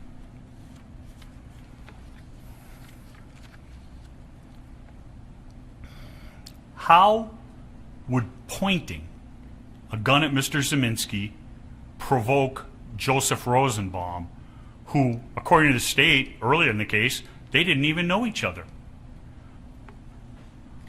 But I think they had to run away from that because there's so many pictures of them together. Mr. Armstrong's photograph, testimony, it took 3 days and 20 hours worth of work to come up with that picture.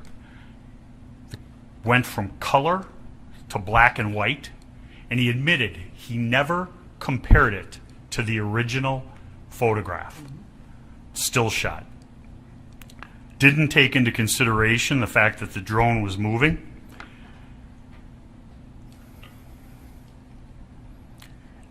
The word peer-reviewed, state has said.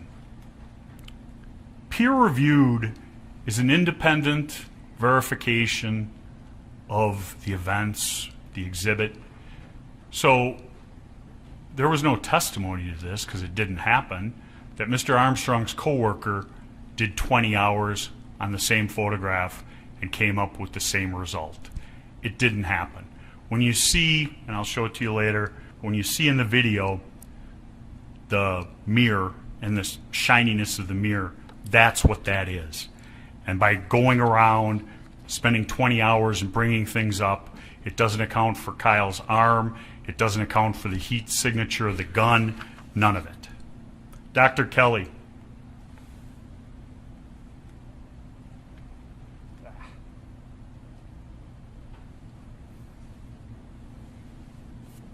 Personally, my favorite witness, because physical evidence doesn't lie.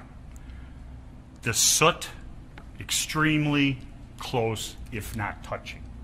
The location of the soot, I had him circle it on the exhibit.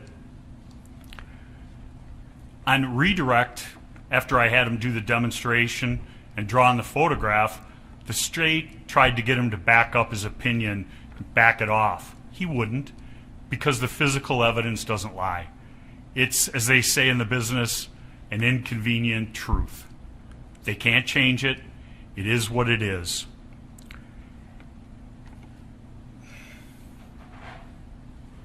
That's the demonstration that happened in front of you, the gun, and the hand. And if the individual's coming straight at it, the barrel of the gun, it would go through the hand like this.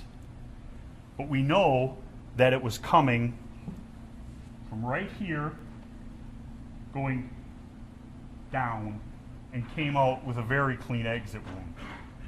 No soot here at all. So we know that the gun can't be here.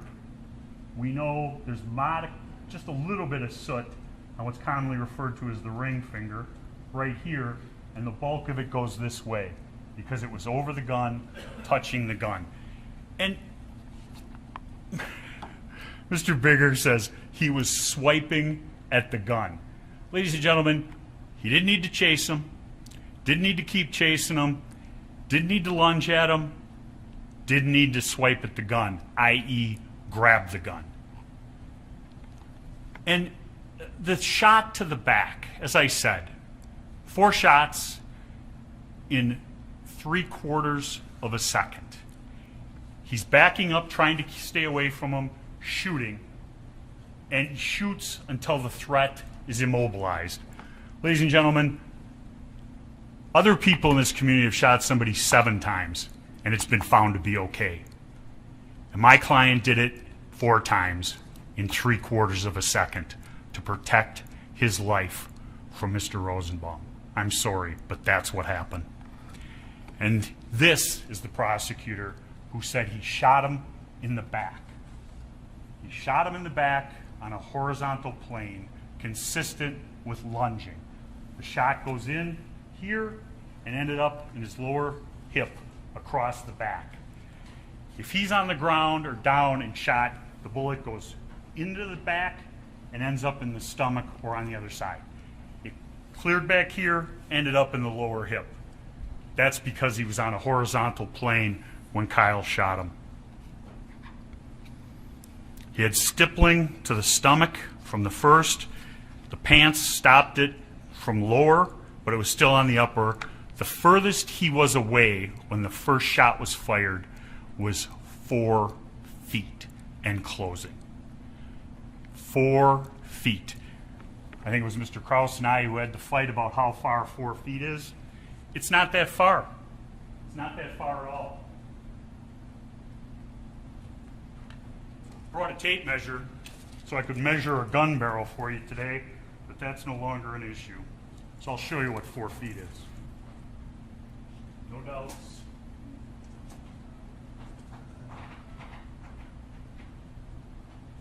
From the edge of the jury box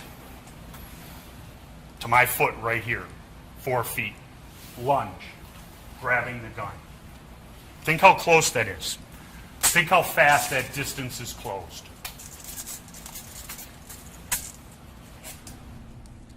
What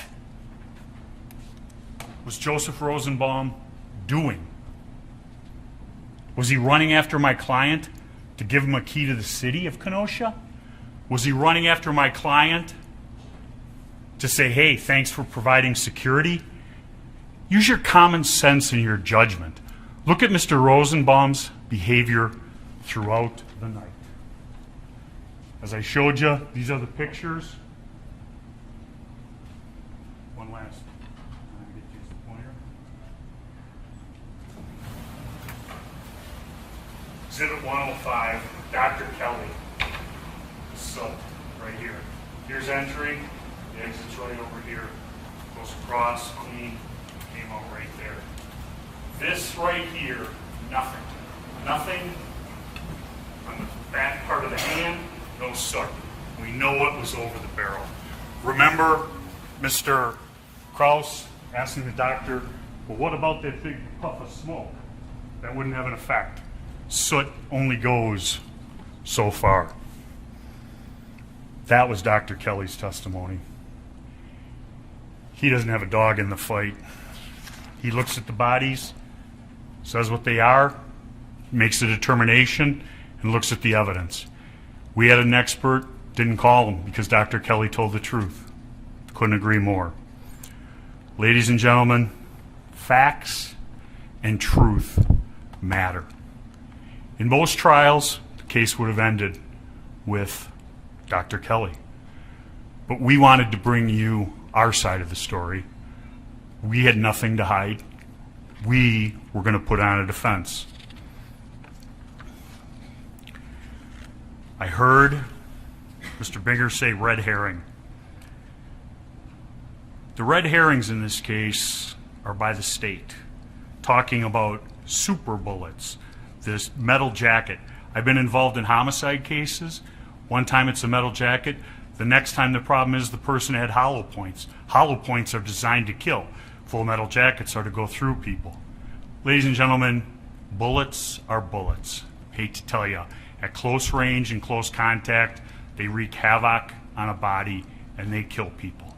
No dispute. Wants to keep pointing at the militia, the militia, the militia. He knows Kyle's not a member of the militia. He has no evidence that he is. They went to the websites. They went to TikTok. They went all of that. All they can do is put up a little thing of a 17-year-old kid from his TikTok trying to be famous.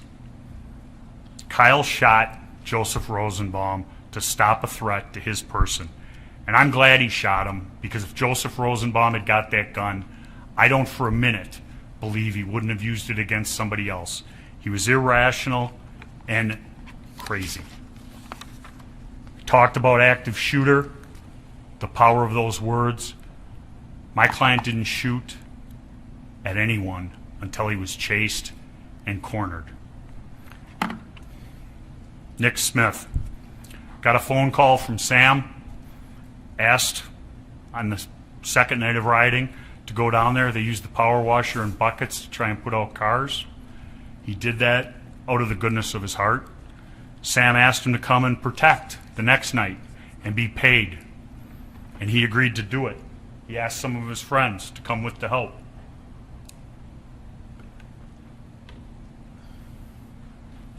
Kyle, Dominic Black, talked about another father and a son, and then the people from West Bend showed up. He said that when they first saw Sam on the 25th, Sam gave him a hug and thanked him for protecting his property. He was on the roof when it was chemical bomb. He knew that Sam was grateful for their presence, but he also knew that people on the ground needed weapons. He heard Kyle when Kyle came back saying, "I had to shoot." Body armor. I don't know why the Grays Lake Cadet Program gives people body armor. Don't know. My client had it. And if he wanted to be an active shooter, as Mr. Binger wants to portray him, why would he give up his body armor? Nick Smith wanted body armor. He goes, "Here, Nick, use mine. I'm going to be doing medical." Helping other people. You see him do it throughout. He gave Nick his body armor. Why would somebody give up their body armor if they're going to go out looking for trouble, seeking confrontation? Doesn't make sense. Joanne Fielder, she described Joseph Rosenbaum wearing a red shirt with a green earring. She described yellow pants, who I'll get to later. She stated Joseph Rosenbaum yelled he was going to kill us MFers and cut their hearts out. JR's arm goes up, and within seconds, they're tearing up from a gas bomb. She couldn't say for sure that she saw him throw it, but obviously that's the circumstantial evidence in her belief. She never saw Kyle act inappropriately with anybody, point a weapon at anybody. The size of the weapon might change, but it doesn't change what it can do. Presence speaks volume. It's a deterrent, and they've been pelted all night long with rocks. She was aware that they had consent to be where they are. Nathan DeBrune. Interesting witness. He was out there taking photographs on the nights in question, more importantly the 25th. He filmed the destruction of this community, uptown, downtown. And the ATF and the FBI found out about his videos, his still photography, which I think was incredible. They wanted it. And what did he do? Didn't ask for money. He gave it to him. He sat down with the detective and gave a full interview, showed him the photographs, talked about Mr. Rosenbaum and all the problems he was causing that night, the things he was doing. And that's within less than a month after this. He'd never met Kyle Rittenhouse, didn't know Kyle Rittenhouse, but he had a feeling about what happened that night. And he said if there was trouble, Mr. Rosenbaum was there. I don't think any truer words have ever been repeated. Did he have a lawyer when he met with Detective Howard? No, he didn't. When did he get a lawyer? Remember? After he met with Mr. Kraus and Mr. Binger. Mr. Binger, the person who's made it his personal goal of putting my client's head on his wall. Ladies and gentlemen, that's what it did. And it means he's been cutting corners. And Nathan DeBruin said, after meeting with Mr. Binger, I was very uncomfortable. He tried to put words in my mouth. And he had to go and hire a lawyer to protect him. First, it was show him the videos and then ask him the questions, trying to put words in his mouth. He didn't want that to happen. He wanted to be able to tell his story of what he knew, what he did. He talked about Zeminski, the photographs of all the conduct that Zeminski had done that night, and I'll show you some of them. The photos have a timestamp on them, and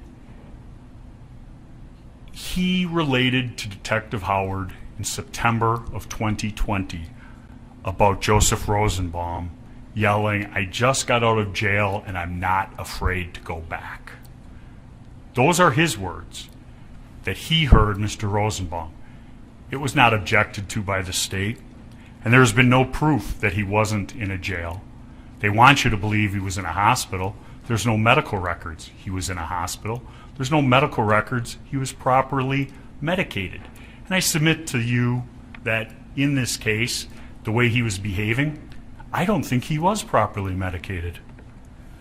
There's pictures of him with the trailer fires, the chains, starting numerous dumpster fires. I submit that he was with the Zeminskis on many of the occasions, and he was emboldened by Mr. Zeminski because Mr. Zeminski was always brandishing his firearm. We saw Joseph Rosenbaum taking the chains. He chose to come down and riot, and that's what he did. Nathan DeBruin chronicled that. Why did he chronicle it? Because it's not very interesting if you take a picture of a protester who's just standing there, but Mr. Rosenbaum was involved in all these different things, and I'll show you those pictures. Lucas Zanin, Kenosha County resident. Every now and again he goes down to Texas in the winter.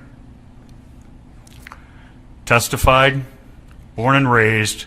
He stated he had empathy for the small businesses of Kenosha, did not want them looted, did not want them burned.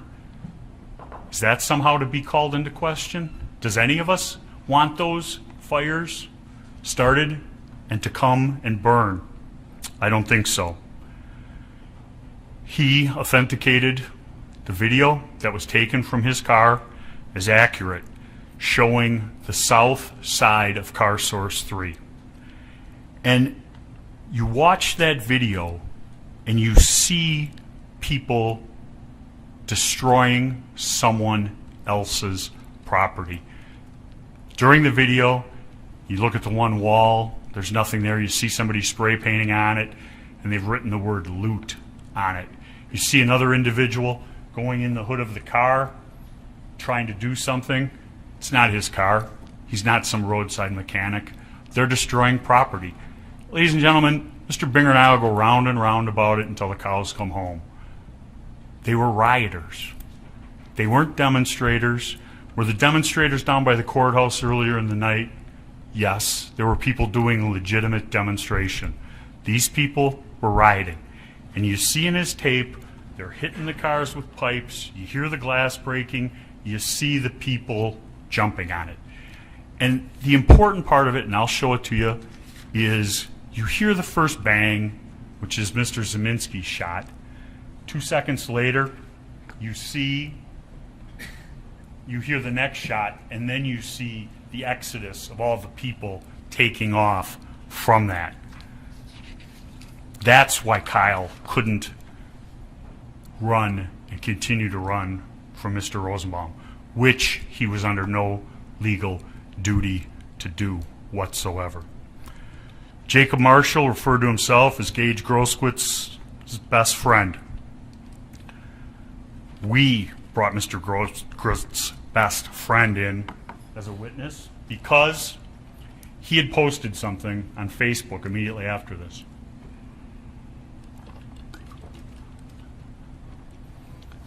He testified he couldn't find Gage Groskitz because he was under an anonymous name at the hospital.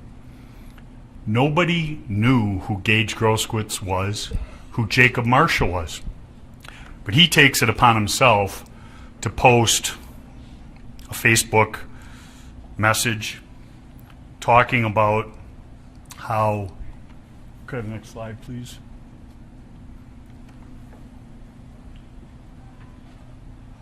I just talked to Gage. To his only regret was not killing the kid and hesitating to pull the gun before emptying the entire mag on him. Coward. Here's a picture of them hugging each other at the hospital. And this is posted. Ladies and gentlemen, why does somebody post something like that? Because that's what his friend told him. And he wanted to get Gage Groskitz's word out. He didn't repost and say, I lied.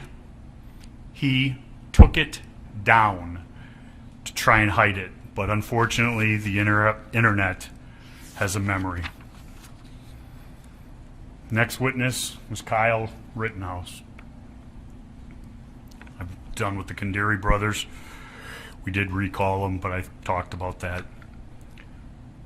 Kyle Rittenhouse did not have to take the witness stand to tell his story. It was told through video.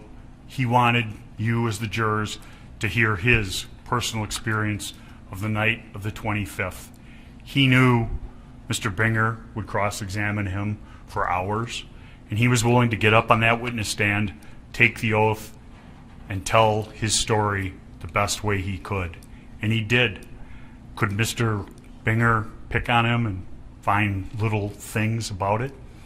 A little bit. Did he damage his credibility? I don't think so. Getting to Mr. Yellow Pants, which he's been talked about. Mr. Binger talks about, he says with sarcasm.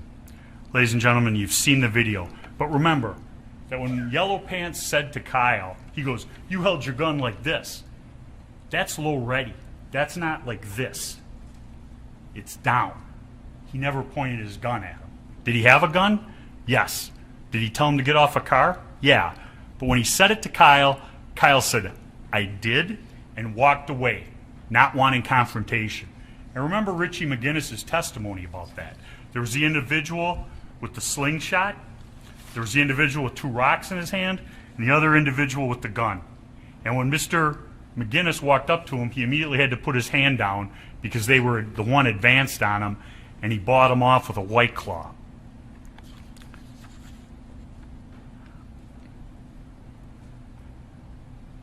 My client, when this happened, was 17 years old. His actions are to be judged as a 17-year-old, not by Mr. Binger's standards, but by that of a 17-year-old. And Mr. McGinnis said he didn't appreciate the way people looked at him.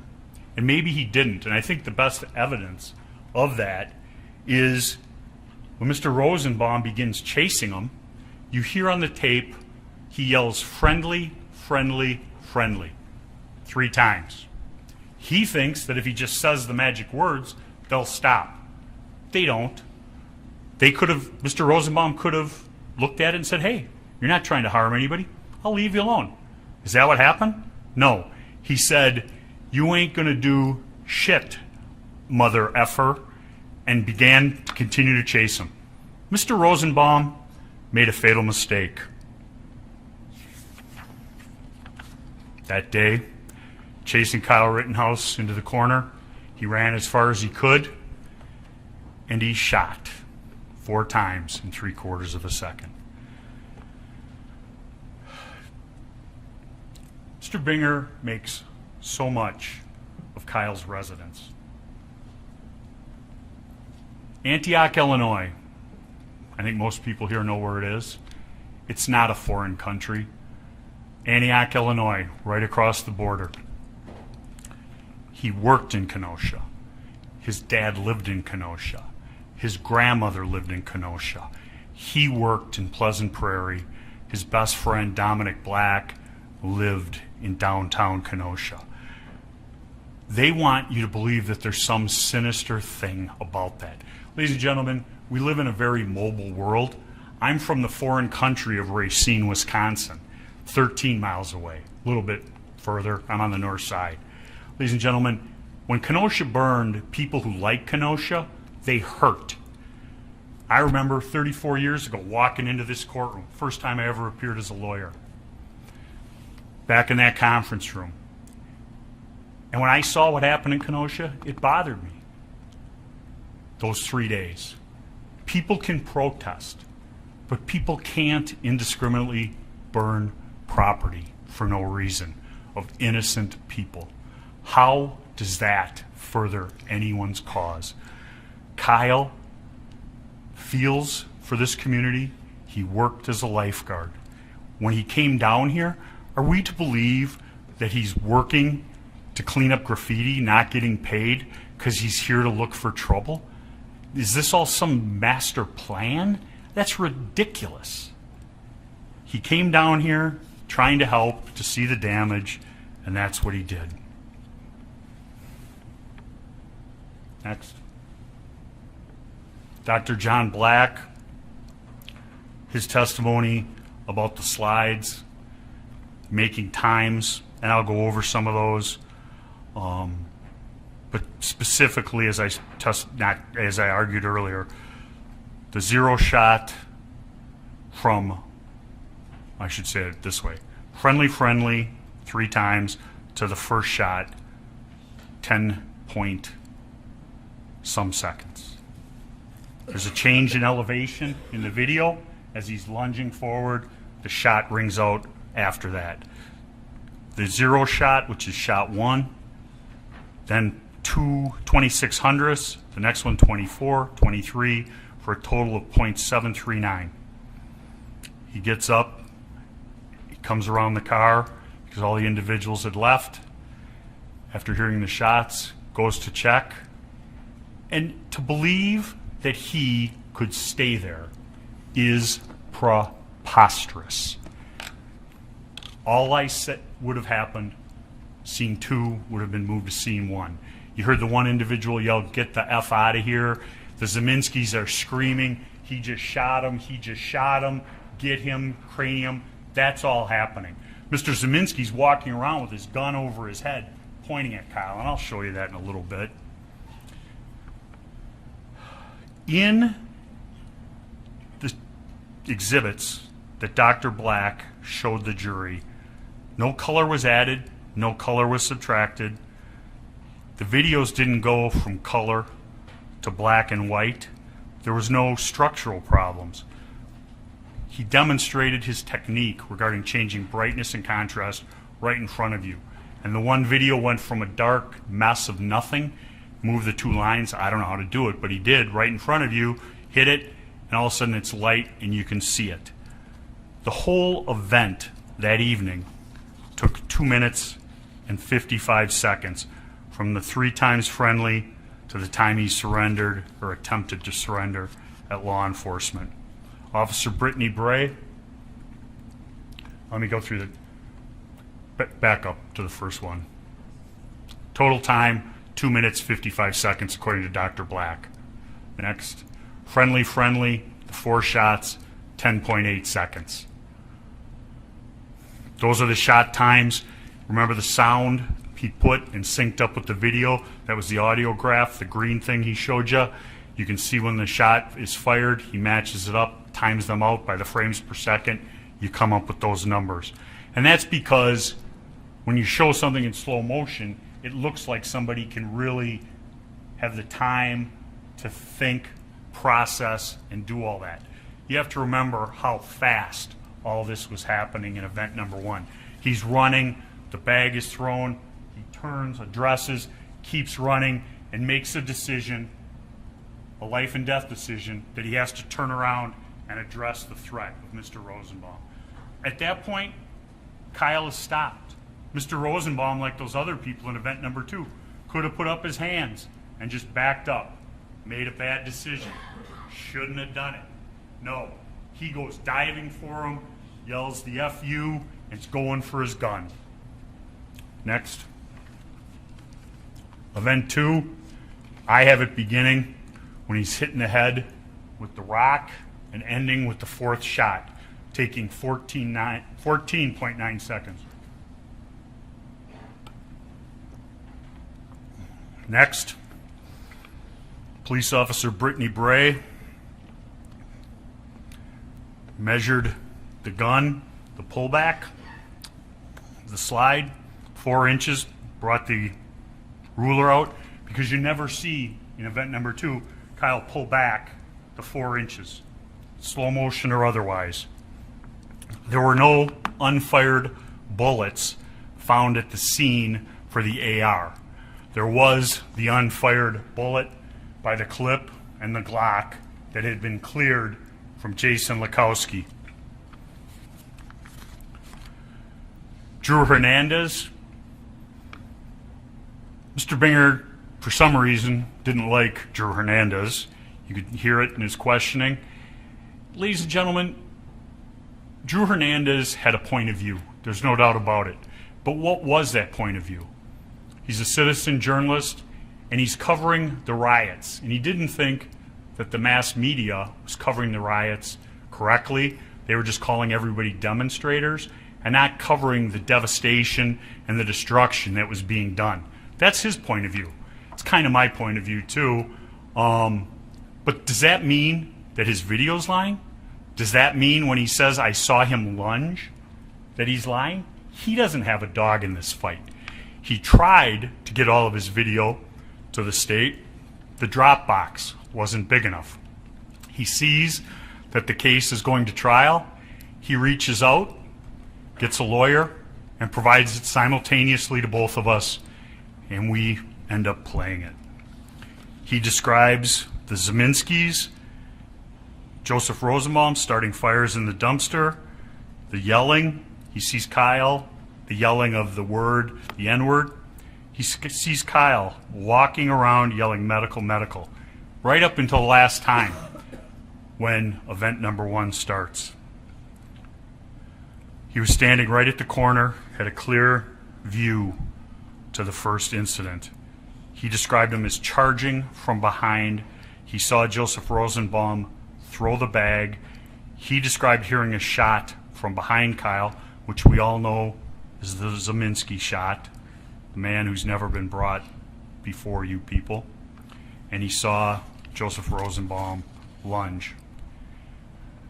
Ladies and gentlemen, you sat through almost 10 days of testimony. You've heard the openings, most of the closings, and I have yet to hear Mr. Binger explain why Joseph Rosenbaum had the right to chase my client. To me, if I didn't know better, I would think he's a whiny defense lawyer. Everybody's out to get me. Everybody's lying. I'm the one who's bringing forth the truth. Ladies and gentlemen, the videos show the truth. The videos show the actions of Joseph Rosenbaum. Balch is lying. Fiedler's lying. Lakowski's lying. Richie is lying. Dale DeBruin, he's really lying because he's imputing my character. Nathan DeBruin, excuse me. Hernandez, he's lying because he's a right-wing journalist. All 6 of them are lying. And then, I forgot, Detective Howard, he's lying too, because he could see through the videos. He could see that Rosenbaum came out from hiding behind the car after my client passed the Duramax. Rush to judgment?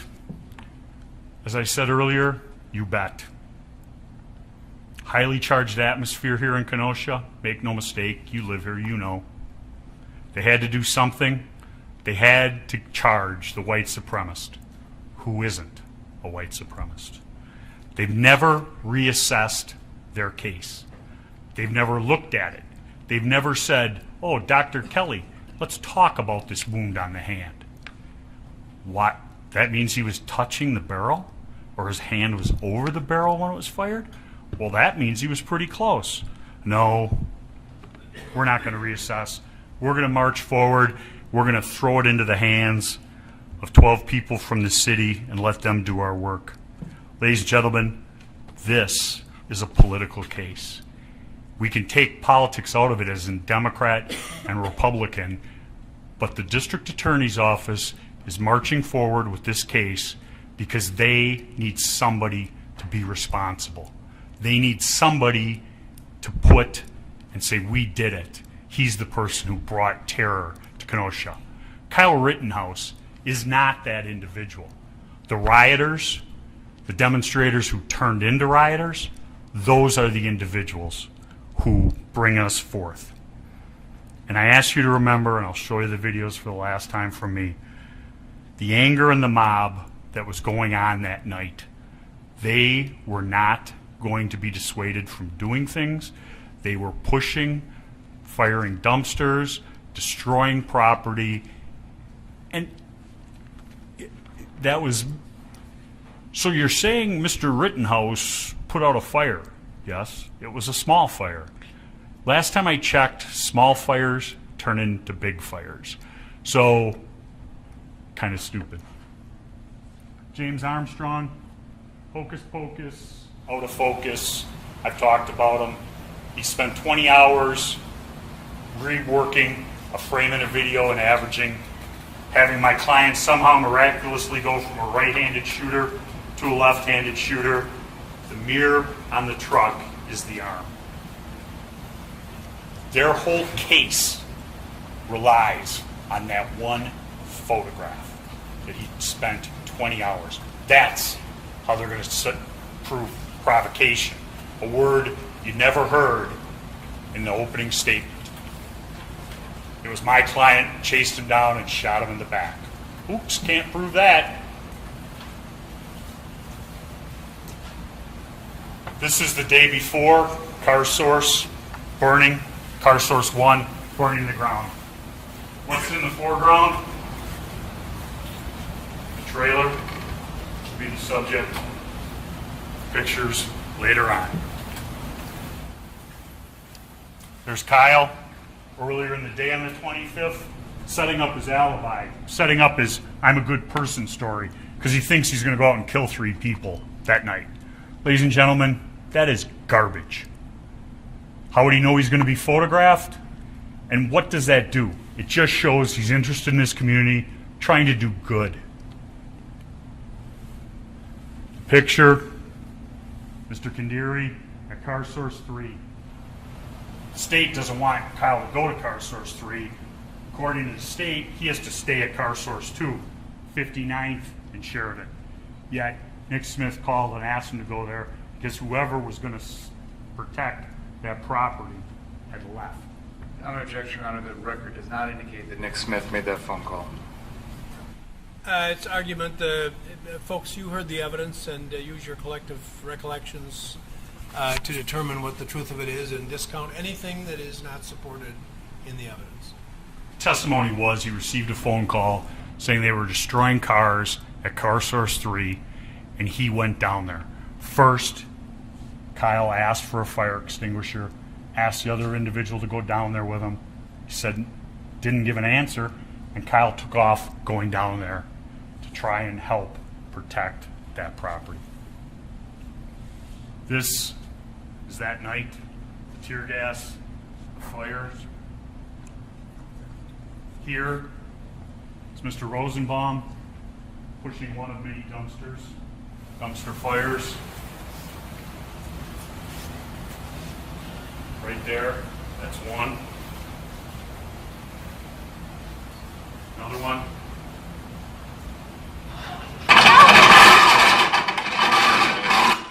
Stop.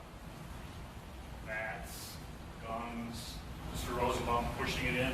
Either the gas station or Drew Hernandez. Police vehicles right down here. They're trying to push it to him. I apologize. They're trying to push the dumpster down to the line of police or to the gas station.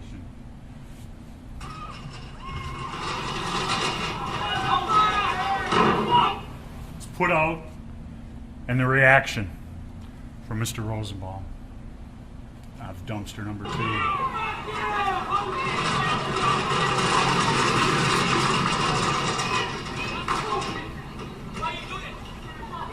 You hear the voice? Why you do that?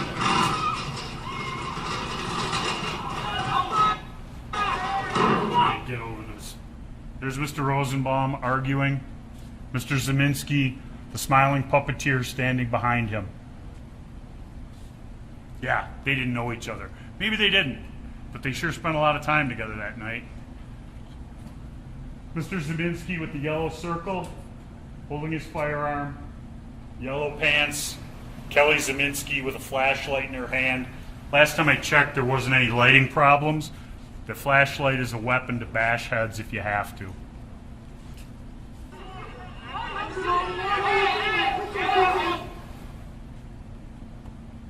Many people with AR-15s, not one person with an AR-15. That's the difference between this, the Ultimate Gas Station, fracas, and what happened down at Car Source 3. Kyle Rittenhouse was alone. He had been taken away from the herd, and Mr. Rosenbaum and Mr. Zeminski were going to get him. Movement. Mr. Rosenbaum and his bag. He's not dissuaded by the people. He's going right at them.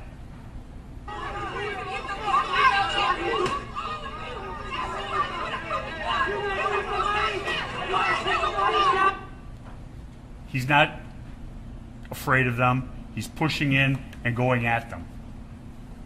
He's not afraid of a gun. Yelling. Shoot me, N-word. Shoot me, N-word. Mr. Zeminski holding his gun down to his side, remembering this is a Black Lives Matter rally, and he's there to support their cause. Yeah, right.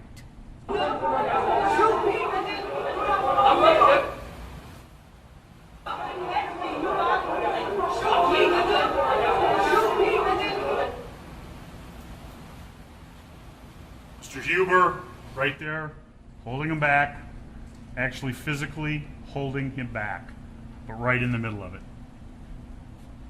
Look at the anger in his face. This here, I'll start it, but I'm going to point it out first. You saw a video earlier, this individual starting the Duramax on fire. Right here, jump kick man.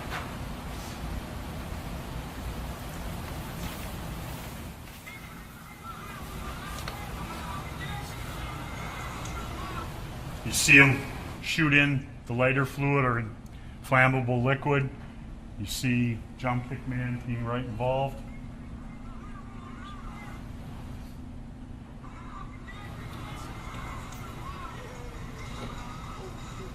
This is the calm Tuesday evening that Mr. Binger is alluding to. Mr. Rosenbaum, this time wearing a blue mask, tipping over the porta potty. It was just a little porta potty. The trailer. The trailer is important because it's the way he arms himself with the chain. Here's Rosenbaum pushing it. If he's just a regular demonstrator or misunderstood, a little bit upset, What does he need a chain for? What does he need a bag? Why didn't he leave it with Ms. Swart? Here, 3 things. The blue circle, his bag, backed up by the fire. Look at that bag. Does that look like there's nothing in it? Look at this. What is that? That's not a water bottle, ladies and gentlemen. I can't tell you what it is, but it's not a water bottle. Look at this. 2 feet of chain on each side. He's got it. Taken, I'm sure, from right here. The toe chain. Jump kick man. Right there, the mask, the white jeans, the black. Look at the boots. Those boots will soon be impacting my client's face.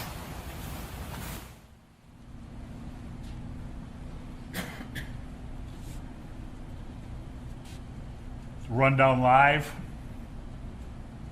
Here, once again, Rosenbaum, Zeminski at the trailer after it's been taken down the street, set up on its side, and started on fire. You can still see one of the chains hanging from the tongue of the trailer. Rundown live. The state showed this video. I started my opening statement with it. I was going to show you where Mr. Rosenbaum is. I've already done it. Don't need to waste your time. How do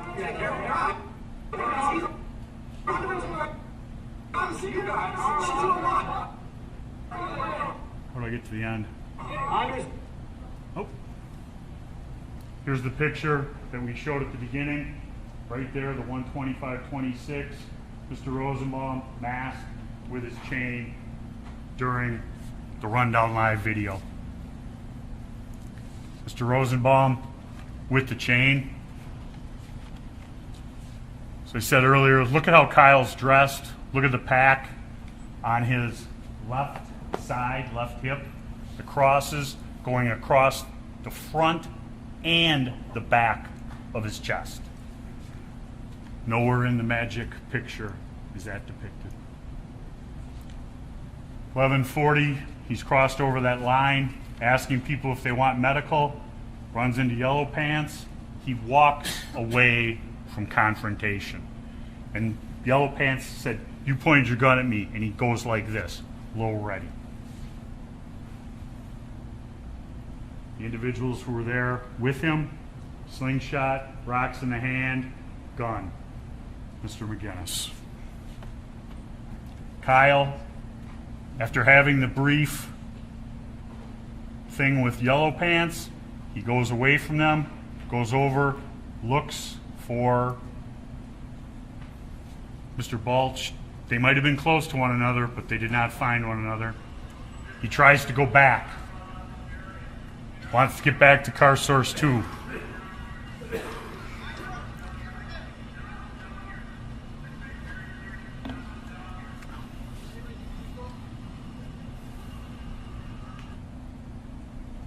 After that, he goes back and waits. He gets the phone call. He testified about the phone call, either from Nick or Dominic. And what does he do? He gets a fire extinguisher. He hasn't had a fire extinguisher all night, but he gets a fire extinguisher. The circumstantial evidence shows the call came through. He testified the call came through. You know, if it wasn't in his phone, the state would have brought it up. But now they're playing games once again. This is Drew Hernandez's video. It starts in color and goes, starts in black and white and goes to color.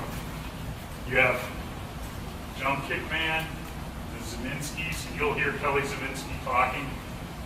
And during the first part of the trial, we saw this trailer go by, and it cut off the view from this location. And I'll stop it a few times. And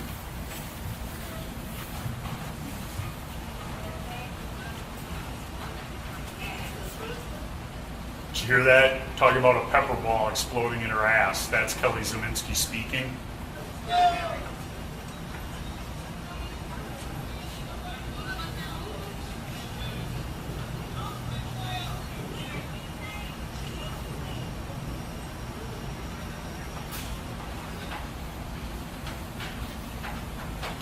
blurry. Keep your eye here and here. Kyle will come to you.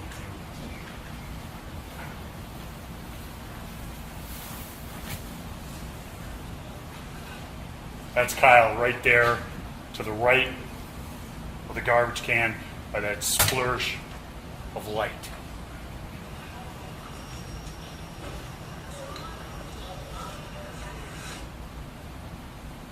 Mr. Rosenbaum, as soon as Kyle is coming, gets up and starts walking away along with Kelly Zeminski, this individual. Chuck McMahon was there earlier.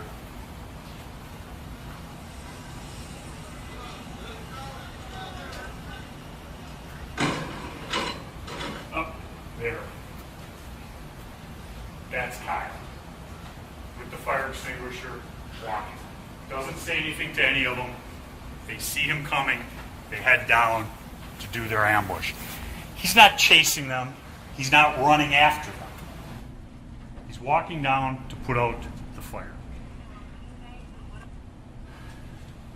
Let's start it over again.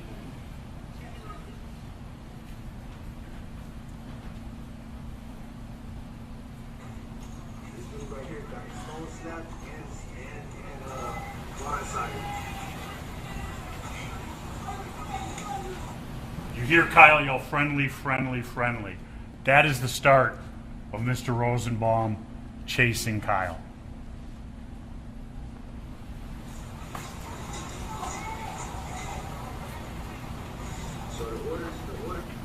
Now they come in.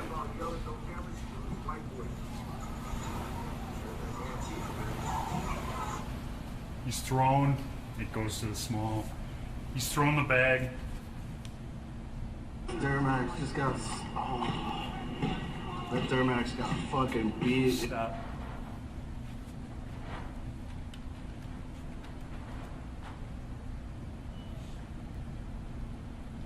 Duramax. The shine on the Duramax. Kyle comes right into this area before he's chased. That's shown on the drone video. It's shown on the FBI video. Svinskys are standing right here. That's when the chase is on. Yo.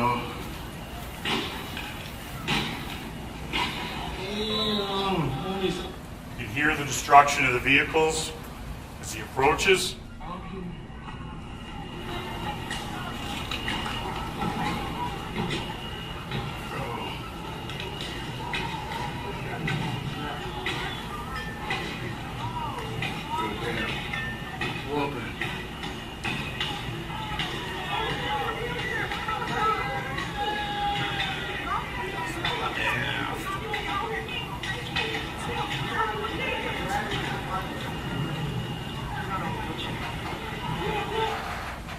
Gun, gun, gun.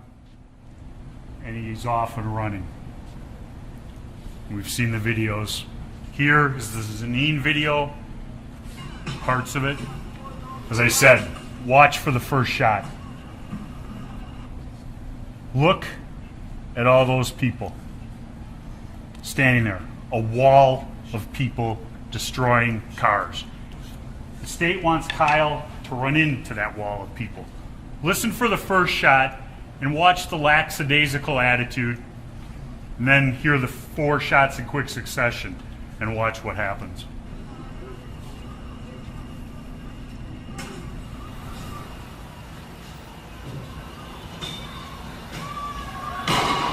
Oh shit. They shooting.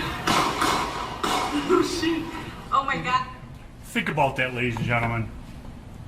The first shot happens, they barely begin to move. Between the first shot and Kyle's first shot, which is the second shot you hear, Kyle has turned around. Why is he turned around? Because that wall of people is there and he has nowhere else to run. The cars, the van, all of the people destroying property, the soda machine, he turns around. And Mr. Rosenbaum keeps coming. Mr. Rosenbaum keeps coming. He lunges, gunshots.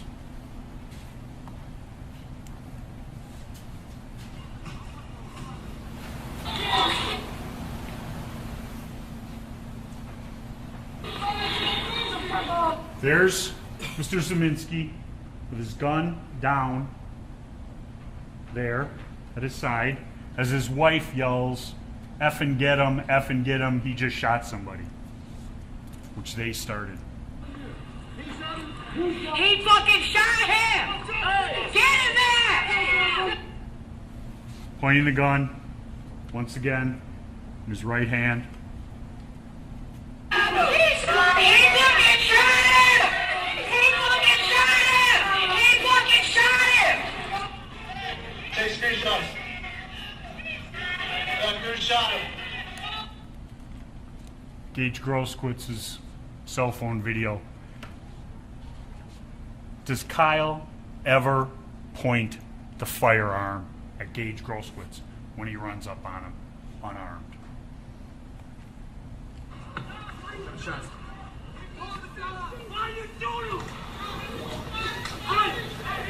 Hey, what are you doing? You shot somebody? I'm going to get the police. He's going towards the police. He's continuing on. He's past Gage Grosskitz. He hasn't shot Gage Grosskitz. He hasn't pointed the firearm at Gage Grosskitz. The medic, if he thinks someone shot, why isn't he there? He doesn't know Richie McGinnis is tending to him. None of the people who chase him are at Car Source 3. There is no evidence. Zeminski doesn't chase him. Zeminski doesn't want anything to do with it. His wife doesn't want anything to do with it. But the mob has now formed and is chasing him down Sheridan Road in a northerly direction. Who shot? Who shot? He turns all the way around, looking towards Car Source 3. Could go there. At this point, he hasn't armed himself. Kyle is zero threat to anyone. This active shooter BS is something that Mr. Binger is trying to sell you people. Has he shot anybody since Car Source 3? No, he hasn't. He's running to try and get to the police. Mr. Binger must live in fairy tale land to think that Kyle could stop, put his gun down, and say, "Hey, everything's good, leave me alone, I'm going to the police."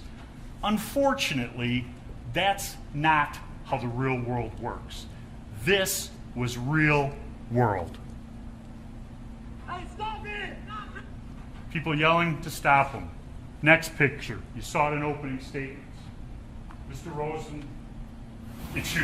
Grosskitz chasing down Kyle Rittenhouse. Kept his gun in the small of his back. He's arming himself right here. Look how far Kyle Rittenhouse is ahead of him. No threat. He's run 2 blocks, almost 3 because it's at the far end of 63rd. He hasn't shot his gun since. If he's an active shooter looking to take as many people as possible, he's laying waste to everybody as he's running. Remember, he's got 30 bullets. He's shot 8 times, 4 in scene 1 and 4 coming up. He's not indiscriminately shooting, pointing, doing anything. Here's full speed. Pointing the gun at anyone? No. Running down the street, trying to get to those lights where the Bearcats are and law enforcement. He's not running off to the side to hide in the shadows. Blow to the head first, knocking his hat off. What has Kyle Rittenhouse done? Nothing. Trying to get away from the mob. First strike from the mob. He's not an active shooter. He's gone 2 blocks, hasn't shot anybody. Coming in behind with a skateboard at the ready, Anthony Huber. That will be strike number 1.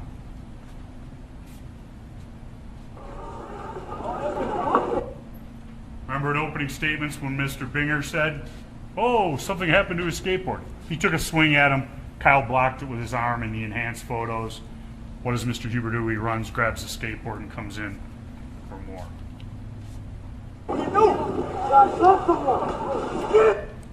He's on the ground. most vulnerable position you can be in. And what do we have? We have Anthony Huber here, already picking up his skateboard. We have this guy with the towel wrapped around his head coming in at Kyle. Jump kick, man. This guy was hit him in the head. This individual. If we go forward just a little bit, see if it works this far. Nope.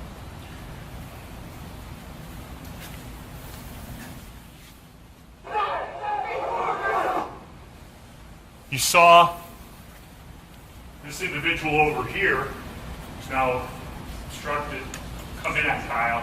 Kyle points his firearm at him. He backs up. Kyle does not shoot. Jump kick man is leading with this foot. This foot is still on the ground. What direction is Kyle pointing right now? Watch what happens after jump kick man kicks him in the face.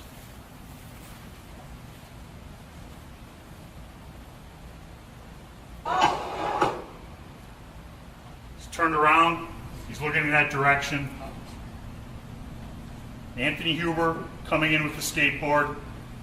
Watch what Anthony Huber does with the skateboard. Blow to the head. Coming in. Kyle's trying to get up. Anthony Huber's hand goes onto the gun. This is the fast one. The gun is pulled away from Kyle. Anthony Huber fires. When Anthony Huber fires, Gage Groskowitz flinches, covers up. Natural, uncontrollable reaction.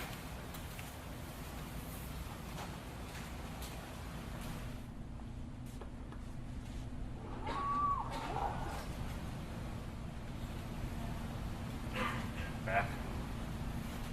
Back.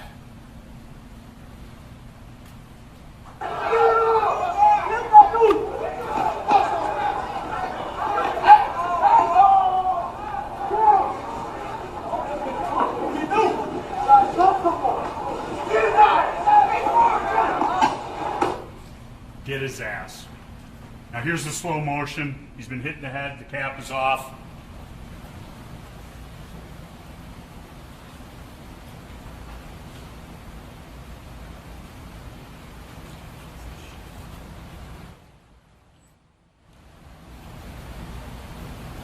Anthony Huber winds up with the full force of his body. From back here, he swings the skateboard at Kyle. Kyle senses it coming. He turns around and looks, blocks it with his arm. Doesn't turn around and shoot Anthony Huber as he's being attacked with what is a deadly weapon. A skateboard can cause death or great bodily harm, ladies and gentlemen. He doesn't do it. He continues to run a couple of steps before the blow to the head, and this is knocked him to the ground. He immediately changes direction, goes running for the skateboard.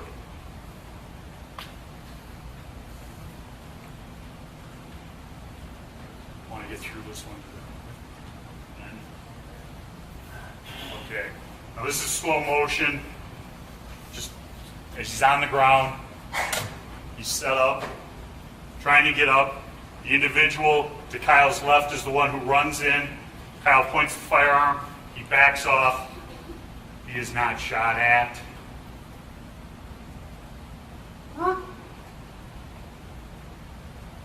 Backs up. He's now addressing the second nearest threat. Does not shoot. That individual right there in that picture is stopping.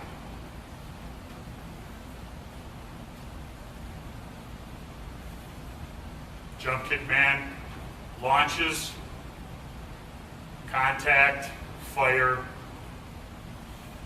turned around. In comes Anthony Huber.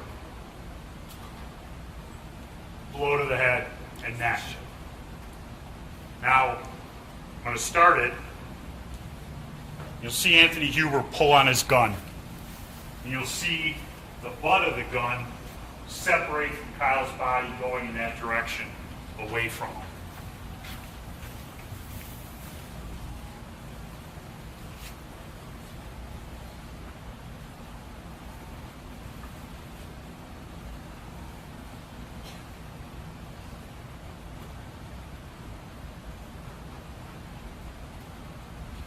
See the gun being pulled away from him?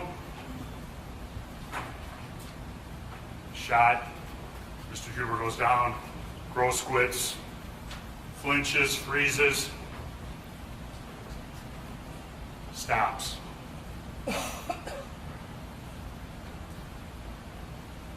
Hands up. No pull.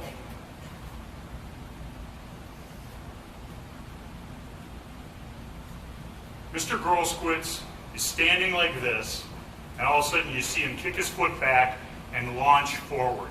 He loads his back foot going forward at Kyle with a loaded Glock handgun. Kyle sees it coming, gets within a couple of feet, he fires.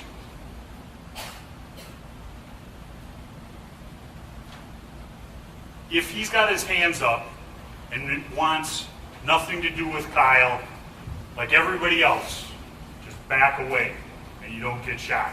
Mr. Grosquitz decides he's going to take him out, and his only regret, as stated in the Facebook post, he didn't fire first and empty his clip into the kid.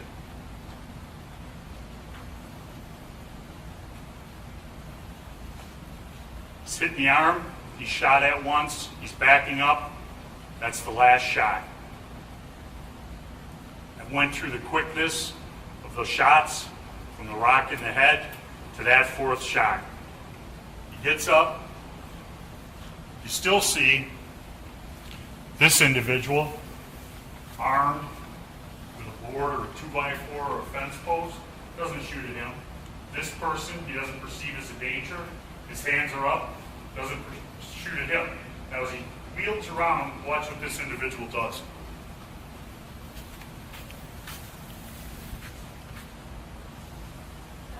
That was the end of it. Kyle turns around. He turns, that individual steps away from him. No more shots.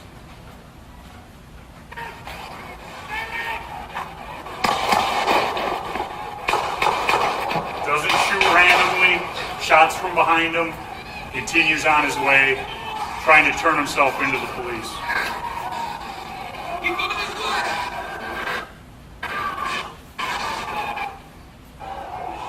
Trying to get to the end of it.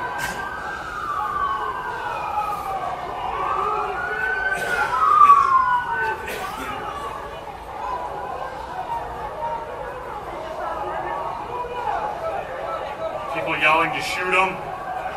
He doesn't stop because it's not safe.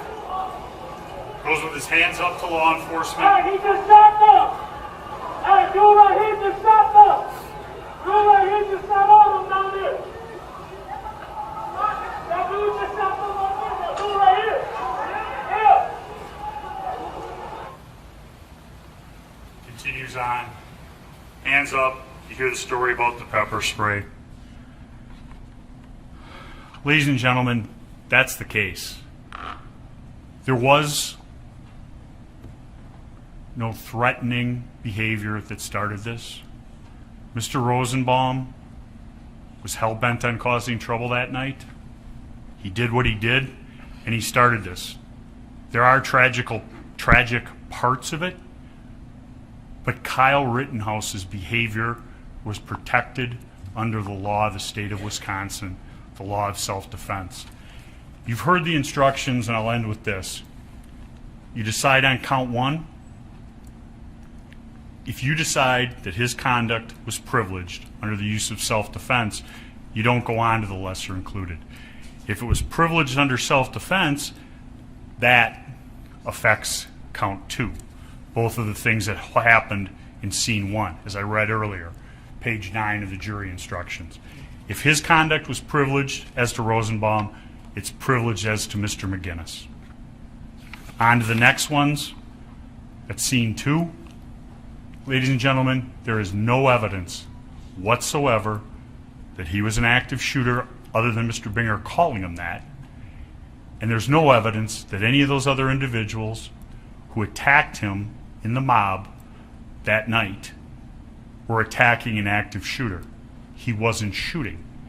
And if they want to be the heroes and they want to beat somebody and do what they're going to do to them, they better be right. And they weren't. Kyle Rittenhouse shot Mr. Rosenbaum because he was attacking Kyle. Every person who was shot was attacking Kyle.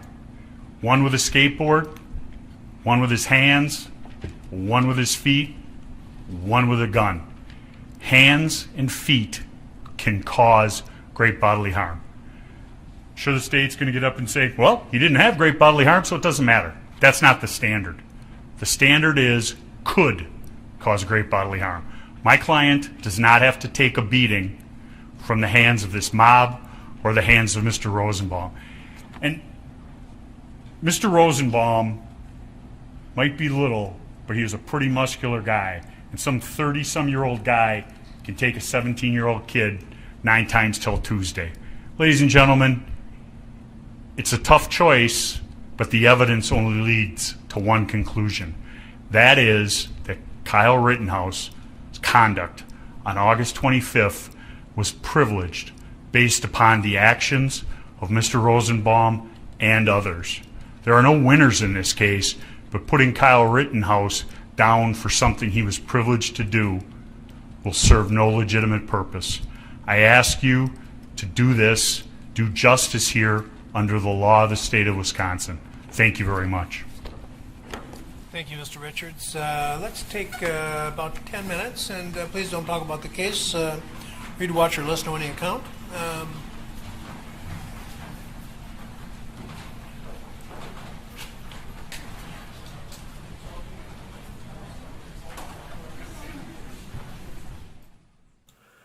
All right, that they did better than I thought they would. That was pretty good. Some guy in Sandy, thank you so much for the $20 donation. I appreciate that. So yeah, they did that. It's like once you watch that all over again, you really see like I'm sorry, that is so impressive. His control. His discipline. Kyle is whoever taught Kyle how to shoot. They deserve a medal. You know what I'm saying? He's so accurate and so precise and just very, very disciplined to me. To me, it's just very disciplined how he can just be, know who to shoot and who not to shoot. And the thing about it is that I'm still like tripping about the gaslighting of the prosecution. Like, look at what happened. Look at how Kyle's running into the crowd and Kyle's running away from the crowd. Like these people, that is now, I've never seen this whole, it's like gaslighting is the new black now for the left. You know what I'm saying? These people are something else. Anyway, I feel good now. I feel good about this, and I don't know if they're going to go ahead and allow the prosecutor to rebuttal now or tomorrow. So there's that. I don't know. And it's like 4 something over there. They may adjourn till tomorrow. Who knows? I'm supposed to have somebody come over tomorrow to start working on some part of my house.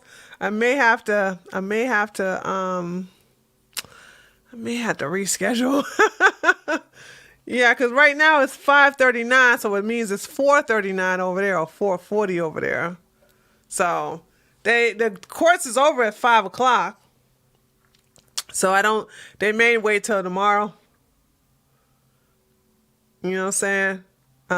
So there's that. I've never seen, let me just say this. This year is the year I have seen this type of gaslighting, like so much. You know what I'm saying?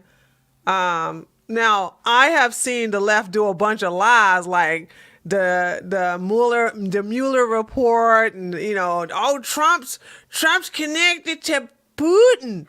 That's just flat out lying. Gaslighting, I've never seen. You can't give me any evidence of them doing gaslighting like this. You know what I'm saying? The teachers are not teaching CRT in school. There's no CRT being taught in school.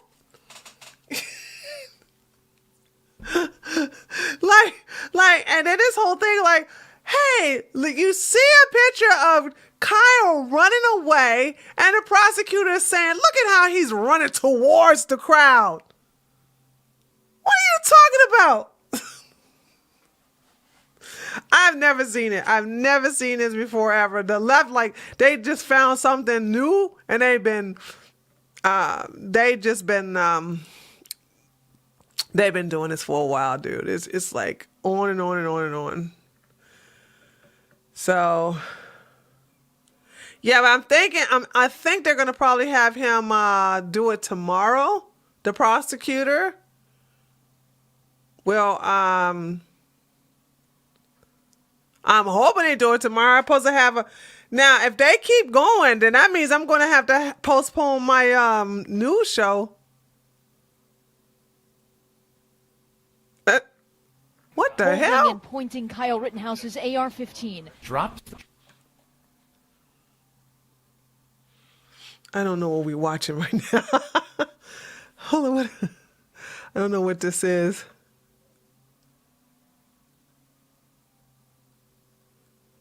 Who, you see how that prosecutor looked with that AR? He looked crazy, didn't he? Like, dude. Oh, soy boy. Yeah. Now, if you want to say who looks like an active shooter is daggone Binger. That's what an active shooter looks like. So yeah.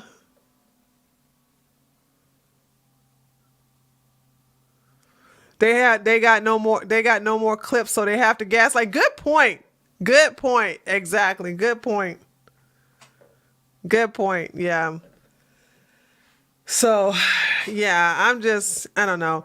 I got to debate whether I'm gonna reschedule my thing tomorrow because I gotta see what the prosecutor is gonna say. And then I may have to call the contractors. Probably had to contact them on Wednesday instead of tomorrow. So, oh yeah, you're welcome. I mean, I wanted to do this. I always wanted to come in on the tail end. It looks like my little TV thing worked, huh? Because earlier they went after our streams. And so I'm like, okay, I know what to do for tomorrow. Now I may make the TV bigger. I may have a different setup tomorrow. You know what I'm saying? I may have a different setup tomorrow. So, and I may even show myself. Who knows? So I don't know. I like the TV too. I like the old-fashioned TV. So there's that. I'm just like, I think, I don't know, like, when this is all over and I have a funny feeling Kyle's going to be innocent on all charges. It's going to take him a while to actually have a good night's sleep. Like, I'm sure like he's going to think that, okay, is this real? Am I really free or whatever? So yeah, this is something else. I'm really interested in it. But I believe that a lot of people on the left, are just like this is the reason why they're just so consumed with this. They really, really want Kyle to go to jail because we are really behind Kyle. You know what I'm saying? Like I said, Kyle, and they know we value Kyle. I can't even tell you the names of the guys who shot Ahmaud Arbery. That's just how much I don't care about that case. I don't even know the names. I used to know when it first happened, but I don't even know the names of the guys who shot Ahmaud Arbery. Okay? I'm not even paying attention to that case, but see, you would think that the left will be all up on that case. No. They want to go after Kyle. You know what I'm saying? And that's something I did not know. I did not know that Kyle gave away his bulletproof vest. I was like, now that just goes to show you he had no ill intention. Because, child, you think I'm going to give away my bulletproof vest? Me either, and I'm in Georgia. Is that? By the track homestead, exactly. We're like, we don't care about that case. Seriously, I don't care if they get found innocent or guilty. I really don't care about that case, dude. But I tell you, if they're found innocent, I'm like,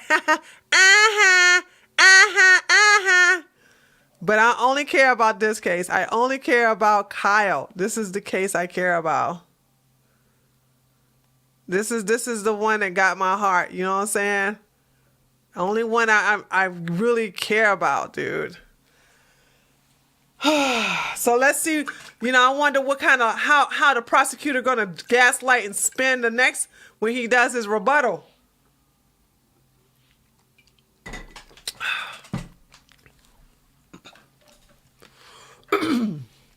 I just I was making my yeah. Well, of course he's gonna lie. Yeah.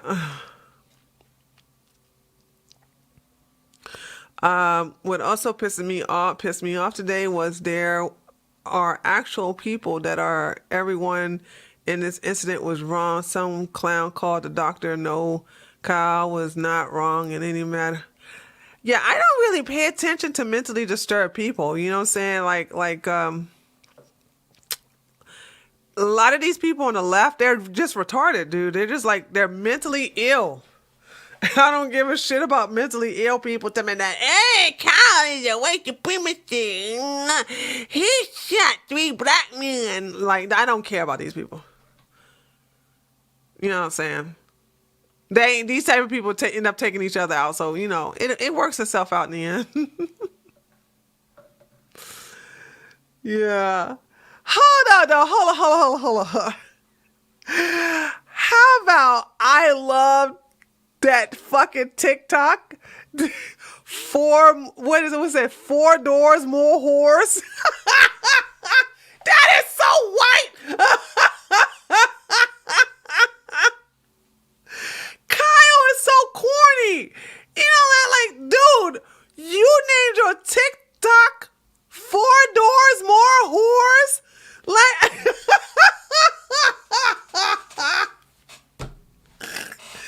then the prosecutor one like, and he said, I'm gonna be famous. Yeah, guess what? He is famous. He is famous. He is famous for real. But that's some corny shit. 4 doors, more whores.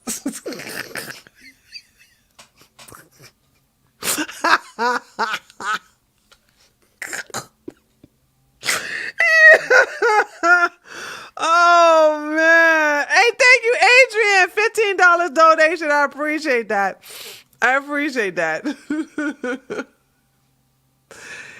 Thank you for funding the madness. So what's going on?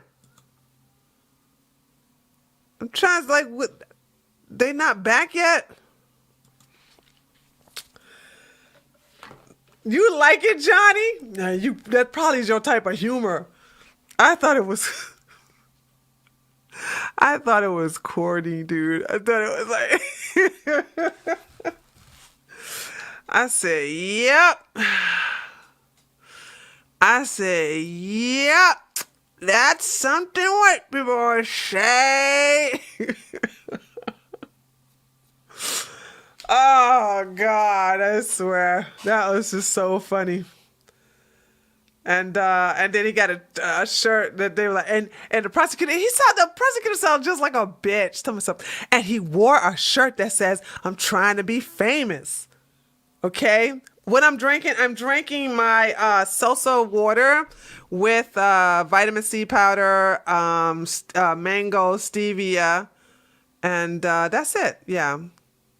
I was going to put a little bit protein powder in there. I mean, pump up powder in there, but I decided not to. So it's just that salsa. What is this? This is tangerine, lemongrass, salsa water, and then I added the vitamin C powder, and then the mango stevia. So I love how he made Rosenbaum look like a helpless part. Yeah, like he's only 5'4", and look how they just push him around. How they look at he push him around? He's not. Yeah, his own people are pushing him around, except for that one guy with a gun with the rifle pushed him around. But that guy was like really big, and like I said, and I said when you look at Kyle looks innocent. He looks nice and actually he is though, you know what I'm saying? So out of all those guys, if you go look at that picture, out of all those guys, all right, who looks to be the weakest based upon their appearance?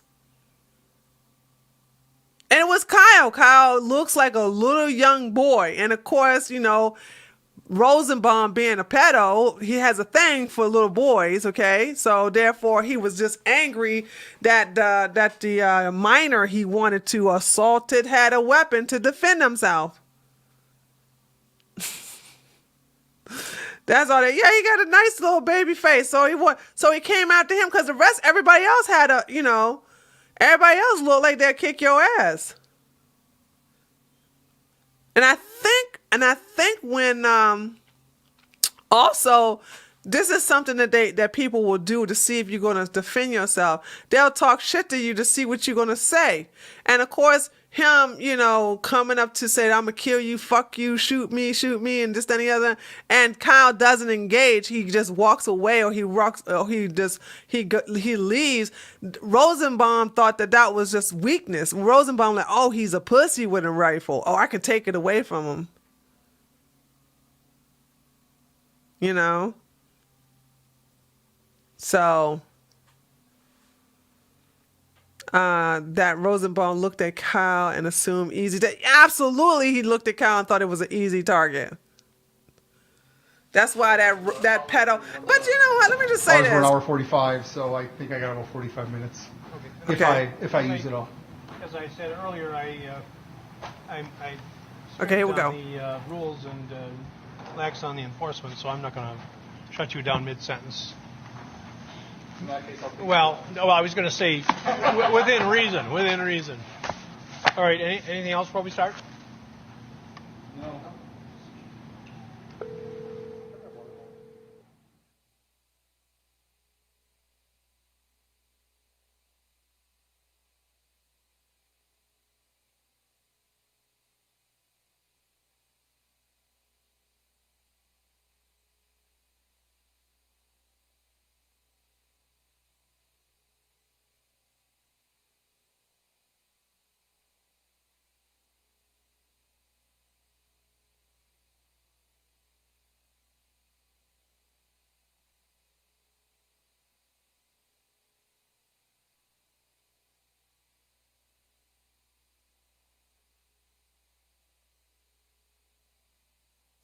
Okay, I guess I'm waiting for them to.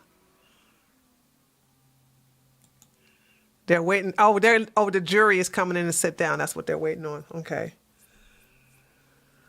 So, no, they turn the sound down when the jury is coming in, or the judge. That's not me. Hold on. No, the sound is on. They're just not saying anything.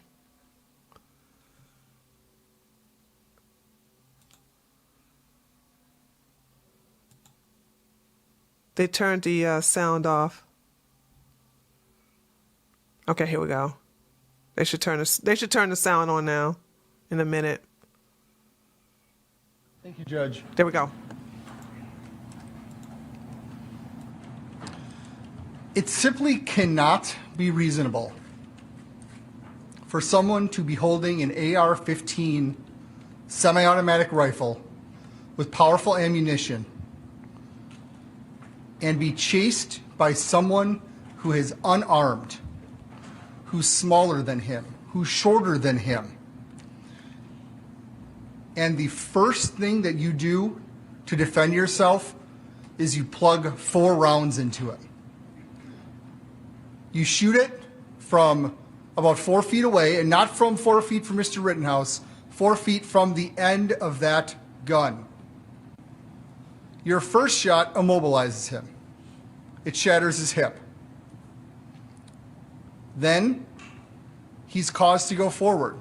And if you watch the videos, and we're going to watch a couple during this brief rebuttal, he crumples. He immediately crumples to the ground. No one is saying that Mr. Rosenbaum should have chased Mr. Rittenhouse. No one is saying that Mr. Rittenhouse did not have a right to defend himself. This case is about the right to use deadly force.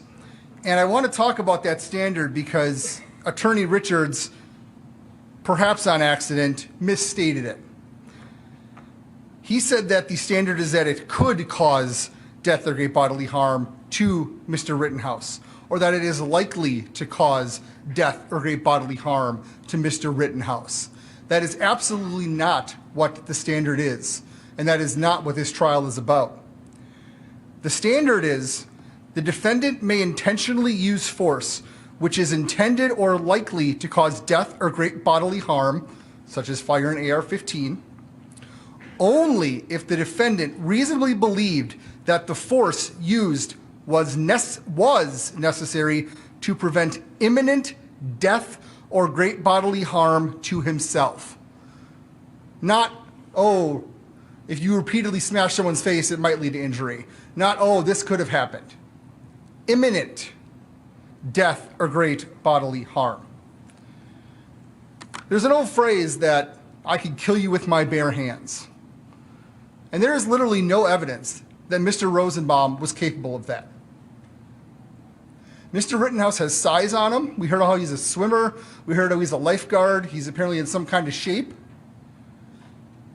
Punch him in the face. Kick him in the testicles. Knee him in the face. Hit him with your gun. You don't just immediately get to shoot someone. And I don't care about provocation or any of that. Put that aside. It is not reasonable for any adult, for any person, for any 17-year-old male to not try and defend yourself first using other methods. Now you factor in provocation, the fact he had no right to retreat, or no ability to, or he had to retreat, and that he had to exhaust all methods. Clearly, if there is provocation, he's guilty. But even outside of provocation, why do you get to immediately just start shooting? As Mr. Binger said, he brought a gun to a fist fight. And he was too cowardly to use his own fist to fight his way out. He has to start shooting. And let's just say, theoretically, that we think, that the 12 of you think that it is reasonable to have used force, deadly force in that situation. Shoots once, takes out his hip. What does Mr. Rittenhouse have to do to avoid that? Well, maybe take one step back. And Mr. Rosenbaum is no threat. And Mr. Rittenhouse is responsible for every round of that gun. It did not have to happen as fast as Mr. Rittenhouse made it happen. He could have held back at one shot. He could have held back at two shots. The guy in the blue hoodie who came in to attempt to kick him didn't get 4 shots. Mr. Rosenbaum didn't get 4 shots. And Mr. Gross-Kreutz did not get 4 shots. The defendant has the ability to gauge what he is doing and to stop shooting. Mr. Richards talks about the threat being immobilized. What threat does someone 6 inches shorter than you that you've already shot in the hip and is already falling to the ground have? Why do you have to keep tracking him and shooting him and ending up with a kill shot in the back? Hit him, kick him, knee him, anything else. And Mr. Rosenbaum and Mr. Rittenhouse are alive. Because the defense talks about games that the prosecution has played. Let's talk about games. Let's talk about how Mr. Rittenhouse on that night did not tell Dominic Black, did not tell Joanne Fiedler, did not tell anyone about this grabbing of the gun. Didn't tell anyone about, oh, I was afraid they were use the gun against me. That is because once Mr. Rittenhouse and his team understood that an unarmed person chasing him and unarmed people chasing him later on would not be enough to meet this standard, to meet this privilege, they had to concoct a story. They had to concoct a story about how Suddenly I was in great fear of this gun being used. And if that's the real reason, why didn't Jason Lukowski know that?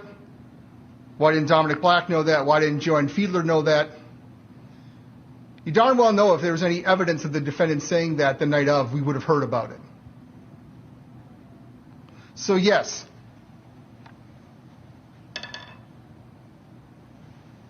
Mr. Rosenbaum is 4 feet or so from the barrel of the gun. He gets shot in the hip. He begins to crumple. Now remember, we did this demonstration when Dr. Kelly testified. This bullet entered here in the middle finger and came out here. This is how you grab something. I'm Mr. Rosenbaum trying to take this gun away. And this is how I'm going to do it, with my hand turned almost completely around, and with apparently my fingers spread, because these two don't get soot, which may mean they were on the gun or outside of the path, and the other ones do get soot. We're not talking about injuries to the palm here. We're not talking about injuries like this or any kind of grabbing injuries. We're talking about either something accidental or completely defensive to knock that gun away as he is being shot just before he is killed on the 3rd or 4th shot.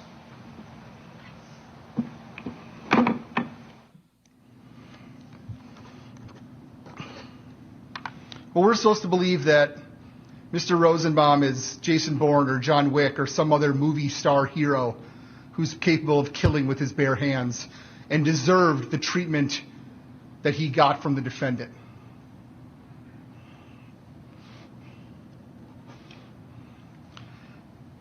Mr. Richards' closing was quite personal.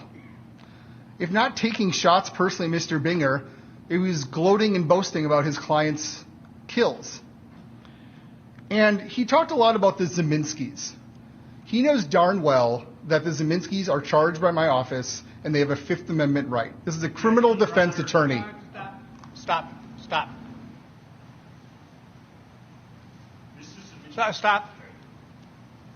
Let me ask you to step out for a moment, would you? Uh-oh!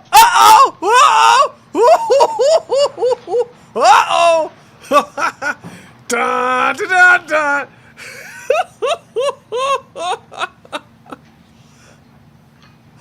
Oh, sookie, y'all.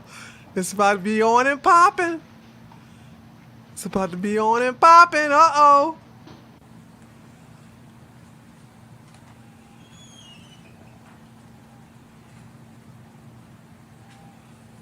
Oh my God.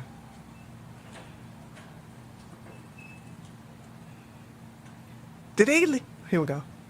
Okay. What's your objection? It's not in evidence, and Mrs. Zeminski doesn't have a right.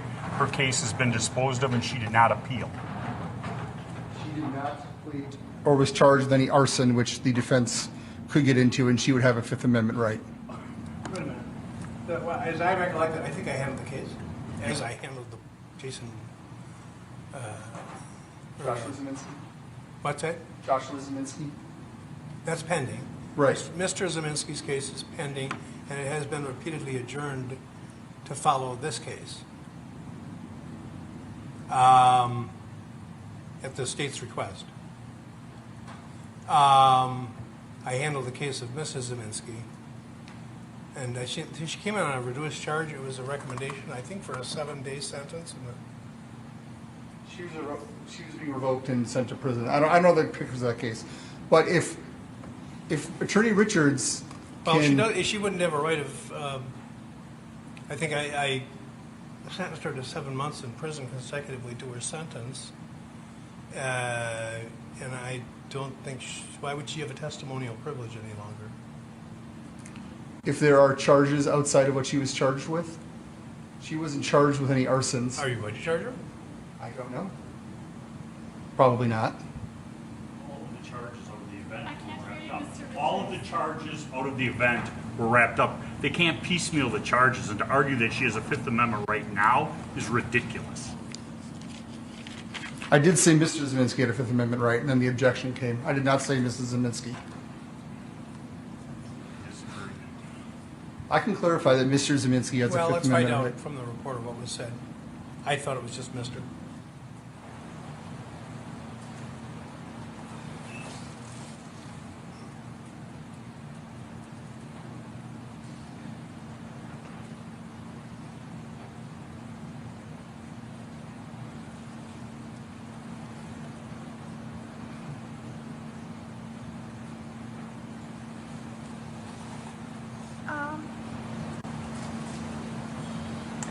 I think he said that Zeminskis are charged by my The office, and they have a Fifth Amendment right.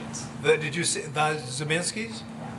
Both? All right, well then, I'll clarify. I'll sustain the objection. I understand. All right. All right. Ask the jurors to come back in, please. I thought I was gonna yell at him. trying to sneak one in on a good objection from the defense. Dang. I was wondering, I'm like, man, y'all just now waking up? There's a lot of objection throughout the entire trial they could have done. Oh, Lord have mercy. So, I bet you them jurors are like, do appreciate when they get up and get out of the courtroom so they can move around sometime versus just sitting there. Had to sit there and say nothing. Dude. And they still focusing on Rosenbaum's height.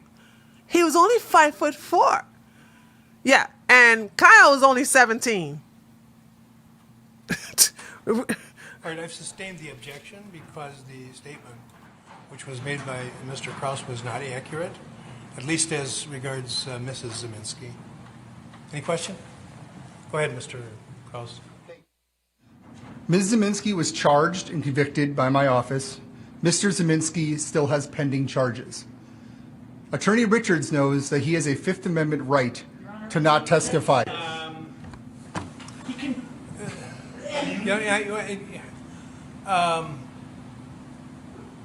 Let me ask you to step in the library again, please.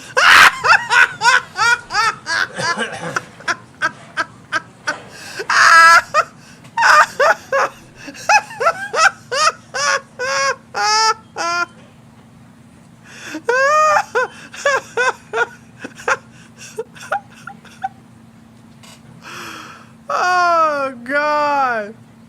Dude. Fat boy is messing up, though, ain't he?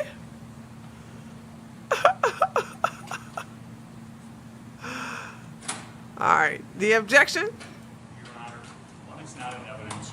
Two, one, wait for the door. One, it's not in evidence. Two, if he wants to say he has the Fifth Amendment right, they also can grant him immunity. They're the only people who can. And if they're going to say that, I should have a sir rebuttal to explain it to those 12 people. They hold the keys to Mr. Zeminski testifying or not testifying. We just heard 2 hours of how terrible Joshua Zeminski was, and the defense wants us to offer him immunity. That's completely That's not what our you said, decision. Mr. Krause, please. He still has a Fifth Amendment right. What I'm saying is accurate. But you know, the questioning, the question you're asking, the Zeminski case has been here on a number of occasions, and it has been either, it's been a mutual request to adjourn the case. Who's his lawyer? Mr. Barth. Okay, it's been repeatedly requested that it be adjourned, and I assumed, or was told, I'm not sure which, that it would be adjourned pending the outcome of this case. No, that's not true? No. Well, it's not true. It is true that I assumed it. Whether I was told that or not, I don't know. It's not the same as Dominic Black, Your Honor. It's a different situation. Mr. Zeminski's case will go to trial on January 31st. Well, that's the plan. But why was it being adjourned? I think there was some, we had a witness who was not available at the last trial date, so we needed more time to get them in. Okay. And Mr. Richards also brings up a point that you have control over the availability of a witness in terms of grant of immunity, but I don't want to get into that because I think on the first point he made, which is that I don't think it's an evidence I asked Mr. DeBruin about it. What did you ask Mr. DeBruin? I asked Mr. DeBruin that when we were talking about our meeting, that he was going to be a witness against Mr. Zeminski, and that Mr. Binger talked to him mostly about Mr. Zeminski because there's a pending case against Mr. Zeminski. Say again. After Mr. DeBruin talked about our meeting, on cross-examination, I asked Mr. DeBruin, I believe this was a while ago, I indicated that he was going to be a witness in the Zeminski case, and that Mr. Binger asked him mostly about Zeminski, and why would Mr. Binger ask questions about Mr. Zeminski in an effort to change his statement in the Rittenhouse case? And he had no answer for that. What's that got to do with the Fifth Amendment right. that the district attorney is making, or the defense attorney is making? It's that there's an open pending case against him. There was specific testimony that there was a trial date on January 31st. That came in through Mr. DeBruin, and I actually mentioned it in my closing because it's in evidence that there's a pending case. I'm prosecuting Mr. Zeminski, and the trial's coming up in January. That is in evidence, Your Honor. That has nothing to do with the Fifth Amendment, which is what I'm objecting to, and bringing that into this. I don't know.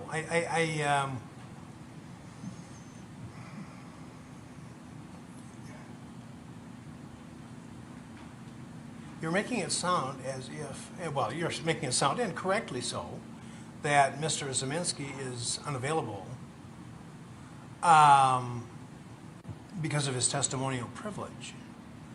But now Mr. Richards is asking whether he should be allowed a rebuttal to, so the jury would understand that that is somewhat under the control of the district attorney. Do it, Judge, do it. I'm not going to, at this point, I'm not going to get further into that. I'm just going to ask you to move on to something else. Oh. Well, my next line of argument is that the defense named them in their witness list and could have called the Zeminskis. No, he can't, because he's got a Fifth Amendment privilege for the very reason you indicate, and privileges must be claimed as much as possible outside the presence of the jury. That's the statute. They could have called Kelly Zeminski. They written her here from prison. Pardon me? We had to have her available in case something came up. That doesn't mean we have to call her. We have no obligation to put anybody on the witness stand. Nor does the state. And The state is... Mr. Richards commented many times about how we could have called them, which I think was dishonest given the Fifth Amendment issue. But then also I can mention that when he stood up and read his witness lists, the Zeminskis were on it, and they have the ability to call them as well. The witness list is not in evidence. These are opening statements, and he commented on those multiple times.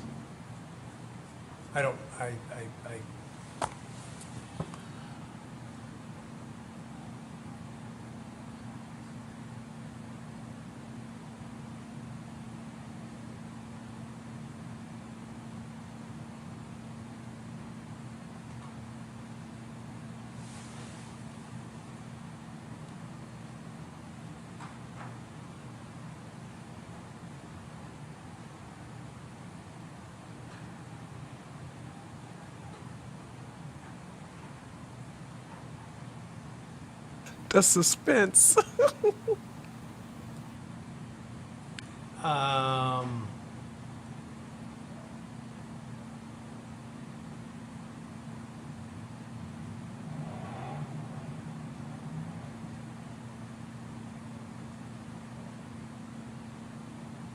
What was the last statement you made now that drew the objection? That Mr. Zeminski has an open case and a Fifth Amendment right. Yeah. Well, it is an accurate statement. Then I should be able to fill in the holes, because they're the ones who can give them immunity. I can't call them. Well, I know that, but Why'd you subpoena him then? you know. He was sitting in the hallway for 2 days. No. You address your remarks to me, both of you. To me, not to each other, please. It's called being prepared. I don't know what's going to happen at a trial. Okay.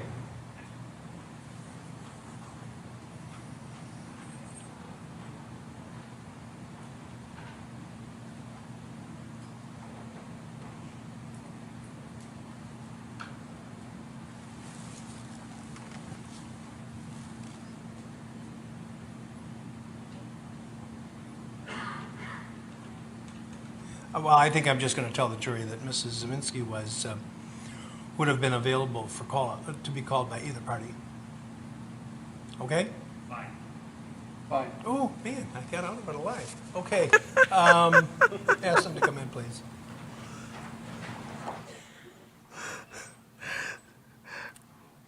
Yeah, the judge does need a nap. He need a nap and a Snickers.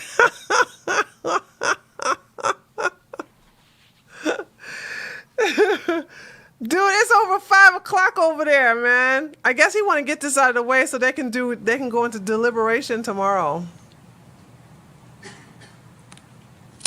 I think that's what's going on.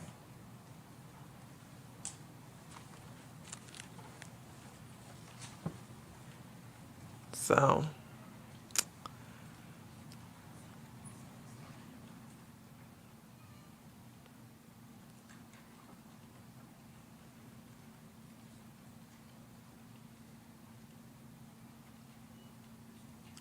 I need to research why it's customary for everybody to stand up when the jury enters a courtroom. All right, folks, what the situation is that Mrs. Zeminski would have been available to either party to call as a witness, and neither of them has done so. Okay? Any question? Go ahead, Mr. Krause. Thank you. Mr. Richards also mentioned that Attorney Binger talked about how all these people are liars and he was acting like a whiny defense attorney. I don't know why that language had to be used, but Mr. Binger never said any such thing. He never called anyone a liar, except for perhaps Mr. Rittenhouse. And Mr. Richards talks about how, well, in the state's opening, you heard nothing about provocation. Mr. Richards knows that is a specific thing, that instruction we get from the judge at the end of the trial. Had we mentioned at the beginning, he would have objected. He would have objected. Now let's talk about this threat, this supposed threat. Mr. Richards talked about that gas station and showed the video, and it showed Mr. Rosenbaum at the end. Attorney Binger had said he's not in this video as it started and you don't hear anything from him. And that is true. At the very end, he is seen standing quite a bit away from Mr. Balch and Mr. Rittenhouse. This is where that supposed threat happened. There's a distance between them. Next time the camera pans back, the protesters are pushed back. And you never hear this threat. You hear nothing. And apparently that is what the defense is accepting, is where the threat happened, although Mr. Rittenhouse actually does not accept that, because he said it happened at Block or 2 North. So they can't agree on when the threat took place. They can't agree on where the threat took place. And it's the only few seconds of that part of the night that is not on tape anywhere. It's another concoction to give credence or to give weight that, oh, he had to defend himself against an unarmed man. There's been talk about how the defendant came around that Duramax and raised his gun. That didn't seem to be a contested issue in the case until the defendant lied about it on the stand. The defense themselves submitted an exhibit, number 41, in which it is denoted where the person that put that video together indicates Rittenhouse pointing gun at Zeminski's. I think it has a question mark. This was their exhibit. There was testimony from Detective Antaramian, and we showed this drone video. Now, but then the defendant won't admit to it on the stand, and then all of a sudden the defense has to fight it and talk about hocus pocus and make up little clever rhymes. The defendant could have told you the truth, but that hurts his case, and that gives us provocation. Now, I did have, on rebuttal, Mr. Armstrong put in 2 very blurry pictures. Mr. Binger didn't even mention these pictures in his closing, because they're maybe the 5th, 6th, or 7th strongest pieces of evidence that Mr. Rittenhouse raised his gun. But the defense is seizing on them. And they inaccurately said that it took him 20 hours of work to do. He worked on that drone video for 20 hours. He made us multiple shorter videos of it. These images were the last part of that work. And that image does show Mr. Rittenhouse holding a gun. It is blurry. Does it show every detail? No. But we thought it important that there at least be some still shot besides these videos. The second one I showed, again, is very blurry, but it's of the shooting. And you see Mr. Rittenhouse blurry, you see the puff of smoke, and you see Mr. Rosenbaum blurry, still very much upright. And that is why those pictures are given. It was the tail end of all the work that Mr. Armstrong did on this video. The defense seems very scared of these pictures because it helps to prove their client lied on the stand, and it shows that he provoked the attack. Now I would like to show you, I believe this is the full drone video, Exhibit 73.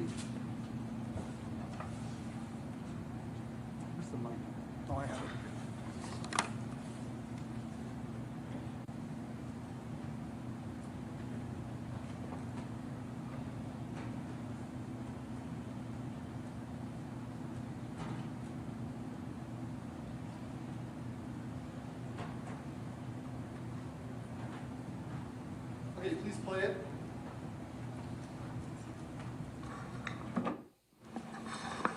So in this one, it is difficult to see the raising of the gun because it's the full video. I would encourage you, if you find it necessary, to take a closer look at the bigger TV. Please stop it. Now, if you see in this video, Mr. Richards wants to make it seem like the only recourse the defendant has in retreating is walking into this mob of people who are breaking cars. But look at all that open space that he has. At this moment, he could have turned around and ran in that space and gone right back up Sheridan, and everyone would be alive and everyone would be fine. Instead, he decides to start slowing down and run into these cars in which he is supposedly trapped, which would be like being trapped in a Target parking lot. As you see, as we keep playing it, he goes around them no problem, and he goes right into this totally clear space that was available to him the whole time. He did not exhaust his duty to retreat. He did not exhaust all of his options. Now, I'm going to go to the video. I'm going to point something out. Mr. Binger is going to play it again, and I'll show you. This is in relation to Mr. Richards indicated that no one that attacked or that went after Mr. Rittenhouse in the second incident observed the shooting. That is not true. This video shows the person that is referred to as Jump Kick Man leaving the scene, and we have another view as well from another video, but I'll point that out.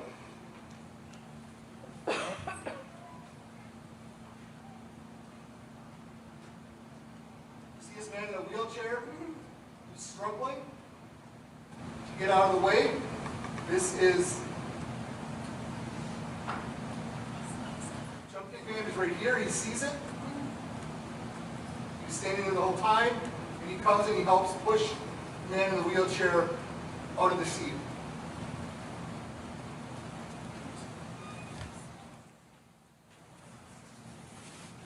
So he absolutely was there. He did see what happened.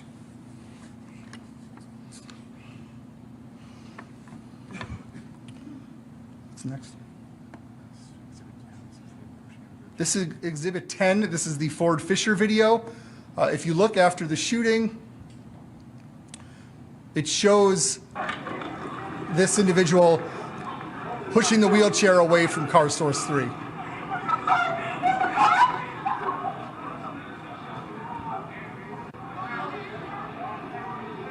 There he is across the street, pushing the man in the wheelchair away out of the scene.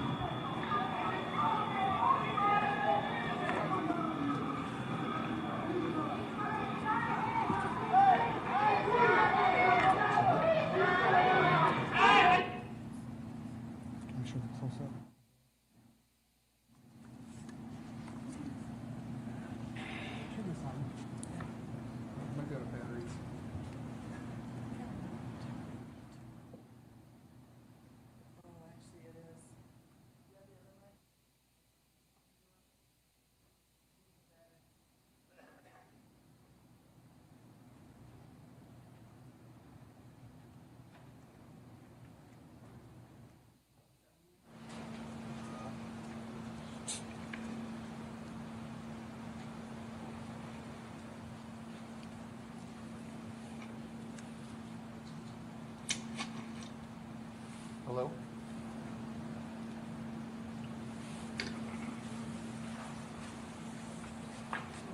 This is a video you've seen before. It does look better on the large television, but this is where he comes into the screen.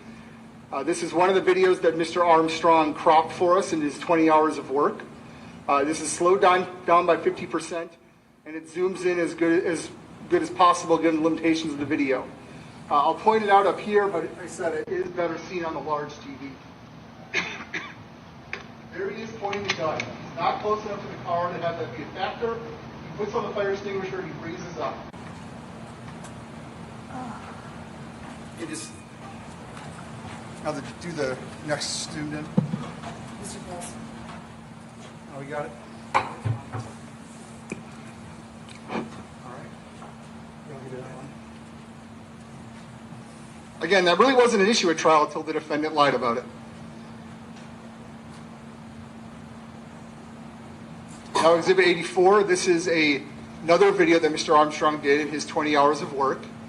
And this shows the part of the chase. That's where you see him point. Mr. Rosenbaum does his jump. See the defendant slowing down, seemingly preparing to shoot. And look where that first shot is. Go back one more, play one more time. This is the zoomed in image that will eventually was shown. Look how far he's not reaching. He's being shot in the hip and falling. He's and being he goes immediately chased to the ground, and the defendant sees fit to keep shooting at him, although he poses absolutely no threat. Again, 4 feet from the barrel of the gun, not from Mr. Rittenhouse himself.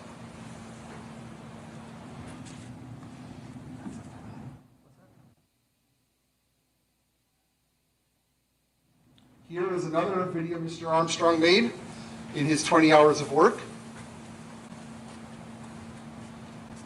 I believe he made 6 of them all told. They're all on evidence. Here's a close-up of the final shooting. That puff of smoke is already out. He's already upright. He crumples immediately to the ground, but the defendant keeps shooting him.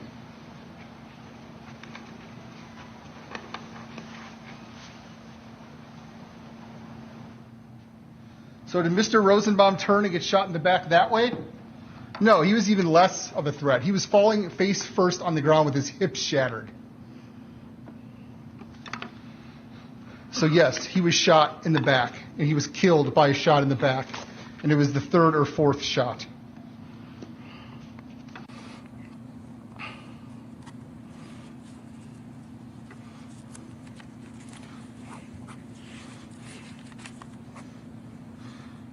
Attorney Richards indicated that Nick Smith called the defendant. Nick Smith did not testify to that. He was never asked. We don't know who or who called the defendant to go to that scene.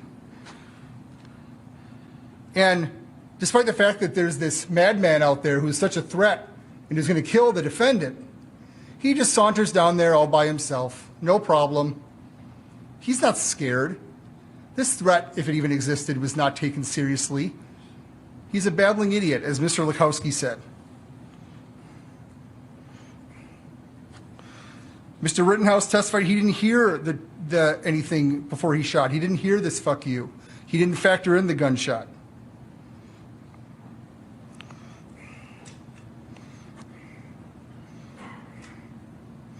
There is no evidence that Mr. Huber did anything untowards that evening. They talked about pushing a dumpster, picking up pepper balls. That was not evidence that was ever submitted in this trial. And I don't know where it comes from. No evidence that he told Gage Grosskreutz, "I had to shoot in self-defense." And Attorney Richards talks about how, well, Mr. Detective Howard testified in a certain way and how he didn't talk about the drone footage or anything. He knows we got the drone footage, surprisingly, after Detective Howard testified. Guns do not have handed. There's not a left-handed or right-handed gun. So, yes, the demonstration.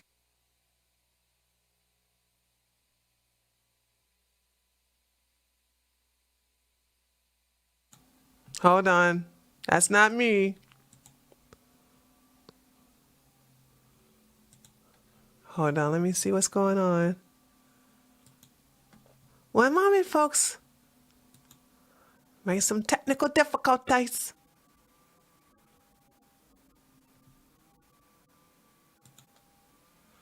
Yeah, it's frozen. That's the courtroom footage. The courtroom footage is frozen. Let me see if I can find another one. Hold on a second. Hold on. Let's see if there's another one that's available. There we go. I got it. Gage Grosskreutz testified what he heard, that he heard I didn't shoot anyone, and Gage Grosskreutz acted on that. He then followed, he left Mr. Rittenhouse thinking that he was not involved in the shooting and started going to the shooting of Mr. Rosenbaum before being told by others that saw it that he was the shooter, and then he returned. So Gage Grosskreutz relied on this statement of Mr. Rittenhouse.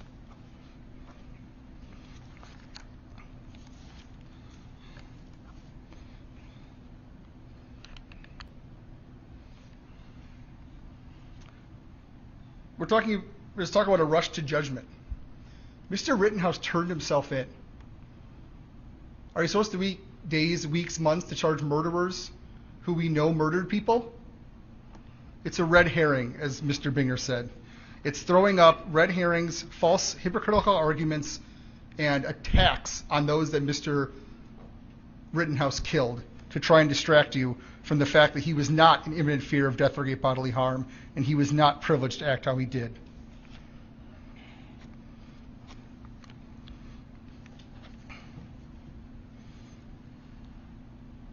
We heard from Ms. Carrie Ann Swart.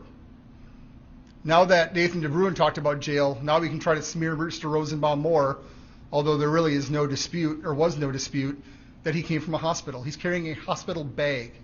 Ms. Swart testified that she talked to the hospital about how he would be released, that he went to this hospital. She knew he was coming home from the hospital. She knew it was in the bag, and he showed that picture of it backlit against the fire, trying to make it seem sinister. She talked about how there were medical papers in there. And we did that image again. Mr. Armstrong did this image for us, where you can get a little peek in the bag. And I would argue you can see medical papers.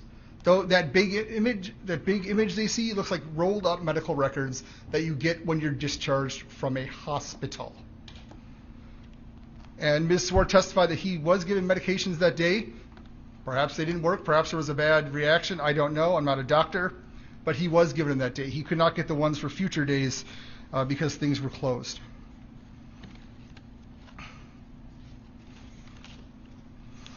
Balch did not testify that he thought there was anything sinister in the bag. He said something inaccurate at the time, but he said that he saw shampoo bottles and a water bottle.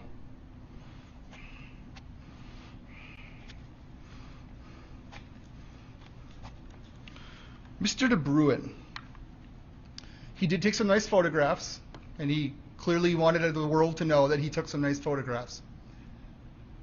He's really more relevant to Mr. Zeminski, and he apparently, this is the photo of the bag, you can examine that further.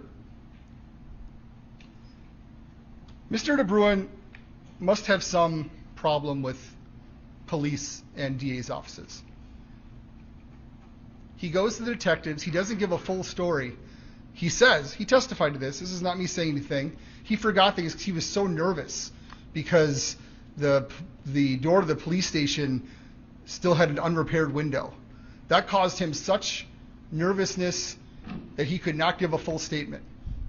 He meets with us in a very polite, short meeting.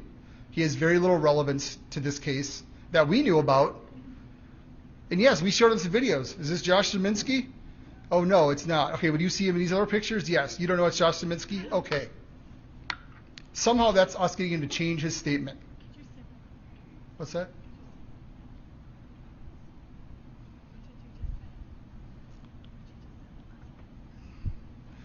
We show him pictures, videos, say, is that Josh Zeminski? I don't know. We show him other pictures. Do you recognize that as the same person? Yes. That's not going to change his statement. We had him read his statement. Do you have anything to add to it? No. The next day, he goes over to Mr. Richards' office. All of a sudden, he knows all this extra information that wasn't in his statement. Oh, but he was so nervous meeting with us because we showed him a video or photograph that he took of Joshua Zeminski. And then what does he do? He goes and hires a lawyer very closely connected with a gossip blogger who attacks my office on a regular basis and who is very pro-Rittenhouse. Another just funny coincidence in this case, just like how Mr. Hernandez, who doesn't live in this state, could hire any of the thousands of attorneys in Wisconsin or tens of thousands of attorneys in the state. But no, he hires an attorney who Kyle Rittenhouse's defense team has already paid money to that firm. What a coincidence.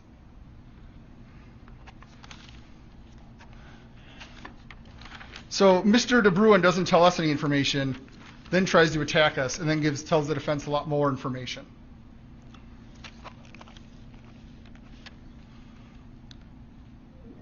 Mr. Rittenhouse denied pointing a gun at the yellow pants man, said he was being sarcastic. Well, Mr. Richards basically just admitted he did point the gun. So which is it? We know that Mr. Rittenhouse was going around that night trying to be a paramedic, a policeman, and a fireman without receiving any real training in any of them. Tough job to do all three at once. And he went around with his gun trying to scare people, to intimidate them, to not do minor property damage.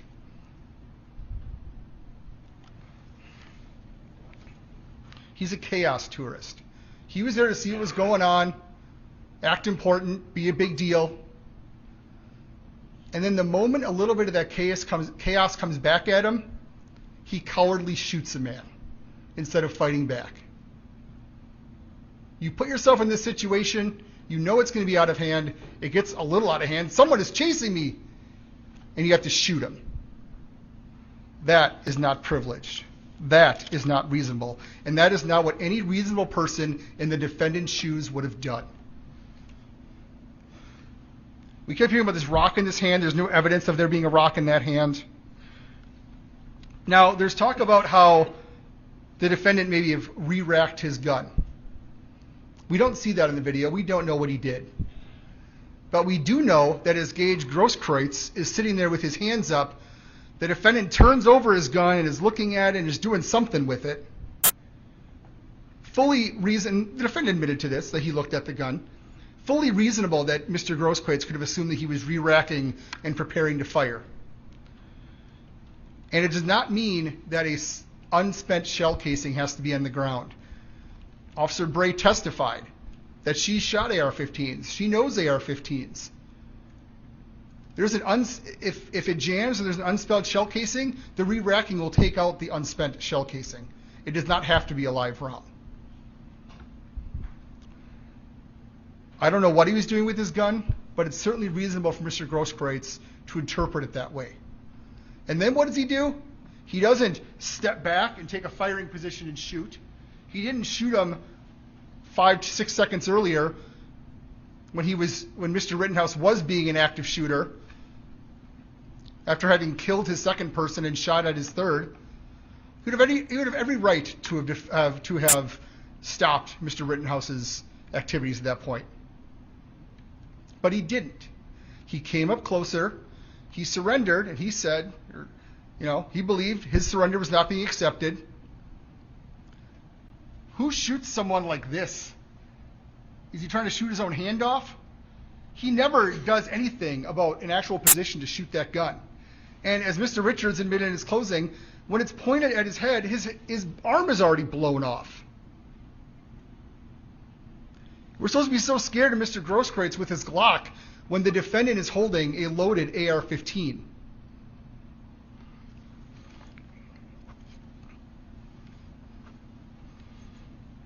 Then there's this preposterous argument that, Kelly Zeminski is holding a flashlight. It must be to bash heads. Certainly no one carries flashlights at night to walk home in the dark or walk to your car in the dark. I take when I take my dog for a walk. I'm looking to bash in heads? No.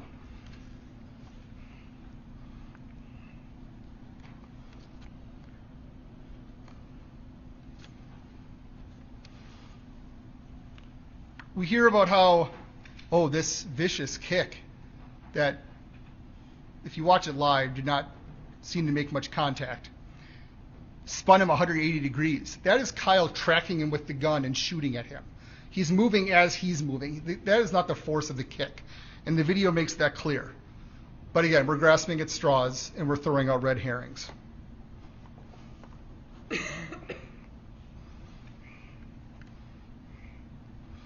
And now, a skateboard is a deadly weapon.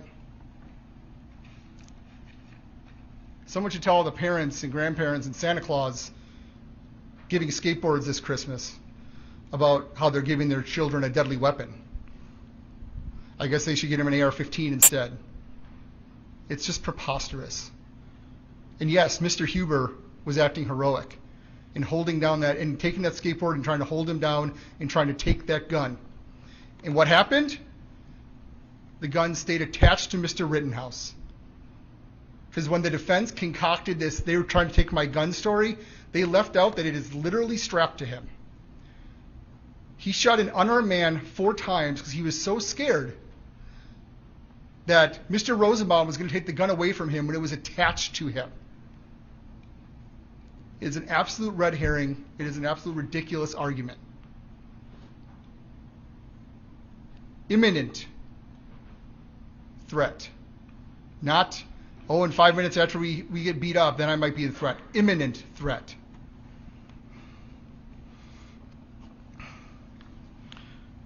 You've heard all the videos. I'm not going to go into it in any more great length, but when you listen to the crowd as Mr. Rittenhouse is running, they start yelling after as he's running when they're screaming, "Get him." Also, as people are approaching him at the end, they're asking, "Why did you shoot him? Why did you shoot him?" These are people that were provoked because they witnessed an attack or heard shots or heard he was attacking, and they took action. As Mr. Binger said, I probably wouldn't do it either.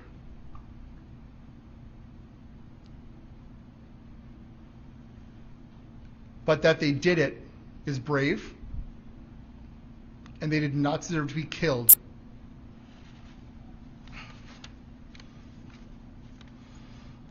Kyle Rittenhouse has such strong ties to Kenosha, but he needs Google Maps to find a business he says he's driven by every day. He supposedly knows Kenosha so well and is such familiar with Kenosha that he doesn't realize you can walk 1 block either way to get back to the car source. He didn't want to go back to the car source. He wanted to go see what was going on. He wanted to stay in the action. He wanted to continue to do things that would make him feel big and make him feel important.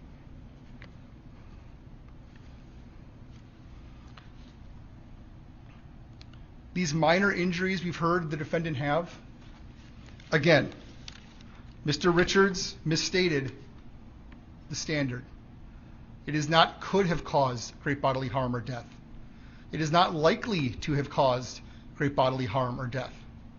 It is imminent threat of death or great bodily harm.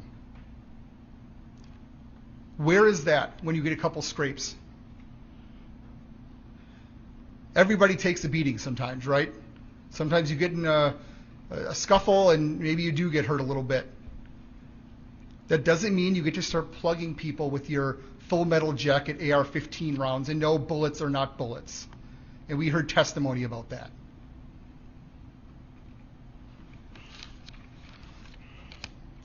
Mr. Richards mentioned this in opening, but apparently he's noticed that the evidence doesn't bear it out.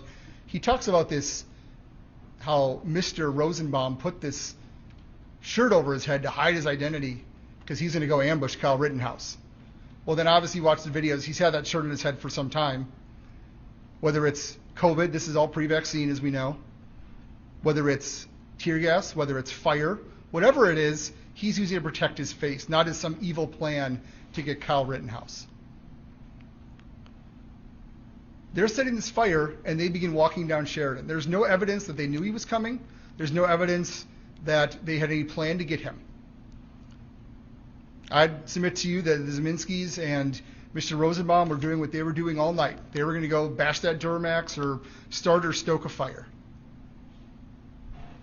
Kyle sees this, and then he runs onto the scene. That's clear in the FBI video. He runs onto the scene. He puts down the fire extinguisher. He raises up his gun. Mr. Rosenbaum yells, "Gun, gun, gun." Why else would he yell that? It's very possible that while he was yelling "friendly, friendly, friendly," he's doing so while holding a loaded AR-15 at the Zeminskis. Mr. Rosenbaum was going to chase him out of there to end the danger. And Mr. Richards boasts that, something along the lines, "You won't do shit, motherfucker." Well, Mr. Rosenbaum was wrong. Oh, that's an attaboy right there. Way to kill someone unarmed because you won't engage them.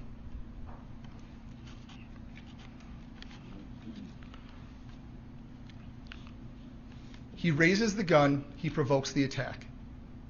He has to retreat. He has to exhaust all remedies before he regains the right to even use self-defense, not even to use deadly force. That's a whole other separate question. He does regain the right to self-defense if he exhausts all options. He does not. He could have ran a different way. He could have fought. He had all sorts of different ways to exhaust his options. He did not do it. As I said in the beginning of my closing, I don't think you even need provocation. An unarmed man chasing you, and you shoot him 4 times as he's falling, you kill him as he's falling in front of you because you don't want to physically defend yourself, that's first-degree reckless homicide right there. And Mr. Richards kind of plays games with the name reckless. Reckless means not intentional in this circumstance. And you can read the jury instructions, you can come to your own conclusions. And fire an AR-15 in any circumstance like this shows utter disregard for human life. There's no other explanation for it. If you're shooting an AR-15 at close range of people, you have no disregard for human life. That's not really in any dispute. I want to leave you with this. The meaning of reasonable doubt. I'm going to read portions of this instruction. Obviously, you'll have the whole instruction. The term reasonable doubt means a doubt based upon reason and common sense.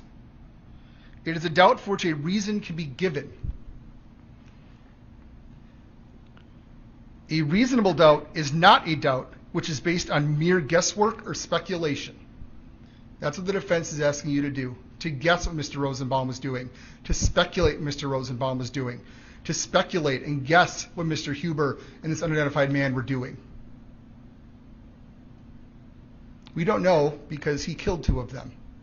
All we can look at is the evidence and see him standing pretty much straight up or exactly straight up when he was shot in the hip and immobilized. A doubt which arises merely from sympathy or from fear to return a verdict of guilt is not a reasonable doubt. The defense's whole case has been trying to stoke sympathy for Mr. Rittenhouse and showing how everyone else was just a terrible person. Every life counts. Every life matters. If people did bad things that night, they could have been prosecuted.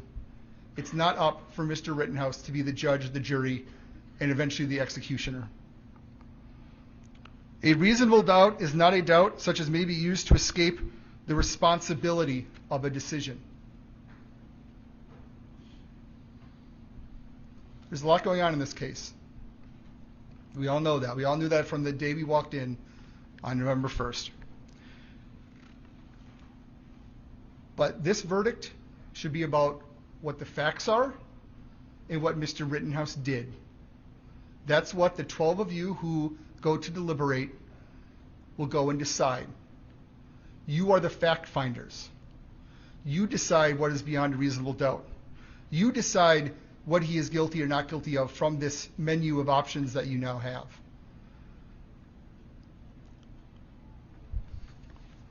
An imminent threat.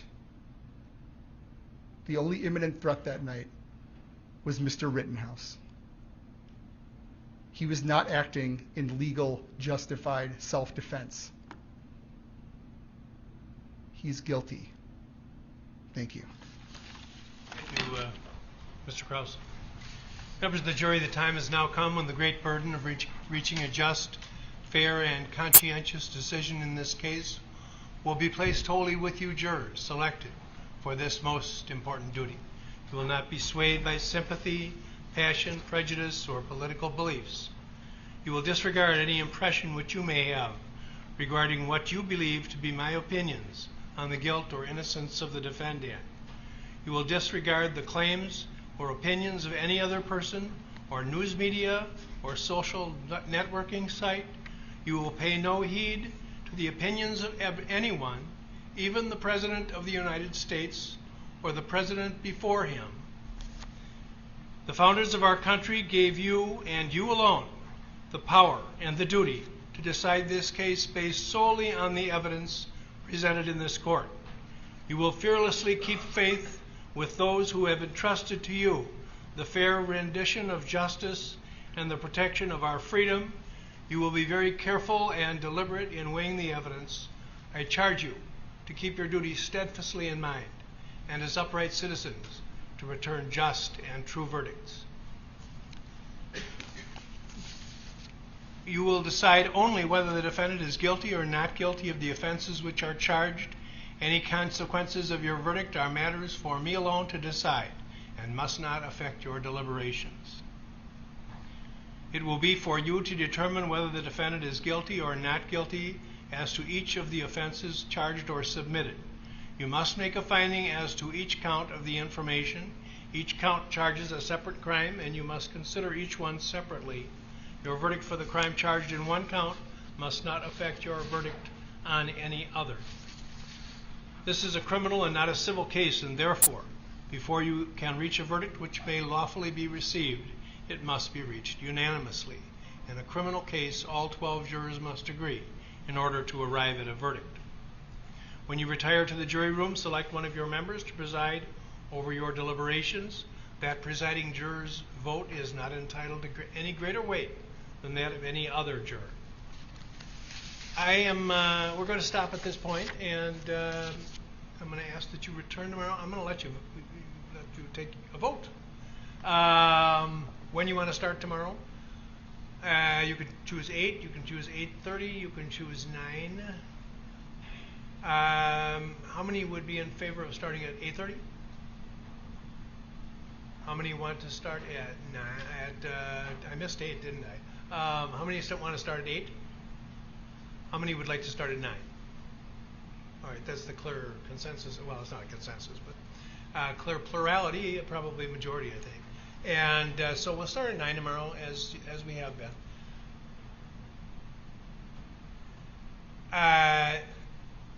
The case is ready for decision by a jury of 12. We don't have that. And it's just as important as ever. I'd say more so, except that it was always important, that you not discuss the case with anyone. And you won't have to resist that much longer now because you'll be able to decide the case. Please don't read, watch, or listen to any account of the trial or anything to do with the trial.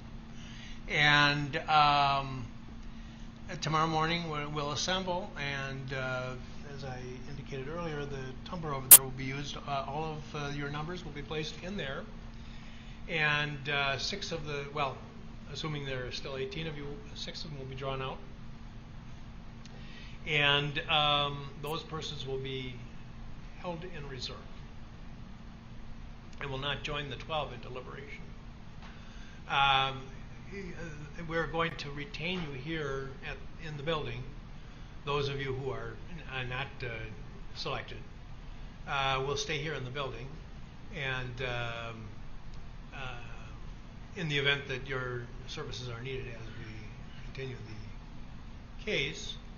And then the 12 of you who are the jury selected will commence your deliberations at that point. So, again, no talking about the case. Please don't read, watch, or listen to any account of the trial. Any questions, anybody? Enjoy the evening. We'll see you tomorrow.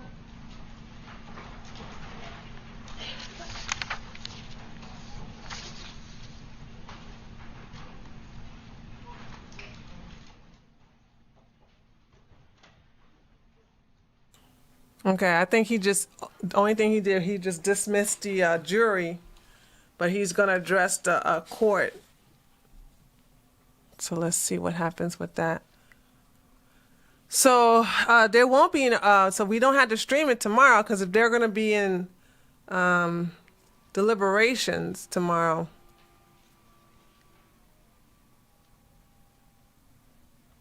Then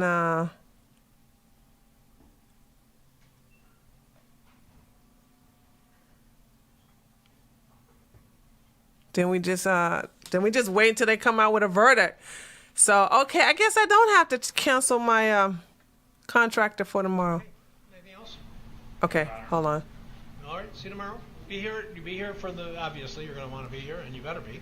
9 o'clock tomorrow morning. I sent them to you electronically. Yeah, about 2:45, I think.